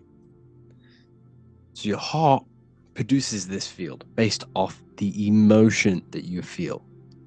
So every emotion that you feel, your internal state, is what manifests this electromagnetic field. So when you stand next to someone, you can feel their vibe. You can get a sense of how this person is feeling. Well, because you're feeling the energy that their internal state is manifesting the external energy, which you're picking up. So when their mood changes, you can feel it in their energy, especially if your third eye is wide open. So what I'm trying to say is your emotions is what attracts things to you, because your heart produces this magnetic energy. So your heart is producing magnetic energy. Every emotion that you feel is creating magnetic energy, which is drawing people, things, situations to you. All of this contributes towards your life, because everything has a domino effect. If you happen to draw the right person to you because of your happy emotional state, that person can just change your life and turn the wheel on manifesting your reality. So like I said before, when we feel higher emotional states and elevated states of emotion, this strengthens our electromagnetic field. So when we feel happiness, contentment, joy, love, all of this expands our field from 5 meters to around 9 feet, 5 feet to 9 feet around your body. And the stronger this field is, the stronger your emotions are, and the more elevated they are, the stronger impact you have on matter. Why? Because you're vibrating more than matter. You're becoming more spirit than matter. So therefore, it is mind over matter. So if you experience these higher elevated emotions, you then have a greater impact on creating matter and influence on atoms around you and people around you. The higher you vibrate, the more people are going to stare at you, the more things that are going to happen better in your life, because the more energy that you're putting out positively. So this electromagnetic field is so important, and your emotions and your thoughts play a crucial role. You control your thoughts. This will then control your emotion, and then your emotion will control your magnetic energy. And not to mention, when we meditate, we turn our mind inward. So therefore, all of the attention, because where attention goes, energy flows.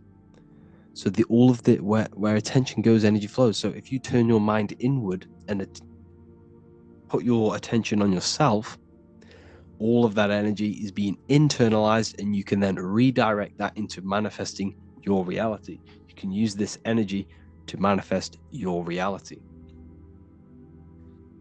Okay, so the world will mirror back what we feel in our heart. This is a great saying. Whatever you carry in your heart, you will experience. Because emotion is energy in motion. The emotion you feel is the thought motion. So every thought you think produces energy in motion, which is emotion, which will then be put out into the quantum field, which is everything's in your mind, because the words you say, the things you feel, mold your mind, and your mind mirrors the external world. So you need to be careful what you're thinking, feeling, and saying and hearing, because all of this has an effect on your external world, because it has an effect on shaping your mind. Okay, so controlling emotions, we need to get rid of the reactive emotions and use them intentionally. The more reactive you are, the more prone you are to lowering your frequency, which will have a great effect on manifesting your reality. We need to aim to reach them high states of emotion, to keep our cells, to keep our body high frequency. So I hope this lesson helped you. And the next one, we're going to be talking about maintaining this field. Lesson 2, planes of existence. These planes are all aspects of your mind. They are in you, they are outside of you, as above, so below. The Godhead is the sole purpose. This is how spiritual manifests into physical. This is the process that the universe goes through in creating the physical universe. So it starts with the Godhead, the sole purpose, then the mind, then the astral, then the etheric, then the physical. Then everything is mental. Everything exists in the mind. These dimensions are not separate.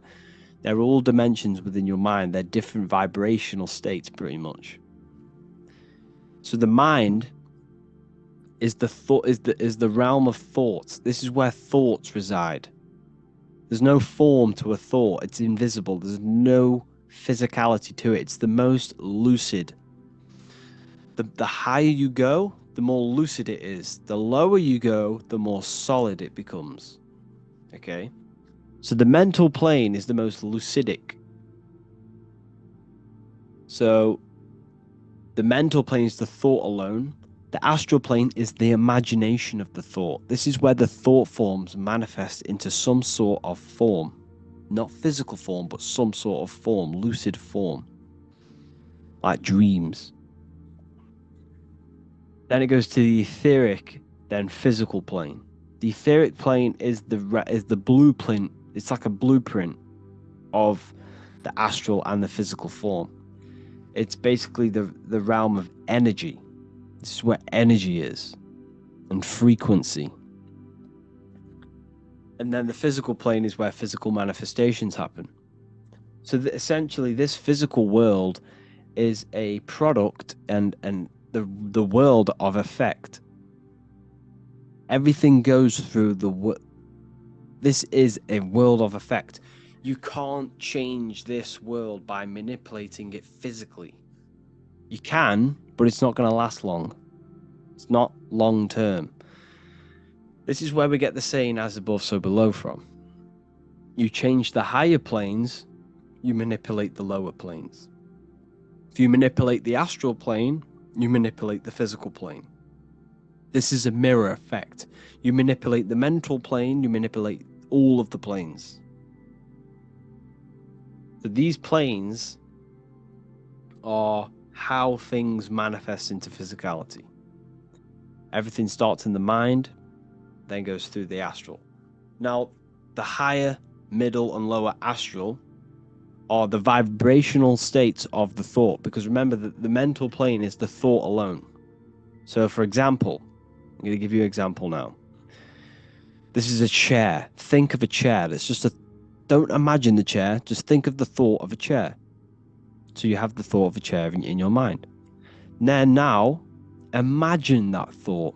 What form does it have? This is the astral plane. This is the imaginational plane.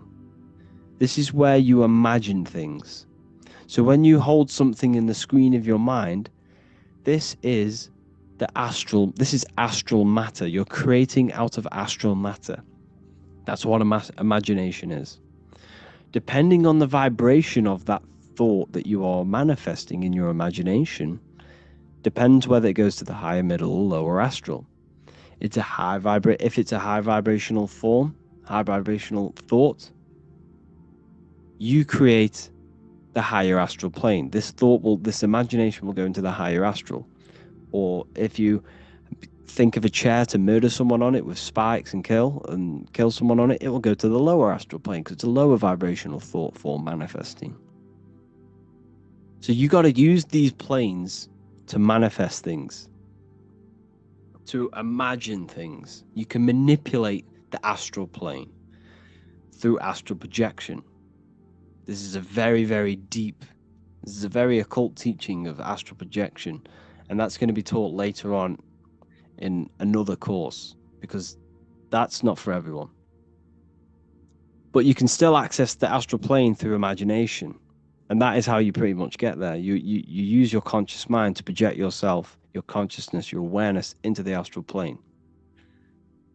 So if you manipulate these higher planes of existence, you manipulate these lower planes. As above, so below. You got to look up. But it all starts in the mind. Use your thoughts correctly.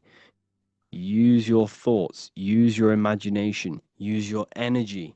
And this will all combine to manifest something physical. Okay? So use these planes to manipulate this physical world, because whatever you do in these planes, you manipulate the lower planes. It's like a mirror. So that is the planes of existence. They all exist inside of you. They're outside of you. They're as above, so below, as within, so without. They are everywhere. They are inside of you. They're not separate. They're all aspects of your mind.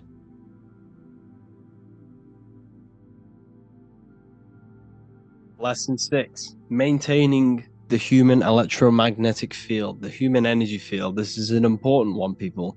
You have to understand how this field works. Without this field, you can't pull things to you. You can't attract things. You know, the weaker your field, the more prone you are to diseases. The weaker the field, the less manifestation, the less power you have over matter. You have to have a strong field. Okay? This field is very important when it comes to manifesting and pulling things to you, attracting people. Because essentially this field is a manifestation of your internal state. So your internal state manifests this external field through your, the things you do on a daily basis contribute to this field and how strong it is. So to keep it strong, you have to realize that it's constantly changing based on your environment, the people around you, electrical devices, thoughts, emotions, and the food within the body. Now, every single cell in your body has its own electromagnetic field, has its own magnetic energy. And this magnetic energy can be weakened or strengthened by the food that you are putting in your body.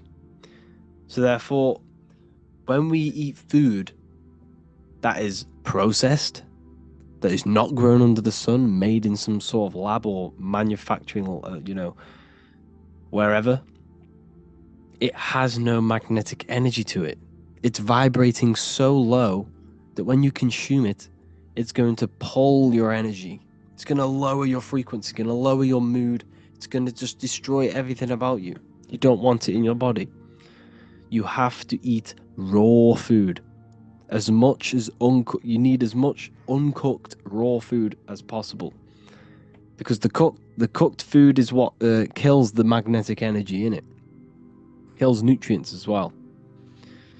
But it's based off magnetic energy. They never want to tell you this.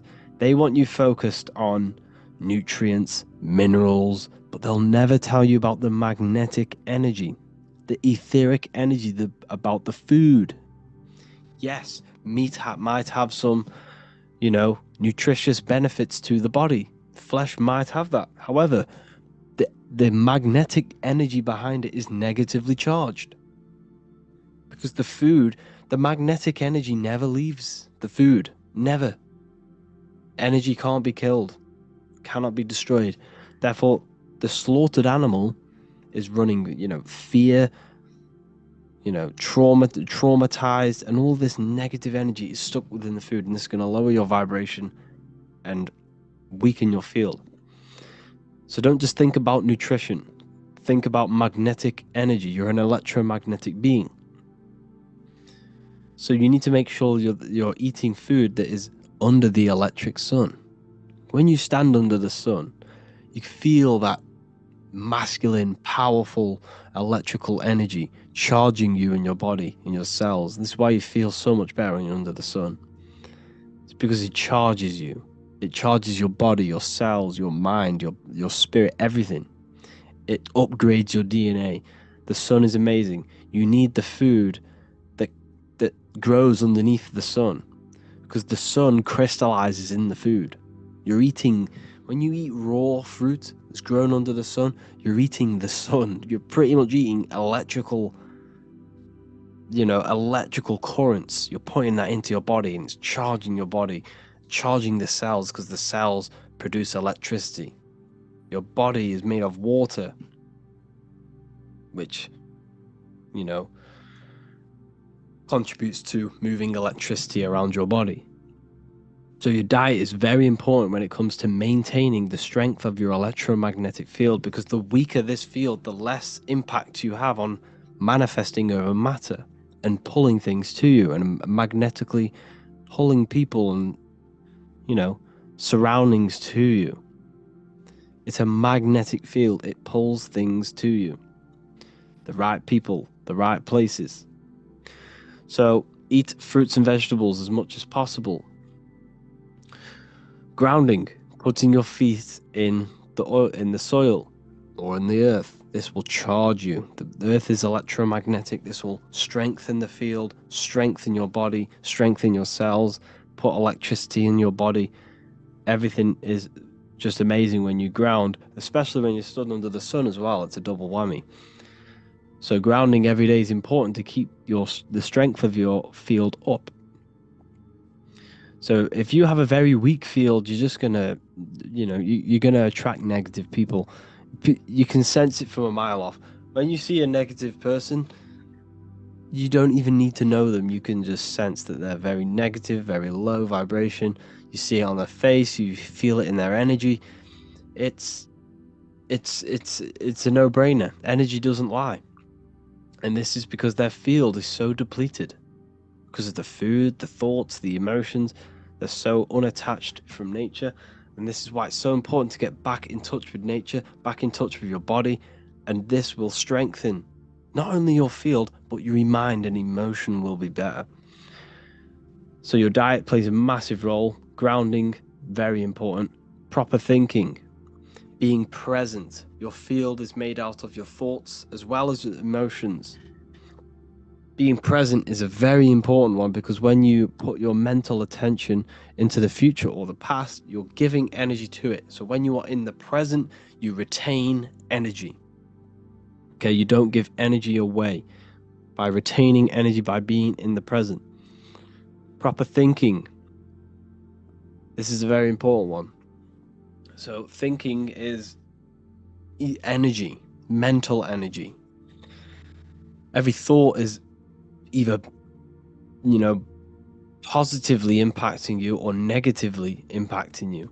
So every negative thought that you think, you need to think 3 more positive ones to try and counteract and balance this out. And over a long period, over periods of time, this will create you to, think positive. And you need positive thinking.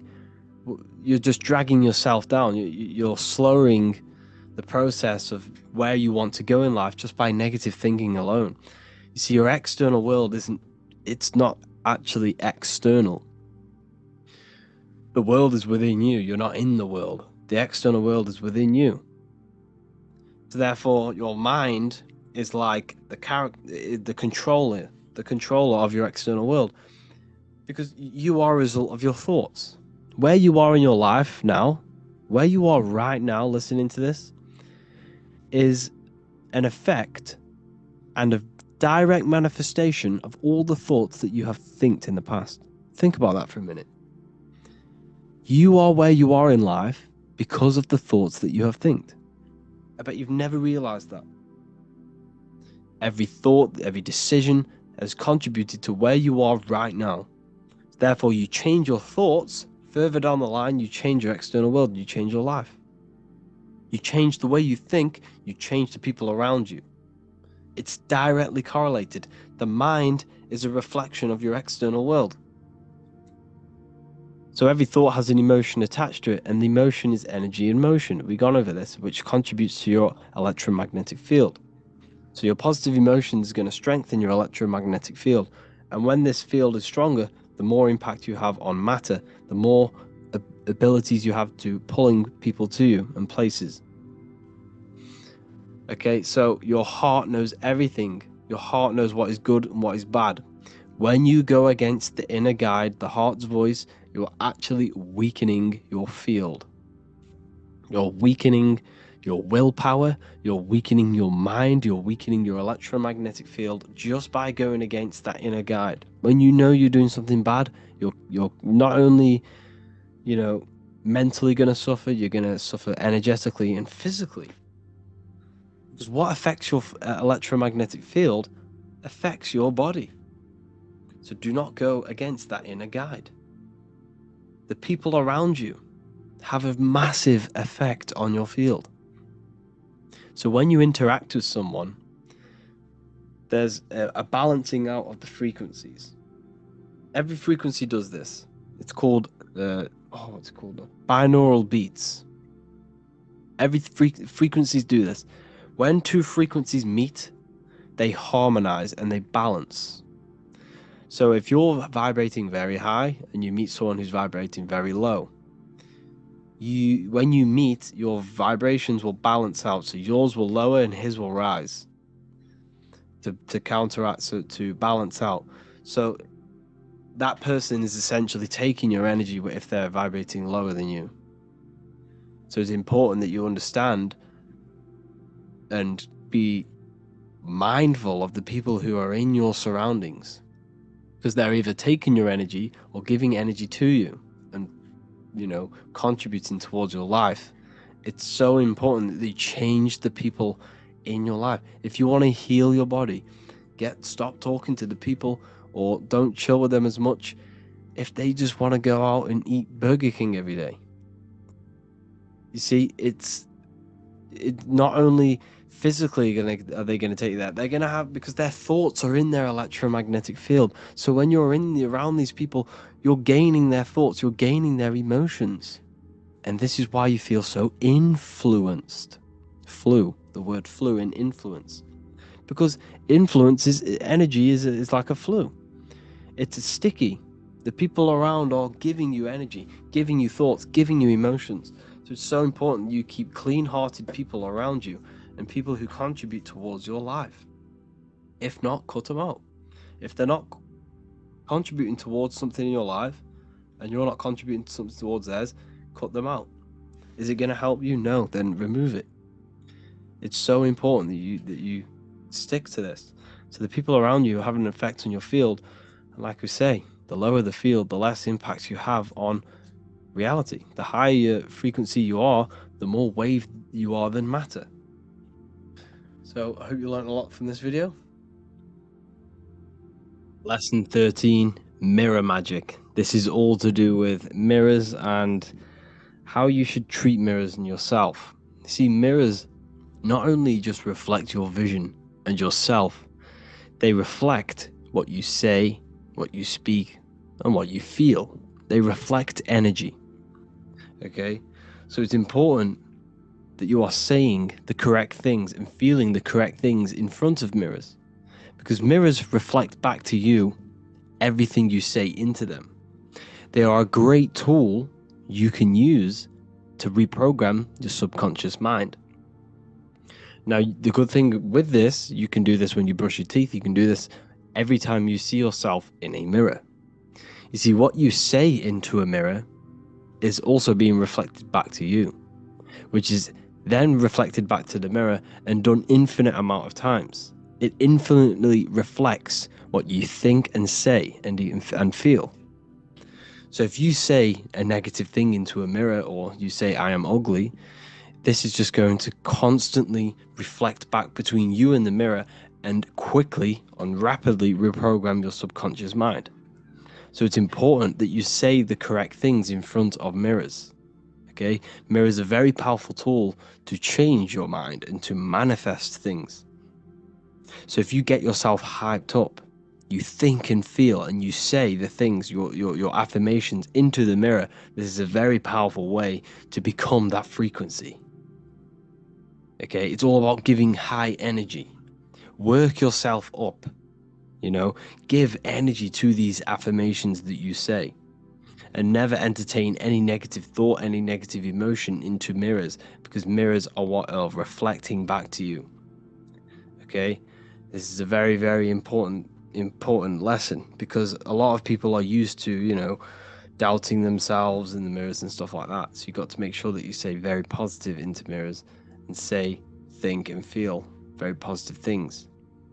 And this will reflect back to you in energetic wise, and you're reprogramming your subconscious. Lesson 4, programming the subconscious mind. This is so important, people. You have to reprogram the programs that are in your mind. Everything is true in the subconscious mind. This is why the ancients had the golden rule: treat others like you want to be treated. If I go, like I said in the other video, if I go and call you an idiot, I'm calling my subconscious mind an idiot, which will then telling my subconscious that is what I want. So remember, it is impressed by emotion and repetition. These are the two main ways the subconscious mind is reprogrammed. Repetition. You tie your shoelaces every single day. You know how to do it. You know how to change gear in your car. This is repetition. You have created a program through this repetition. And emotion, the traumatic event that you had when you were young, you can remember that program, you can remember that day like it was today, very, very, very vividly, because of the strong emotion that you felt together, you felt at that point, which then created a mental program which manifests into your daily basis behavior, thought patterns, and actions. Old habits are programs. This is why you're trying to create your new life. You're trying to break your old habits. The reason why you're not breaking your old habits is because that habit is a program itself, that it has to manifest. It's so hard not for it to manifest, because it's part of the mind's automatic system. The mind has an automatic system which is running your body on autopilot. The subconscious is running your body's organs. It's telling your heart to beat on autopilot. That habit you have is an autopilot program. Therefore, you have to change this programming by accessing the subconscious mind and rewriting these programs through, like I said, repetition and emotion. Repetition and emotion, combining these two methods, will reprogram your subconscious mind. And when is the subconscious mind most accessible? 1 hour when we wake up and just before we go to sleep. Your brain is producing theta waves. It doesn't have to be then when these two are, doesn't have to be when you wake up or when you go to sleep. You can also create theta waves when you access deep meditation. Deep meditation. So you have to do these every single day as much as you can. Doesn't have to be when you wake up, doesn't have to be before you go to sleep. Whenever you get time or whenever your conscious mind floats over the idea of doing it, do it. Repeat affirmations constantly as much as you can. And I mean every second of the day if you have to. Whenever you get the time, mentally say it, physically say it. Get these affirmations done as much as possible to reprogram that subconscious. It has to be in present tense. The subconscious does not know the future, does not know the past. It only knows now. It only knows you, doesn't know anyone else, and it only knows now. You and now is the only thing the subconscious mind knows. And everything is true in the subconscious. Therefore, thinking, feeling, and saying I am affirmations. It has to be in the present tense. You have to claim as if you are what you are saying.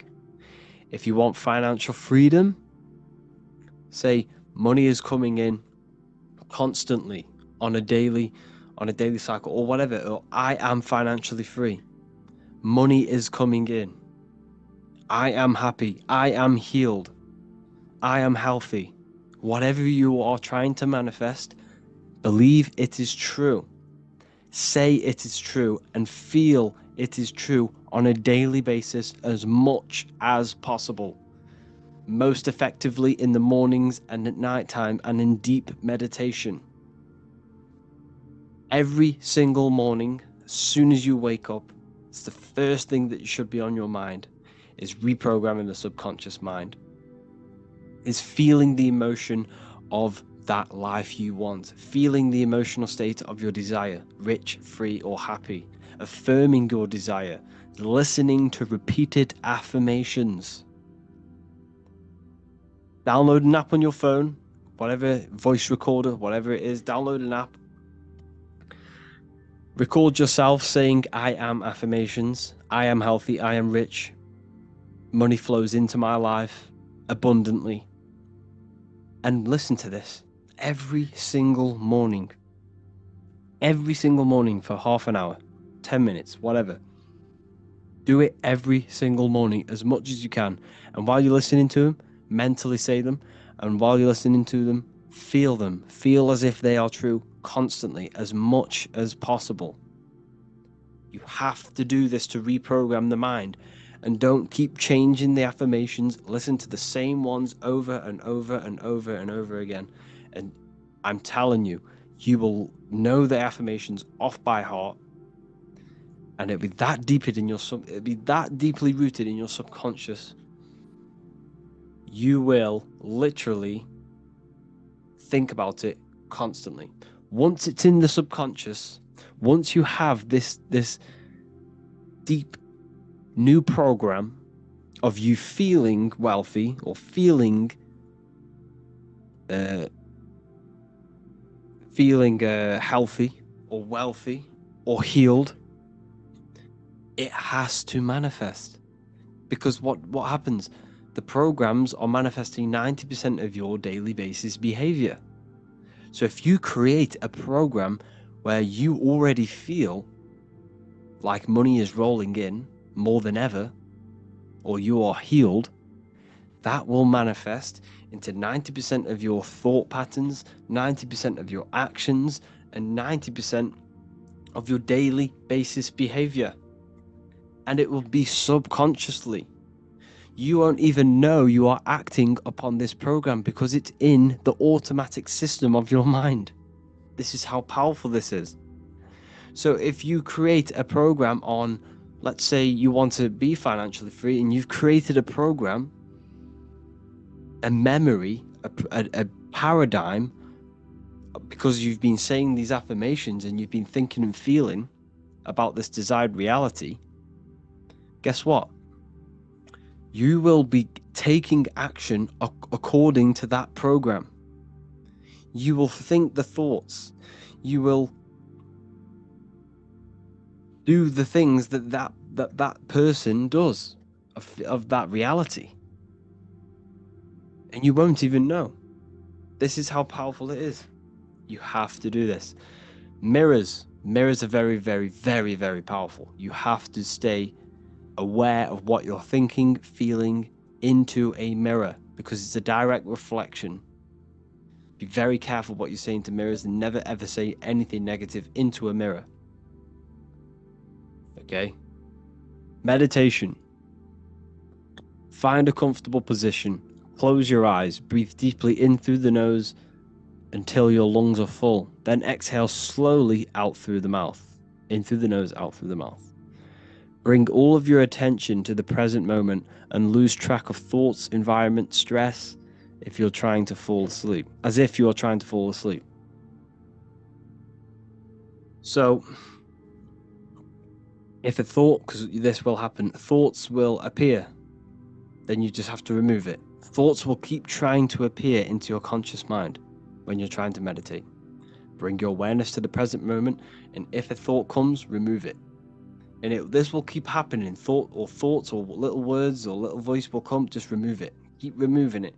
And once you repeat this process, you'll gain a meditative state, a sleepish state. Your body become relaxed. The body will start to sleep, but your mind will be aware. Your conscious mind will be aware.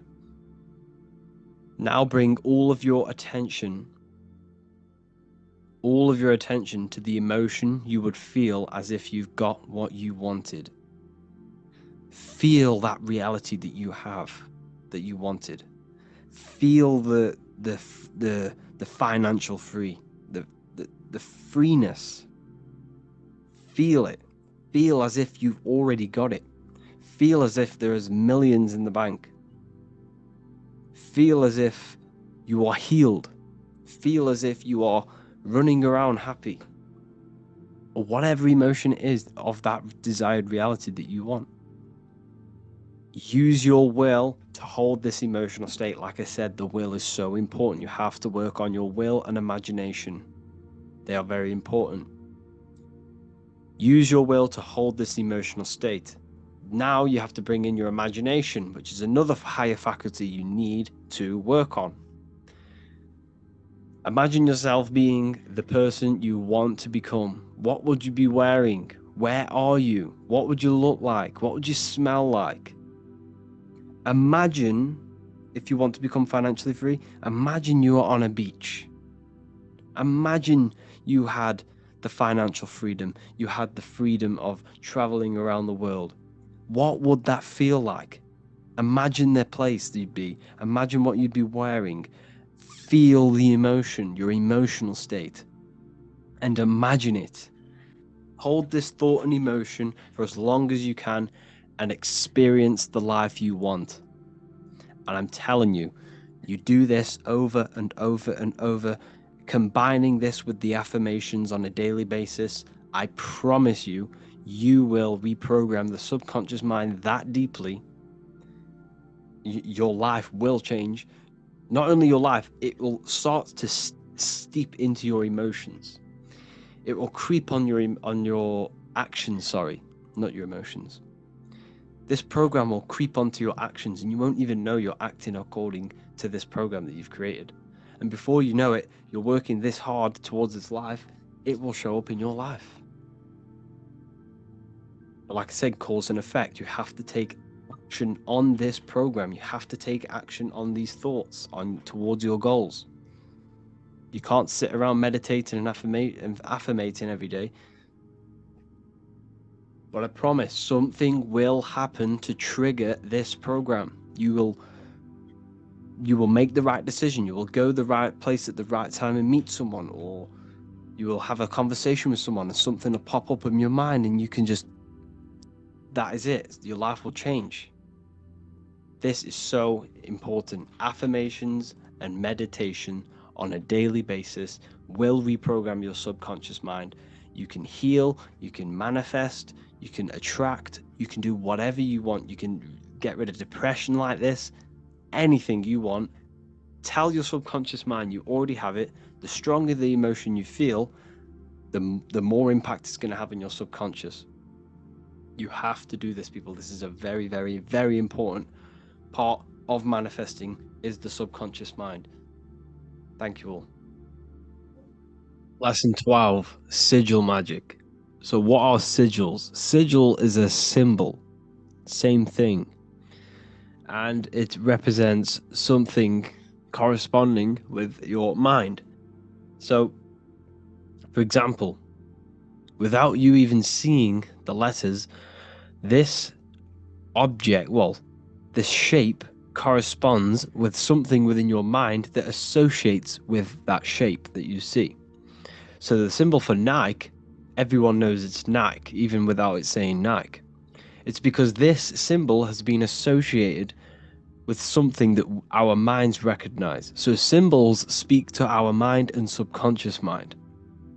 Okay, and within us and around us are the other planes: astral, mental, and etheric, and physical.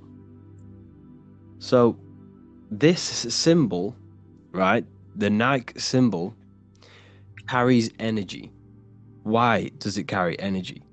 It's because all of the collective minds that have seen this symbol have a collective thought and associations within their minds that associate beliefs with this symbol. So another way to see this is this symbol is speaking to you energetically and metaphorically to your right hemisphere and your mind. So the collective mind, this is very hard for me to express and teach this, because we're talking about something metaphysical within the mind. There's not many words, it's hard to describe. So a symbol carries mental energy. Mental belief, mental awareness is energy. So all of the collective minds have a belief about this symbol. They know what this symbol represents in their minds, and this carries energy. So if you go and wear this symbol, you are associating yourself with the energy. You are carrying that energy. Okay?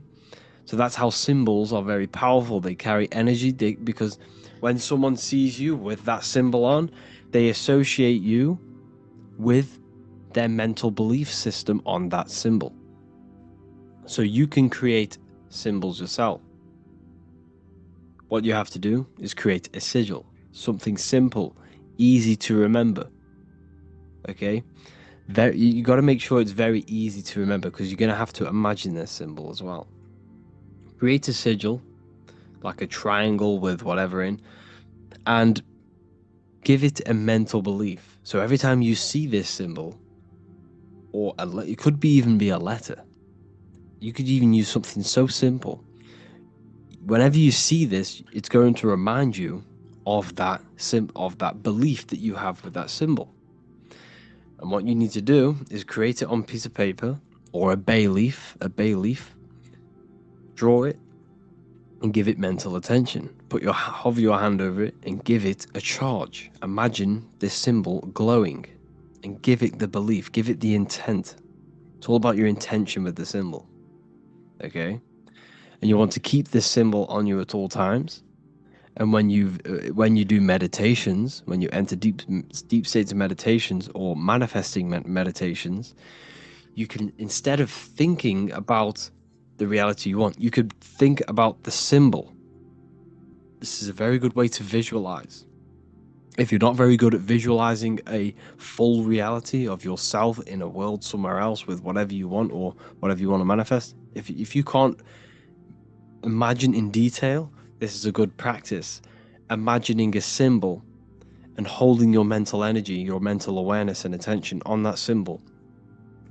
And you are associating mental energy with that symbol.